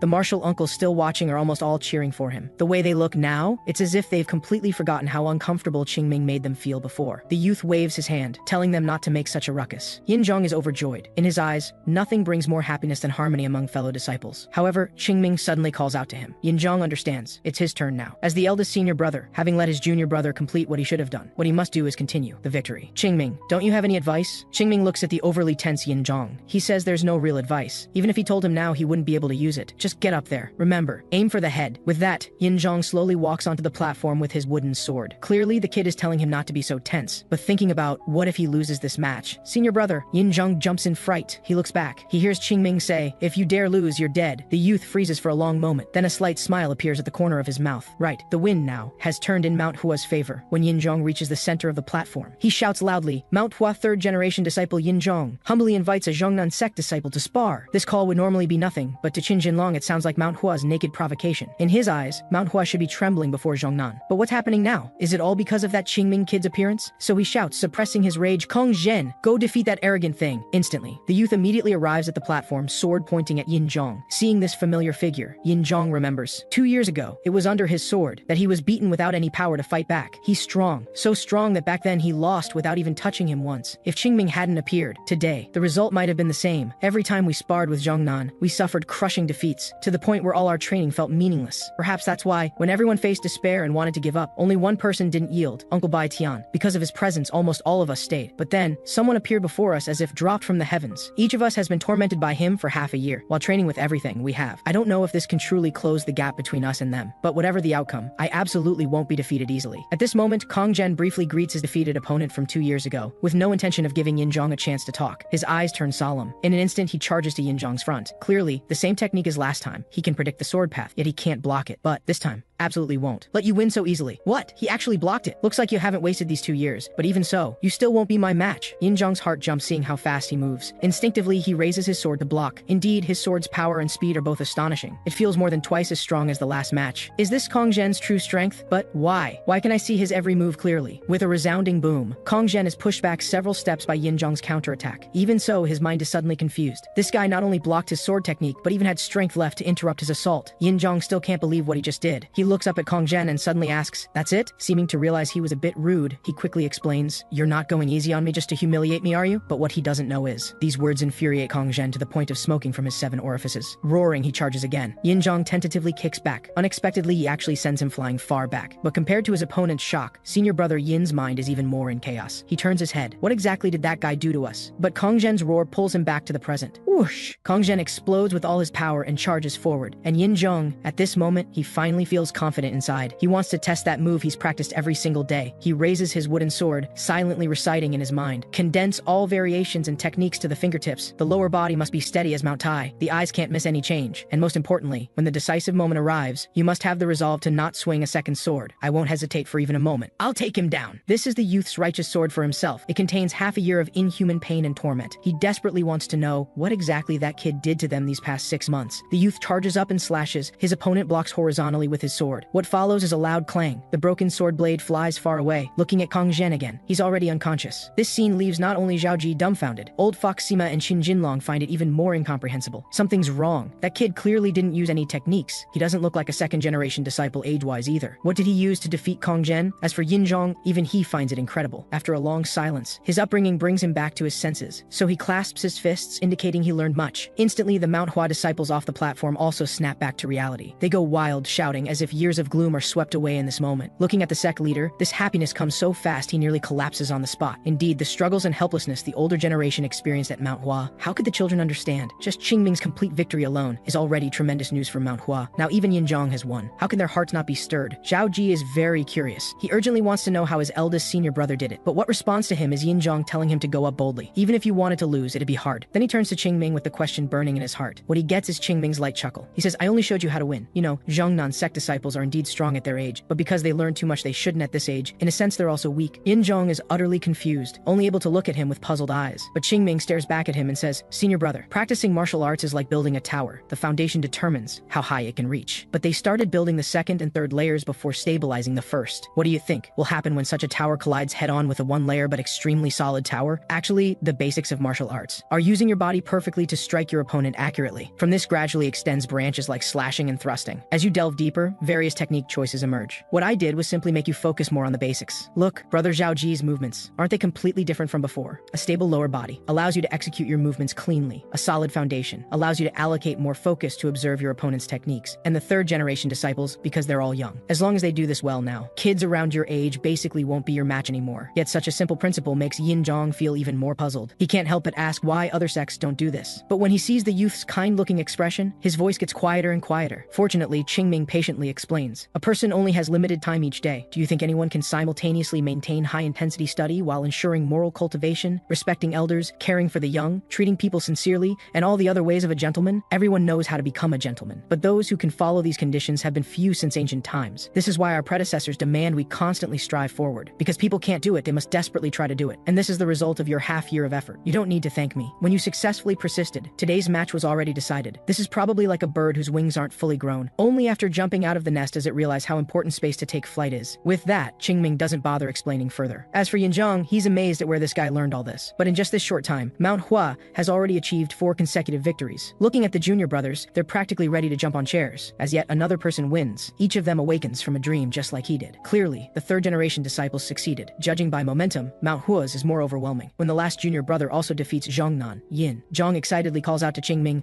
we won! Thank you, really, thank you so much. But what responds to him is the youth's dismissive expression. Everyone was originally happy, but now they completely don't understand what the youth means. Senior brother, you might not know, the word Tai doesn't exist in my dictionary. Yin Zhong's eyes widen. This familiar feeling, please, when you do things, I get scared. But clearly, Qingming won't listen to a single word. They not only stole Manhua's sword techniques, but also insulted the sect leader in front of all the disciples. If such people come to our Manhua and I let them return with all limbs intact, that's not my style. Then, Qingming says, Senior brothers, I'm about to do something. Don't miss any detail. Make sure to watch from start to finish. With that, Qingming takes the wooden sword and walks toward the platform. As soon as he finishes speaking, everyone instinctively looks at him. Even the youngsters themselves haven't noticed. Qingming has long become their guide. At this moment, Xuankong's little heart is pounding to death. Look at him, tears of joy streaming down. Right now, whatever his junior brothers say, whether surprise or delight, he just keeps repeating, yes, yes. Finally, when I die, I can face our ancestors. But when he lifts his eyes, he discovers that boy has already stepped onto the platform. On Zhongnan Sec's side, everyone has their heads buried low, seemingly not noticing the anomaly on the field. Old Fox Sima is about to explode with rage. 10 consecutive losses. How do these idiots have the face to accomplish that? Qin Jinlong is even more furious. In his view, this should have been a perfect victory. How dare they tie with our Zhongnan? But at this moment, a voice suddenly rings out from the platform. Looking up, they hear that most detestable guy say, Master Huang, having watched from start to finish, you should have a reasonable judgment. So I'd like to ask you, who won this assembly? Looking at the youth's sudden question, he finally understands. The young Taoist doesn't plan to let this assembly end in a tie. He's delighted. Having such a formidable ally, he's naturally happy to cooperate. So he he smoothly throws the question to the gentry and notables present. Just as he expected, merchants are all shrewd. They all speak at once. They never reach a conclusion that satisfies everyone. So Qingming smoothly takes over. He says, I have a method to directly determine the victor. Let those 10 who just won over there fight another match against our 10 victors. But one-on-one isn't very interesting. So let's do a gauntlet match. The winner continues fighting the next person until one side's last person loses. The other side will be this assembly's victor. Of course, if Zhongnan admits defeat, pretend I said nothing. With that, the entire martial training ground falls eerily silent. Sima Sheng is first to react, a third-generation disciple. What gives him the nerve to propose this to Zhongnan on Mount Hua's behalf? Hearing this, Qingming acts casual. The sect leader is right next to you. Just ask him. Seeing the brat being so rude, old fox Sima is about to explode, but he keenly hears. The gentry and notables seem very interested in this proposal. This makes Sima Sheng pause, unconsciously weighing the pros and cons. Xuan Kong is confused though. Qingming's proposal seems to have no benefit for Mount Hua. Fortunately, Yunjian steps forward. Sect leader, that boy is sometimes excessive, but he's absolutely not foolish.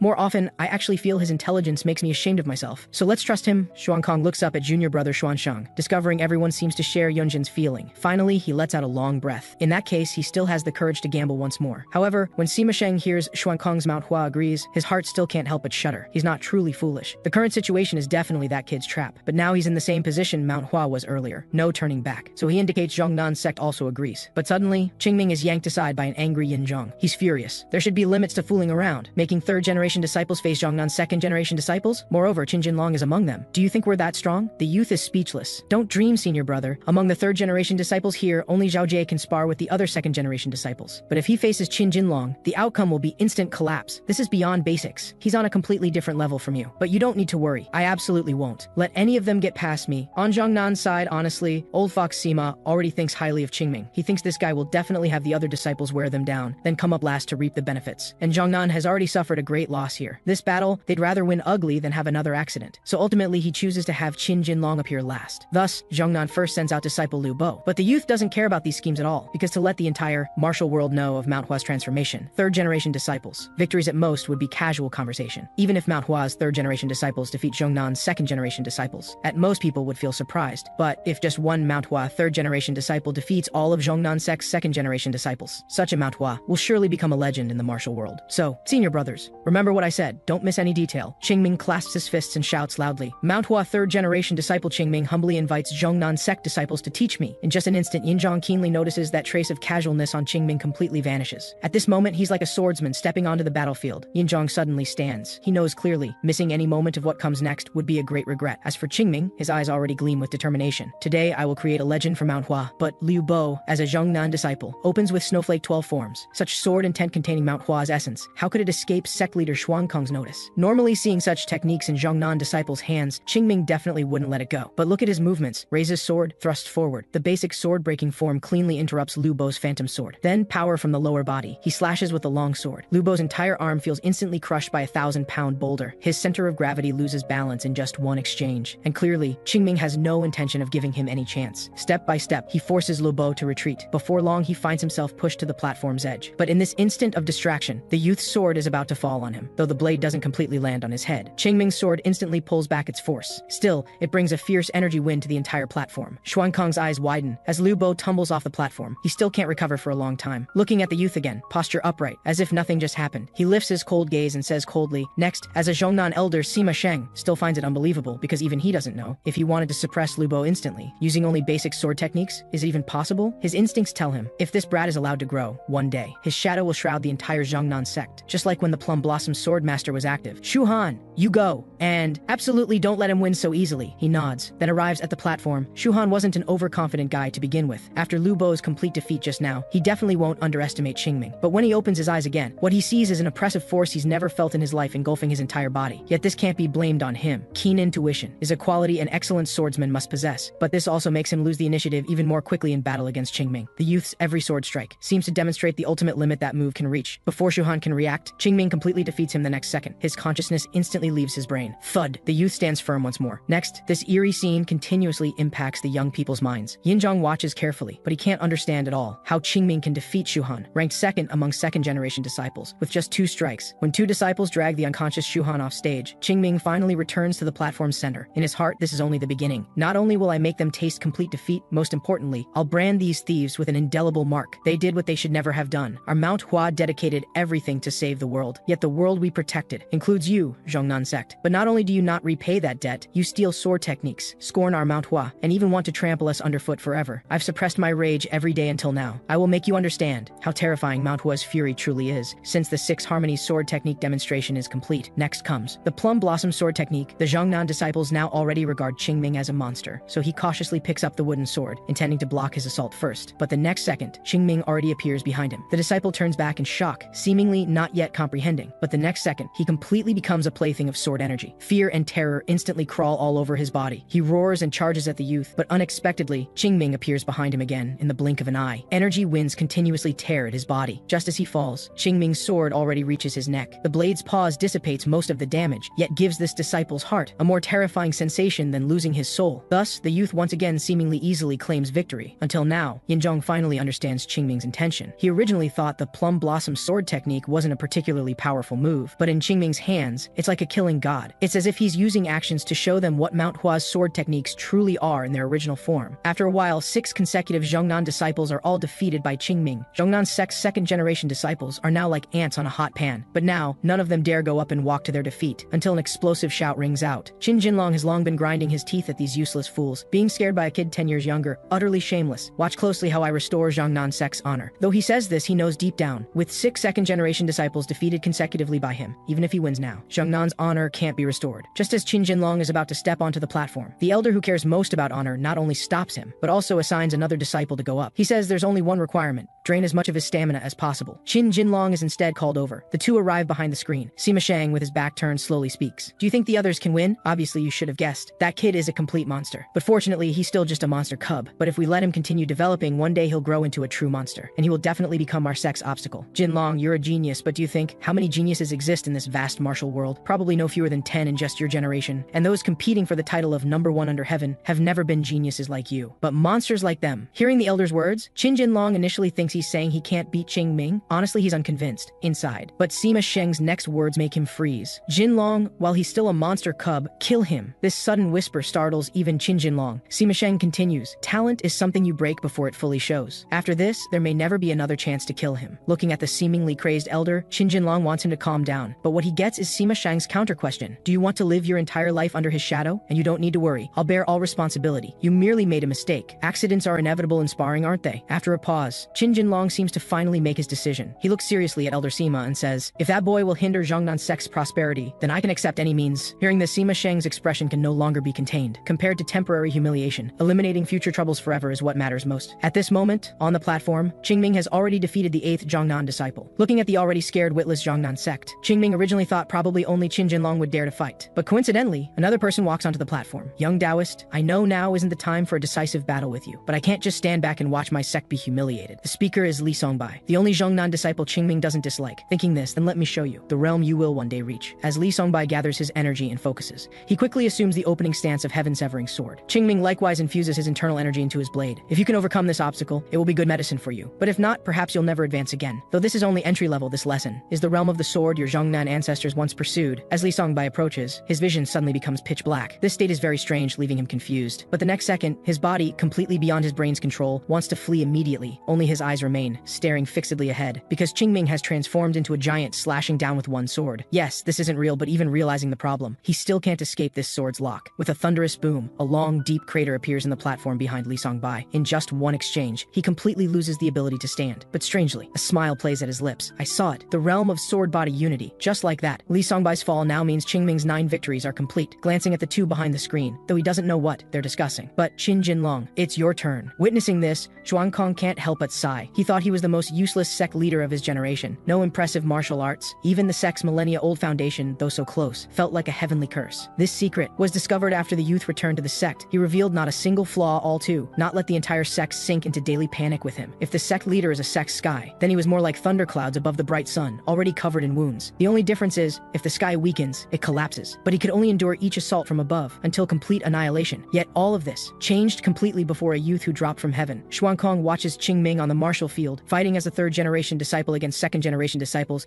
achieving 9 victories. He knows, from today, all of Manhua will completely transform. Junior brother, say nothing more. Let's just quietly watch now. At the very end, what will he show us? At this moment, Qin Jinlong keenly feels the 3rd-generation disciple's gazes, worry and anxiety, completely contrary to the expectation or admiration he worked his whole life to earn. But this guy changed all that in just half a day. He stares at Qingming with cold eyes. This person before him, from the start, he disliked him. Throughout, he maintained an indifferent appearance, as if in his eyes, whether himself or the elder, all exists merely to set him off. At this moment, even he himself hasn't noticed. Deep inside, he harbors an indescribable bitterness toward Qingming. He says, "Should I praise you? Your talent indeed gives you capital for arrogance, but unfortunately, you were born at Manhwa. If you were at Zhongnan sect, perhaps you'd have a chance to beat me, and very unfortunately, you were born in the same era as me. Today, I'll brand you with a shadow you can never overcome in this life." Hearing this, Qingming instead sighs. First, praise isn't necessary. After all, defeating someone weaker isn't worth boasting about. Second, you're quite confident. At Zhongnan, I could beat you, but at Mount Hua, I can't. How did you come to think that? Finally, Qin Jinlong voices his greatest pride. In his eyes, Mount Hua is merely a sect struggling in past dreams. But Zhongnan is different. We constantly create better martial arts, better systems, and a better future. We are the strong who live in the present and look to the future. Hearing this, Qingming understands his confidence's source. But unfortunately, if that guy's so-called future weren't built on stealing Mount Hua's martial arts, perhaps there truly would be a day to overlook the world. But as it stands, they've long gone astray. Just now, I left a seed for Zhongnan's orthodox line. Whether this seed sprouts or not, I think I fulfilled the moral duty for casting shadows on them in my past life. And these fools, they covet Mount Hua's martial arts but can't understand their true meaning. So now, what I'm about to do is no longer the task of third-generation disciple Qingming. Qin Jinlong, come. I've prepared a grand gift for your Zhongnan, one you'll never forget your entire lives.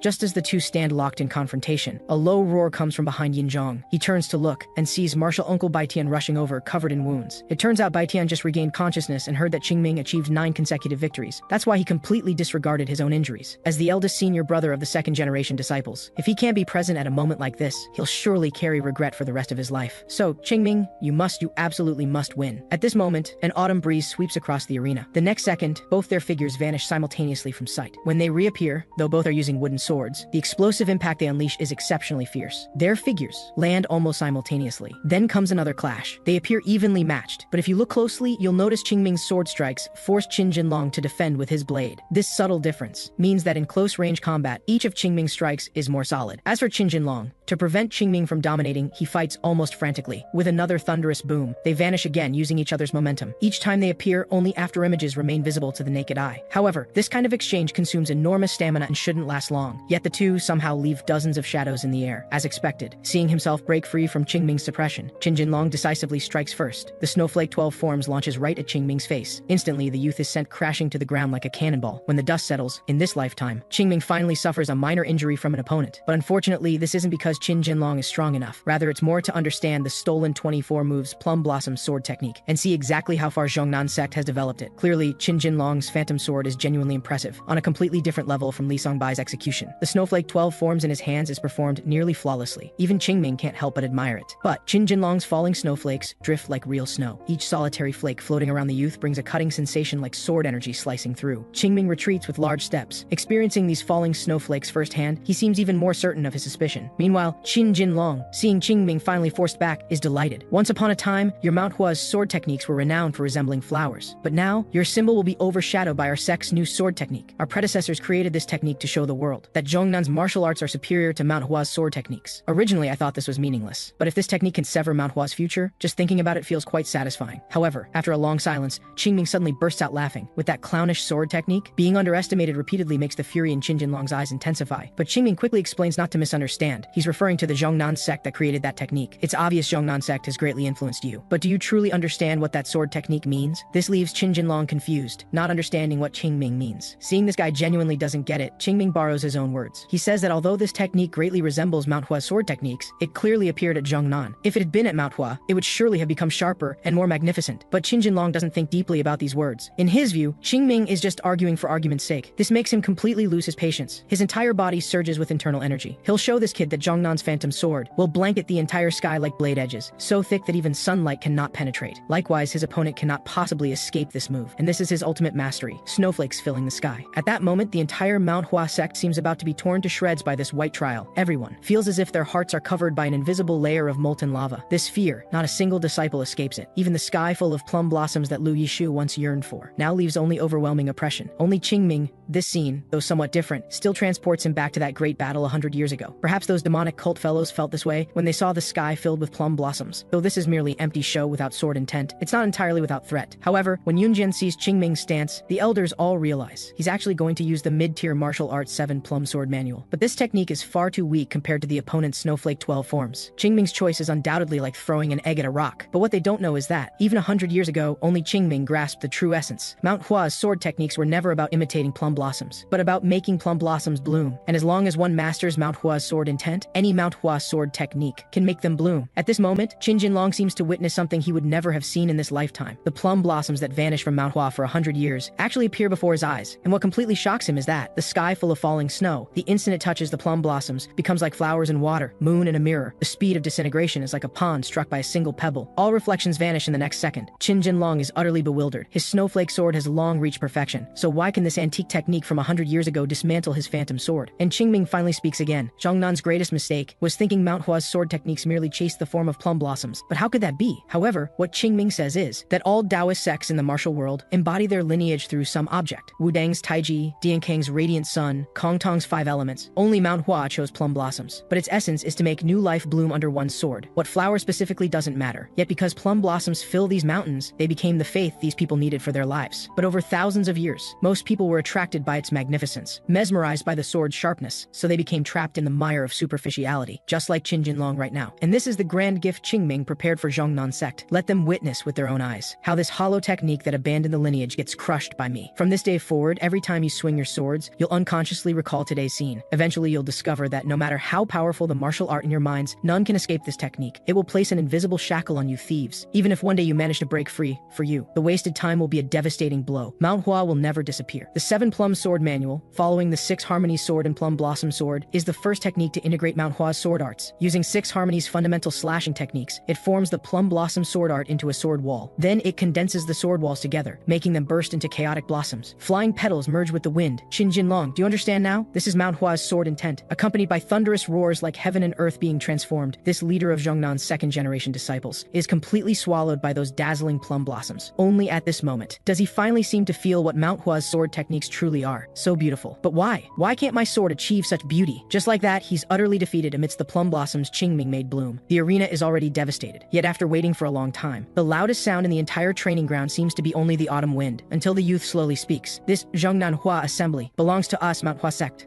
We won. Instantly, everyone snaps back to reality. Bai Tian seems to completely forget about his body covered in wounds. This is the first time in 100 years of suppression that Manhwa can truly hold its head high. Even Sect Master Xuankong cannot resist the tears welling in his eyes. It makes sense. This was 1 against 10. That madman Qingming actually did it. Looking at the second-generation disciples, though they didn't win a single match, though they put on such airs before, when the name Manhwa is mentioned, those feelings become insignificant. And this is what a sect means, Yin Zhong thinks. But suddenly someone grabs him. Zhao Ji seems to completely forget who he is, shouting senior brother over and over. That madman was incredible. However, what no one knows is that, at this moment, Qingming's internal energy is in chaos. This battle, just recovering from internal injuries, will take a very long time. But he doesn't care. Though Zhongnan and Manhwa are close neighbors and future disputes won't be few, this is already enough for now. When Yunyan steps onto the arena, he still can't believe this terrifying battle was Qingming's doing. If not for the youth's nod as a reminder, he wouldn't dare announce what seemed like a dream. Taking a deep breath, Yunyan loudly declares the assembly ended. Qingming looks up. Senior brother, is this enough? Won't you praise me? Yet at this thought, the youth gives a self-deprecating smile. After all, senior brother was always a stingy person. At this moment, the third-generation disciples have already rushed up excitedly. They don't care that Qingming keeps shouting in pain.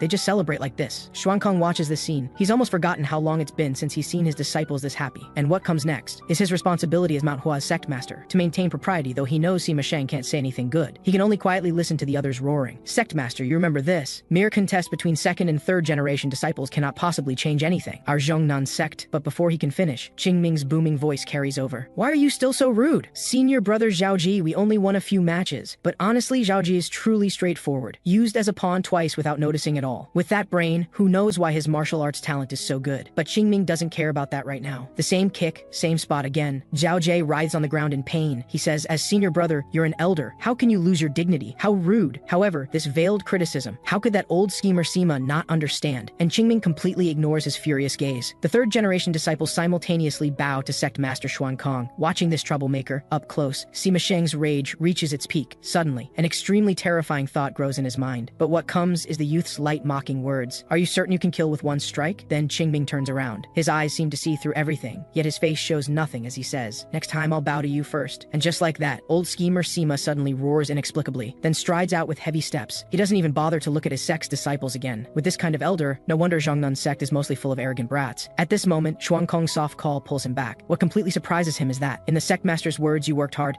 he actually sees his senior brother's shadow. The youth lowers his head, as expected. I still want to hear your praise, even just one sentence. Across misaligned time and space, Qingming seems to answer Xuankong, and also seems to answer his senior brother. You're too formal. But suddenly, clamor gradually approaches from the side. The local gentry and citizens invited by Master Huang all clamor to speak with the sect master. Everyone says they have business they want to do with Manhwa. These words make the old and young simultaneously look at the man most suited for this. The finance pavilion master's eyes practically gleam with gold as he shouts, for this kind of thing, I'm your man. Come, we have plenty of time. Let's go to my place and talk slowly. Seeing this, Xuankong says nothing more, indicating he should head back too. During the gap as disciples respectfully see off the sect master, another person approaches from behind, saying he's looking for Qingming. It turns out Li Songbai found him disregarding the current situation between the two sects. But he doesn't care. Even if he'll become a traitor in his fellow disciples' eyes, he feels he must come thank Qingming for his guidance. He now finally understands what those words meant back then. Qingming looks at Li Songbai expressing goodwill and finally reminds him, the path you've chosen may be very difficult. Even so, will you still walk it? Li Songbai smiles calmly. He understands what he'll face in the future. But this path isn't one he wants to walk. It's one he must walk. This is the purpose of your repeated teachings, isn't it, young Taoist? After Li Songbai limps away, Qingming knows this guy will have a lonely battle ahead. After this battle, Zhongnun sect's disciples will likely become completely obsessed with the Phantom Sword. For him alone to protect their true lineage will be extraordinarily difficult. But either way, if he succeeds, he might become Zhongnun sect's hope. However, just after a moment, Yin Zhong suddenly returns to find him, saying the sect master wants to talk with him privately. Of course, causing such a commotion. Letting him get away with it would actually be abnormal. Along the way, Qingming keeps looking for excuses to bluff his way through. Straight up saying, I'm actually your grandmaster definitely won't work. But those martial world fortuitous encounters seem too far-fetched. Before he knows it, the youth arrives at the council hall. The finance pavilion master is absolutely delighted to see him. After all, he's never seen a huge influx of investment pour into Manhwa after a martial contest. And Xuanshang is also extremely pleased right now. He says the wound on your face is small, but if it gets infected, that would be bad. I'll have the medical hall master come personally to treat it. Watching these two like this, the sect master is helpless. So he slowly stands up. He says, Qingming, can you come outside and talk with me? Just like that. The youth feels like he's been pardoned and hurries to follow. However, the two walk in silence, and unknowingly have already headed deep into Manhwa. Qingming can keenly notice that. The sect master's back now is much straighter than back in the secret cave. Just like this, they arrive at Manhwa's highest peak. The evening sun's glow seems to shine only on their two figures. Xuankong glances at Qingming. He says, your sword technique made the plum blossoms bloom. The youth jolts alert. He almost forgot about this. But anyway, as long as he gives an irrelevant answer, it should be fine. However, this time Qingming is overthinking it. The sect master bows to him very sincerely. He says, right now, I'm thanking you as Xuankong. You helped me achieve the greatest wish of this lifetime. But the identity of Manhua's sect master is far more important than just Xuankong. So I must ask at least one thing clearly. How did you make plum blossoms bloom using the 7 plum sword manual? At this moment, Qingming finally seems to understand this sect master's thoughts. So he tells Xuankong, there's no special method for this. Once the 7 plum sword manual is practiced to a certain level, at a certain moment it will naturally make plum blossoms bloom. Though this disciple isn't entirely sure why, I imagine all of Manhua's sword techniques should eventually be able to do this. Only then does Xuankong breathe a sigh of relief. Yes, these are Manhua's sword techniques after all. He just reached the front ahead of others. Perhaps one day, all Manhua disciples might be able to make plum blossoms bloom. At that time, Manhua, he's thinking this when Qingming suddenly adds, it's just that everyone's still far from that now. Though this ruins the rare atmosphere, Xuankong doesn't mind too much. He asks Qingming, what does Manhua mean to you? Perhaps because this question comes from this sect master, Qingming's thoughts instantly return to 100 years ago. From the time I can remember, I received Manhua's protection. They taught me martial arts, kept me safe. Back then, I asked senior brother this same question, but I seem to have gotten beaten by him. Thinking about his answer now, I finally seem to understand a bit of what senior brother meant. Sect master, to this disciple, Manhua is Manhua. It's not anything else or something else. Just like this, Xuankong's eyes gaze at the youth for a long time. He's actually very happy, because no matter what circumstances the future brings, to Qingming, this place will always be Manhua, and he is a disciple of Manhua. That's enough. So Xuankong pats his chest and says, your performance today, even if you want to stay still in the future, the world surely won't leave you alone, but Manhua and I will definitely shield you. Hearing this, Qingming's eyes fill with surprise. He should still have many questions to ask me, yet in the end it becomes wanting to protect me. Xuankong, though he has neither achievement nor reputation, I still respect him from the bottom of my heart. So, sect master, you shouldn't protect me. Even for Manhua's sake, we should move forward together. That night, White Plum Hall is especially lively. The disciples relive the battle with Zhongnan. Especially those who personally defeated Zhongnan disciples are even more excited. But Zhaoji's head is filled entirely with Qingming's 7 plum sword manual. Yin Zhong has this feeling too. It's like his whole being was drawn in. He doesn't know how to express it. If he could also perform that dream dreamlike sword technique the two haven't yet realized. That until now, they've never thought about what realm they could reach. All along, their only goal was to become stronger. But after seeing the sword technique Qingming displayed, a strong desire has grown in their hearts. They hope to personally perform that sword technique. Wait, as Manhwa disciples, how could they not be able to perform Manhwa's sword technique? Zhao Ji is speechless. That's right, thinking about it carefully. But suddenly the door is violently kicked open. Looking again, they discover Demon Ming has returned. He says, "You fought like that and still have the face to chat here? What, did your life end after winning some matches? Or do you think you've lived long enough? Senior brothers, are you happy beating kids generally 5 or 6 years younger than you? In other words, just 2 years ago, you were beaten by a bunch of snotty-nosed kids." Yin Zhong indeed can't save face, making an excuse about unavoidable mistakes. This makes Qingming look even more furious. "Big senior brother, after taking a blade on the battlefield and falling, can you smile and tell me it was a mistake? You train with this mindset, then say what? Will we be able to perform that sword technique someday? Listen up everyone, this was just one victory. There will be countless more contests ahead. This event means nothing in your lives. Understand?" Yin Zhong adjusts his mindset quickly. Seizing the opportunity, he asks the question he cares about most. If they train according to Qingming's requirements, will they really one day be able to perform that sword technique? However, what he gets is Demon Ming's true nature. This matter has nothing to do with whether any of you want to perform it or not. Unless you want to die, you must all achieve it. What are you standing there for? Go train right now. The next second, the once lively White Plum Hall has only Qingming left, though the third generation disciples indeed have the most exaggerated progress speed he's ever seen. If they get cocky now, I'm afraid. Suddenly Qingming notices some movement outside. Taking advantage of all the third generation disciples leaving, he finally appears. And the visitor is none other than Martial Uncle Bai Tian, who should still be lying in a sickbed. He pulls Qingming to the back mountain, seeming to want to say something but hemming and hawing. Seeing that disgusted look on his face, Bai Tian finally breathes a long sigh. He says, "Your match with Qin Jinlong was an overwhelming victory. Your martial uncles were all shocked, but after calming down,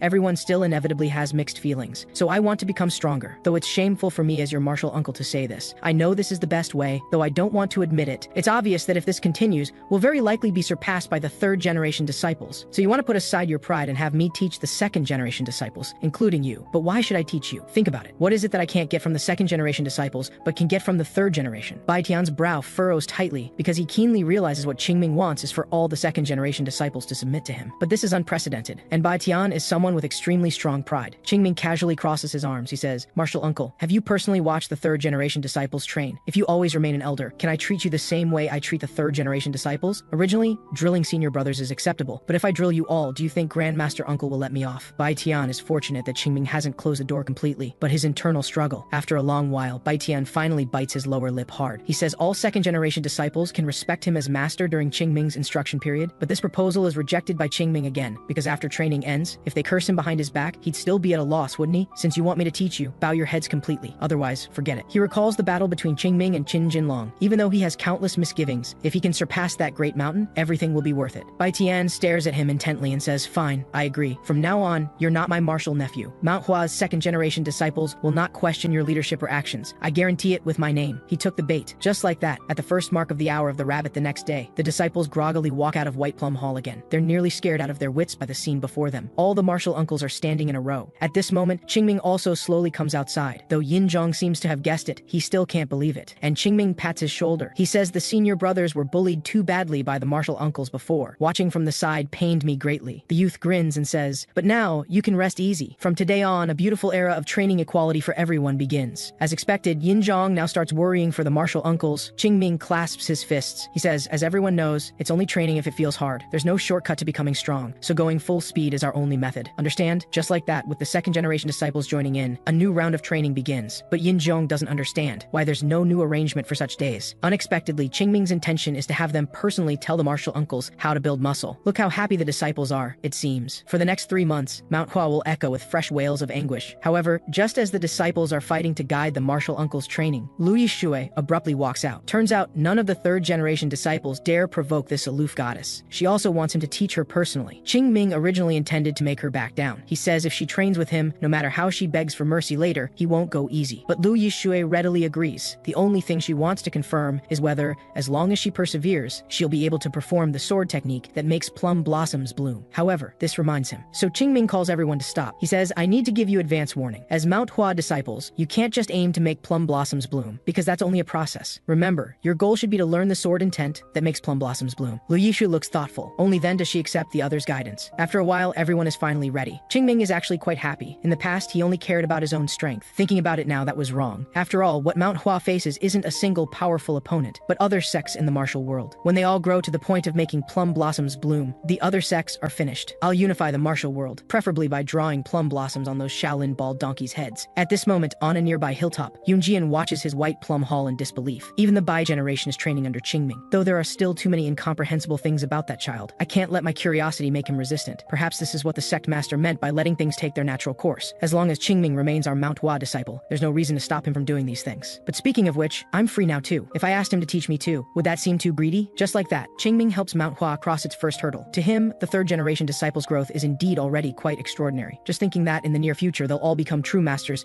makes him inexplicably anxious, and the burden on his shoulders, when he notices it, is already quite heavy. So this is what it feels like to be a pathfinder. Though my internal energy grows slowly, there's truly nothing right now to be anxious about, and in the future, Manhwa will eventually have to leave the protection of these steep cliffs. Before then, I must establish a support they can rely on. For this, I must become stronger than the Plum Blossom Swordmaster of the past, even surpass the heavenly demon. One day, the entire world will be enveloped in the fragrance of plum blossoms. Don't worry, Sect Master, senior brother, I can definitely do it, because I am Qingming. And the days at Manhwa quietly pass by like this. Each season seems so leisurely. 2 years' time at Manhwa seems almost frozen. On this day of late spring cold, a small figure slowly climbs Mount Hua's treacherous paths. He doesn't know how long it takes, but he finally arrives at the Mount Hua sect he's been longing for. Since the Zhongnanhua assembly 2 years ago, their current status is completely incomparable to before. Hopefully, father's judgment isn't wrong. The youth knocks on the door, then waits quietly. You can tell that though his clothes are tattered, his upbringing is excellent. After a while, Bai Shang opens the door. Only then does the youth learn that Mount Hua isn't receiving visitors today. No wonder there wasn't a single person on his way up the mountain. But the youth truly has urgent business requiring an audience with the sect master. He says, "I'm not an outsider. My name is Wei Xiaoxing. I'm sent from Hua Shadow's sect, Mount Hua's lay martial sect. Not being able to consider your sect's situation before coming up the mountain was indeed my mistake. But could I trouble you, for Hua Shadow sect's sake, to inform the sect master?" After a while, Xiaoxing successfully arrives at the council hall. Hearing he's from Hua Shadow sect, the finance pavilion master insists on coming to see. After all, over the past 30 years, among all Mount Hua's lay martial sects, only this one has made annual offerings. And this is why the sect master brings everyone to receive this youth together. Xuankong tells him not to rush and explain things slowly. But everyone present is a big shot in his eyes. Plus, his heart is already anxious. So he completely forgets that no one knows what this is about. He opens by hoping that Mount Hua's divine dragon, Taoist Qingming, can come resolve Hua Shadow sect's crisis. This indeed startles everyone. Fortunately, Xuankong remains relatively calm and reminds him to explain the whole matter clearly. Only then do they learn the cause. A new martial school opened across from theirs, and it's Wudong sect's lay martial sect. Originally, it was nothing but to recruit disciples. They kept provoking Hua Shadow sect. Finally, his father, the school master of Hua Shadow sect, couldn't bear it anymore and chose to compete with them. Though father won, he was also severely injured. And now, they've already gone to Wudong Mountain for reinforcements, saying they'll definitely take down their plaque and drive them out of Nanyang. Because of this, father hurriedly sent him here. Hearing this, though Xuankong feels this matter isn't simple, they truly can't let the problem continue developing. After all, the scale and number of lay martial schools is a manifestation of a sect's prosperity. Moreover, soon some of the second generation disciples will descend the mountain with the remaining mountain guarding disciples to open schools. From any angle, Mount Hua should see this matter through. But looking at this little guy, he probably insists on inviting Qingming, who single-handedly defeated everyone from Zhongnan sect 2 years ago. Though it's not wrong, calling that kid a great hero feels somewhat absurd. After a while, Xuankong has him wait outside, and everyone starts discussing. But their focus isn't at all whether to help Hua Shadow sect. It's whether they can let that Qingming kid out. Clearly, that guy hasn't settled down these past 2 years either. They're afraid that once Qingming is released, before Hua Shadow sect's matter is settled, he'll charge to Wudong and cause a huge scene. Only Yoonjin sees it clearly. Sooner or later, he'll have to descend the mountain anyway. For matters of temperament, late awakening isn't as good as early enlightenment. Hearing this, Xuankong also feels it's right. Learning from Yunyan that Qingming is in seclusion and will emerge soon, the sect master has him first call Yinzhong. However, learning that the elders plan to let Qingming out, Yinzhong nearly has a stress response. Actually, you can't blame him. After all, whenever any normal matter involves Qingming, it instantly becomes a matter of life and death. Helplessly, the elders can only have him take Hua Shadow sect's young sect master to meet Qingming first. The youth was born into a martial school, so practicing martial arts from childhood is reasonable. But in his eyes, this mountain guarding disciple before him is like a calm lake, unfathomably deep. Along the way, he tells Yinzhong many legends about Taoist Qingming in the martial world. The various accounts are quite astounding to hear, but unfortunately, not one matches the demon Ming in his memory.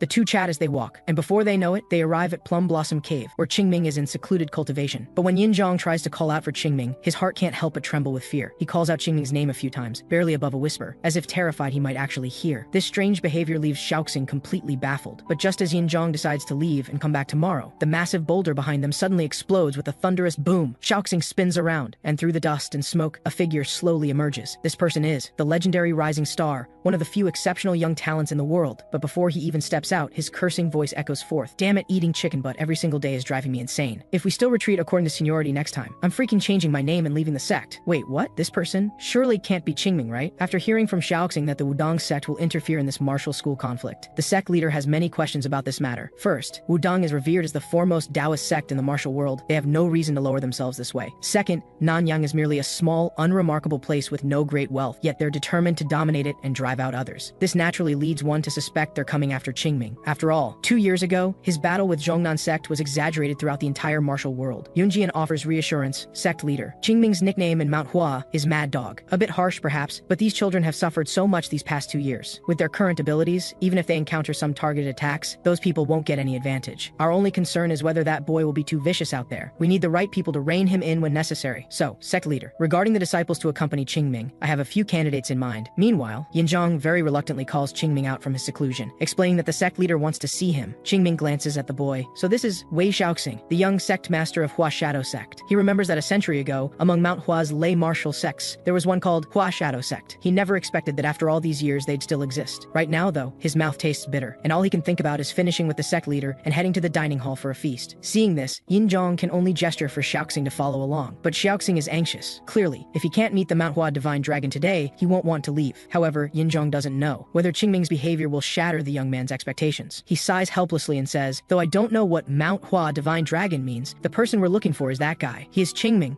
A moment later, furious cursing erupts from the council hall. The sheer intensity startles Xiaoxing on his first visit. Qingming slaps his chest confidently. Don't worry, sect leader. Leave this to me. I'll handle it clean and thorough. May I ask how you plan to handle it thoroughly? Do you even need to ask? I'll smash their heads in, of course. And while I'm at it, burn that Kong martial school to the ground. Now even Yunjian panics, quietly asking the sect leader about letting Qingming go down the mountain. Shouldn't we reconsider? Strangely enough, to the finance pavilion master, Qingming's words are perfectly reasonable, especially when he hears Qingming say, if we don't do this, who'll be willing to give us silver in the future? Zhuangkong, meanwhile, feels nothing but a headache coming on. If they really let him go down the mountain, they'll need several more disciples to keep watch over him. But as long as he gets to face those people, Qingming doesn't care who tries to stop him. And so, the sect leader tells Yinzhong to settle young Master Wei for today. The three of them leave the council hall. Zhuangkong turns back and calls out, Qingming, did you gain anything from this seclusion? The young man smiles faintly. My gains? Those Wudang bastards will experience them firsthand. In the Mount Hua dining hall, the young man devours food like he hasn't eaten in lifetimes. Watch as he shoves it into his mouth. And when he pulls it out, the bones look picked completely clean. Xiaoxing thinks to himself, this is classic reality doesn't live up to the reputation. Such a crude person, calling him the Mount Hua divine dragon. He'd rather believe it's this Yinzhong beside him, who eats slowly and properly. But then Qingming, finally somewhat satisfied, looks up and suddenly asks, while I was gone, you all trained seriously, right? Instantly, not a single person in the dining hall finds their food appetizing anymore. They all blame senior brother Yin in their hearts. We were finally enjoying life, and you had to call this mad dog out early. Just as Qingming is about to say he'll check their progress later, Yinzhong persuades him right now the most important thing is solving Hua Shadow Sect's problem first. This barely saves everyone from disaster. Once they've eaten and drunk their fill, Qingming leaves the dining hall. Only then do the disciples breathe a sigh of relief. Xiaoxing hears clearly, as Baishang mutters, I thought I was going to get beaten again. This startles him. Isn't that guy the youngest? So why do even these martial uncles have to watch his moods? Yinzhong still feels shaken, but this is something he absolutely doesn't want to revisit. He can only say, young Master Wei, it's better not to bother understanding. In the future, even if you don't want to know, you'll find out anyway. The next morning, Xiaoxing arrives early with his luggage, waiting outside the sect leader's quarters. Seeing how anxious he is, Yinzhong reassures him, don't worry, no one will be late. Light footsteps approach. Zhaoji is the first to notice. Looks like Uncle Baitian has arrived too. Hearing this name, Xiaoxing quickly turns around. He's heard many rumors about Baitian, the flower righteousness sword. Single-handedly, he went down the mountain and eliminated dozens of bandit dens. And now, seeing his heroic bearing, the young man's admiration is written all over his face. Yinzhong smiles. Uncle Baitian, did you sleep well last night? But clearly, Baitian didn't sleep well at all. That Qingming coming out of seclusion is already annoying enough, and now I have to go down the mountain with him? What karma am I paying off here? After venting his complaints, he suddenly remembers there's a child he's never met standing nearby. Xiaoxing hasn't recovered from this change in tone yet and hastily introduces himself. But then an eerie presence behind him makes him jump in fright. Looking carefully, he realizes it's a woman, and wow, she's absolutely stunning. In all his years, he's never seen anyone this beautiful, but he quickly snaps back to reality. Mount Hua doesn't have many disciples right now, yet each one has incredibly powerful internal energy. Moreover, the most unusual one has to be that person. Third generation and disciple Qingming. All three of them simultaneously grimace as if they've swallowed flies. Honestly, they're all hoping this guy will miss the assembly time. But Qingming is also surprised. Not only is his martial uncle going, but his martial aunt is coming too. Really now, just as he thinks this, the sect leader opens his door. After the disciples pay their respects, Xuankong speaks earnestly. Young Master Wei, these children are all trustworthy people who will surely help your sect. Bai Tian, you must take good care of them. Yi Shui, Yin Zhong, and Zhao Ji, you three must assist Bai Tian well. Only after saying all this does he turn his head. Especially you, Qingming. Remember, don't cause trouble. What? Why are my instructions different from theirs? But Xuankong ignores Qingming's complaint and says with a smile, Go tell the world that Manhua still stands strong. It's been 2 years. It's time to let the world see Manhua's rebirth. Though 2 years ago we worried our disciples would be humiliated by Zhongnan. Even if I had 10,000 chances to do it over, I never would have imagined that so soon I'd be worrying whether they'd be too harsh on other sects, though he knows their trip to Nanyang won't be simple. Still, with those children's abilities, there shouldn't be any problems. Soon after, the group arrives in Huayan County. The journey isn't that far, but if they walk, they definitely won't match Wudong's pace. But Xiaoxing's stamina couldn't possibly keep up with running all the way there. Just as they're frowning over this, Qingming suddenly steps forward, boldly pulling out string after string of silver from his pocket. And just like that, they successfully secure a 2-horse carriage. Qingming doesn't forget to buy some fine wine either. This makes Xiaoxing feel even more absurd. Bai Tian knows this is that kid's special privilege, so he can only explain, Mount Hua has no prohibition against drinking outside. Young Master Wei, please tell us the full picture of the situation, and what kind of martial school Hua Shadow Sect is. Hearing this, Xiaoxing lowers his head. Our Hua Shadow Sect isn't anything special. It's just that my father has always been proud of being a Mount Hua disciple. 2 years ago, when father heard about the Zhongnan Hua assembly, he was so happy. He said Mount Hua would spread its wings like a great rock again,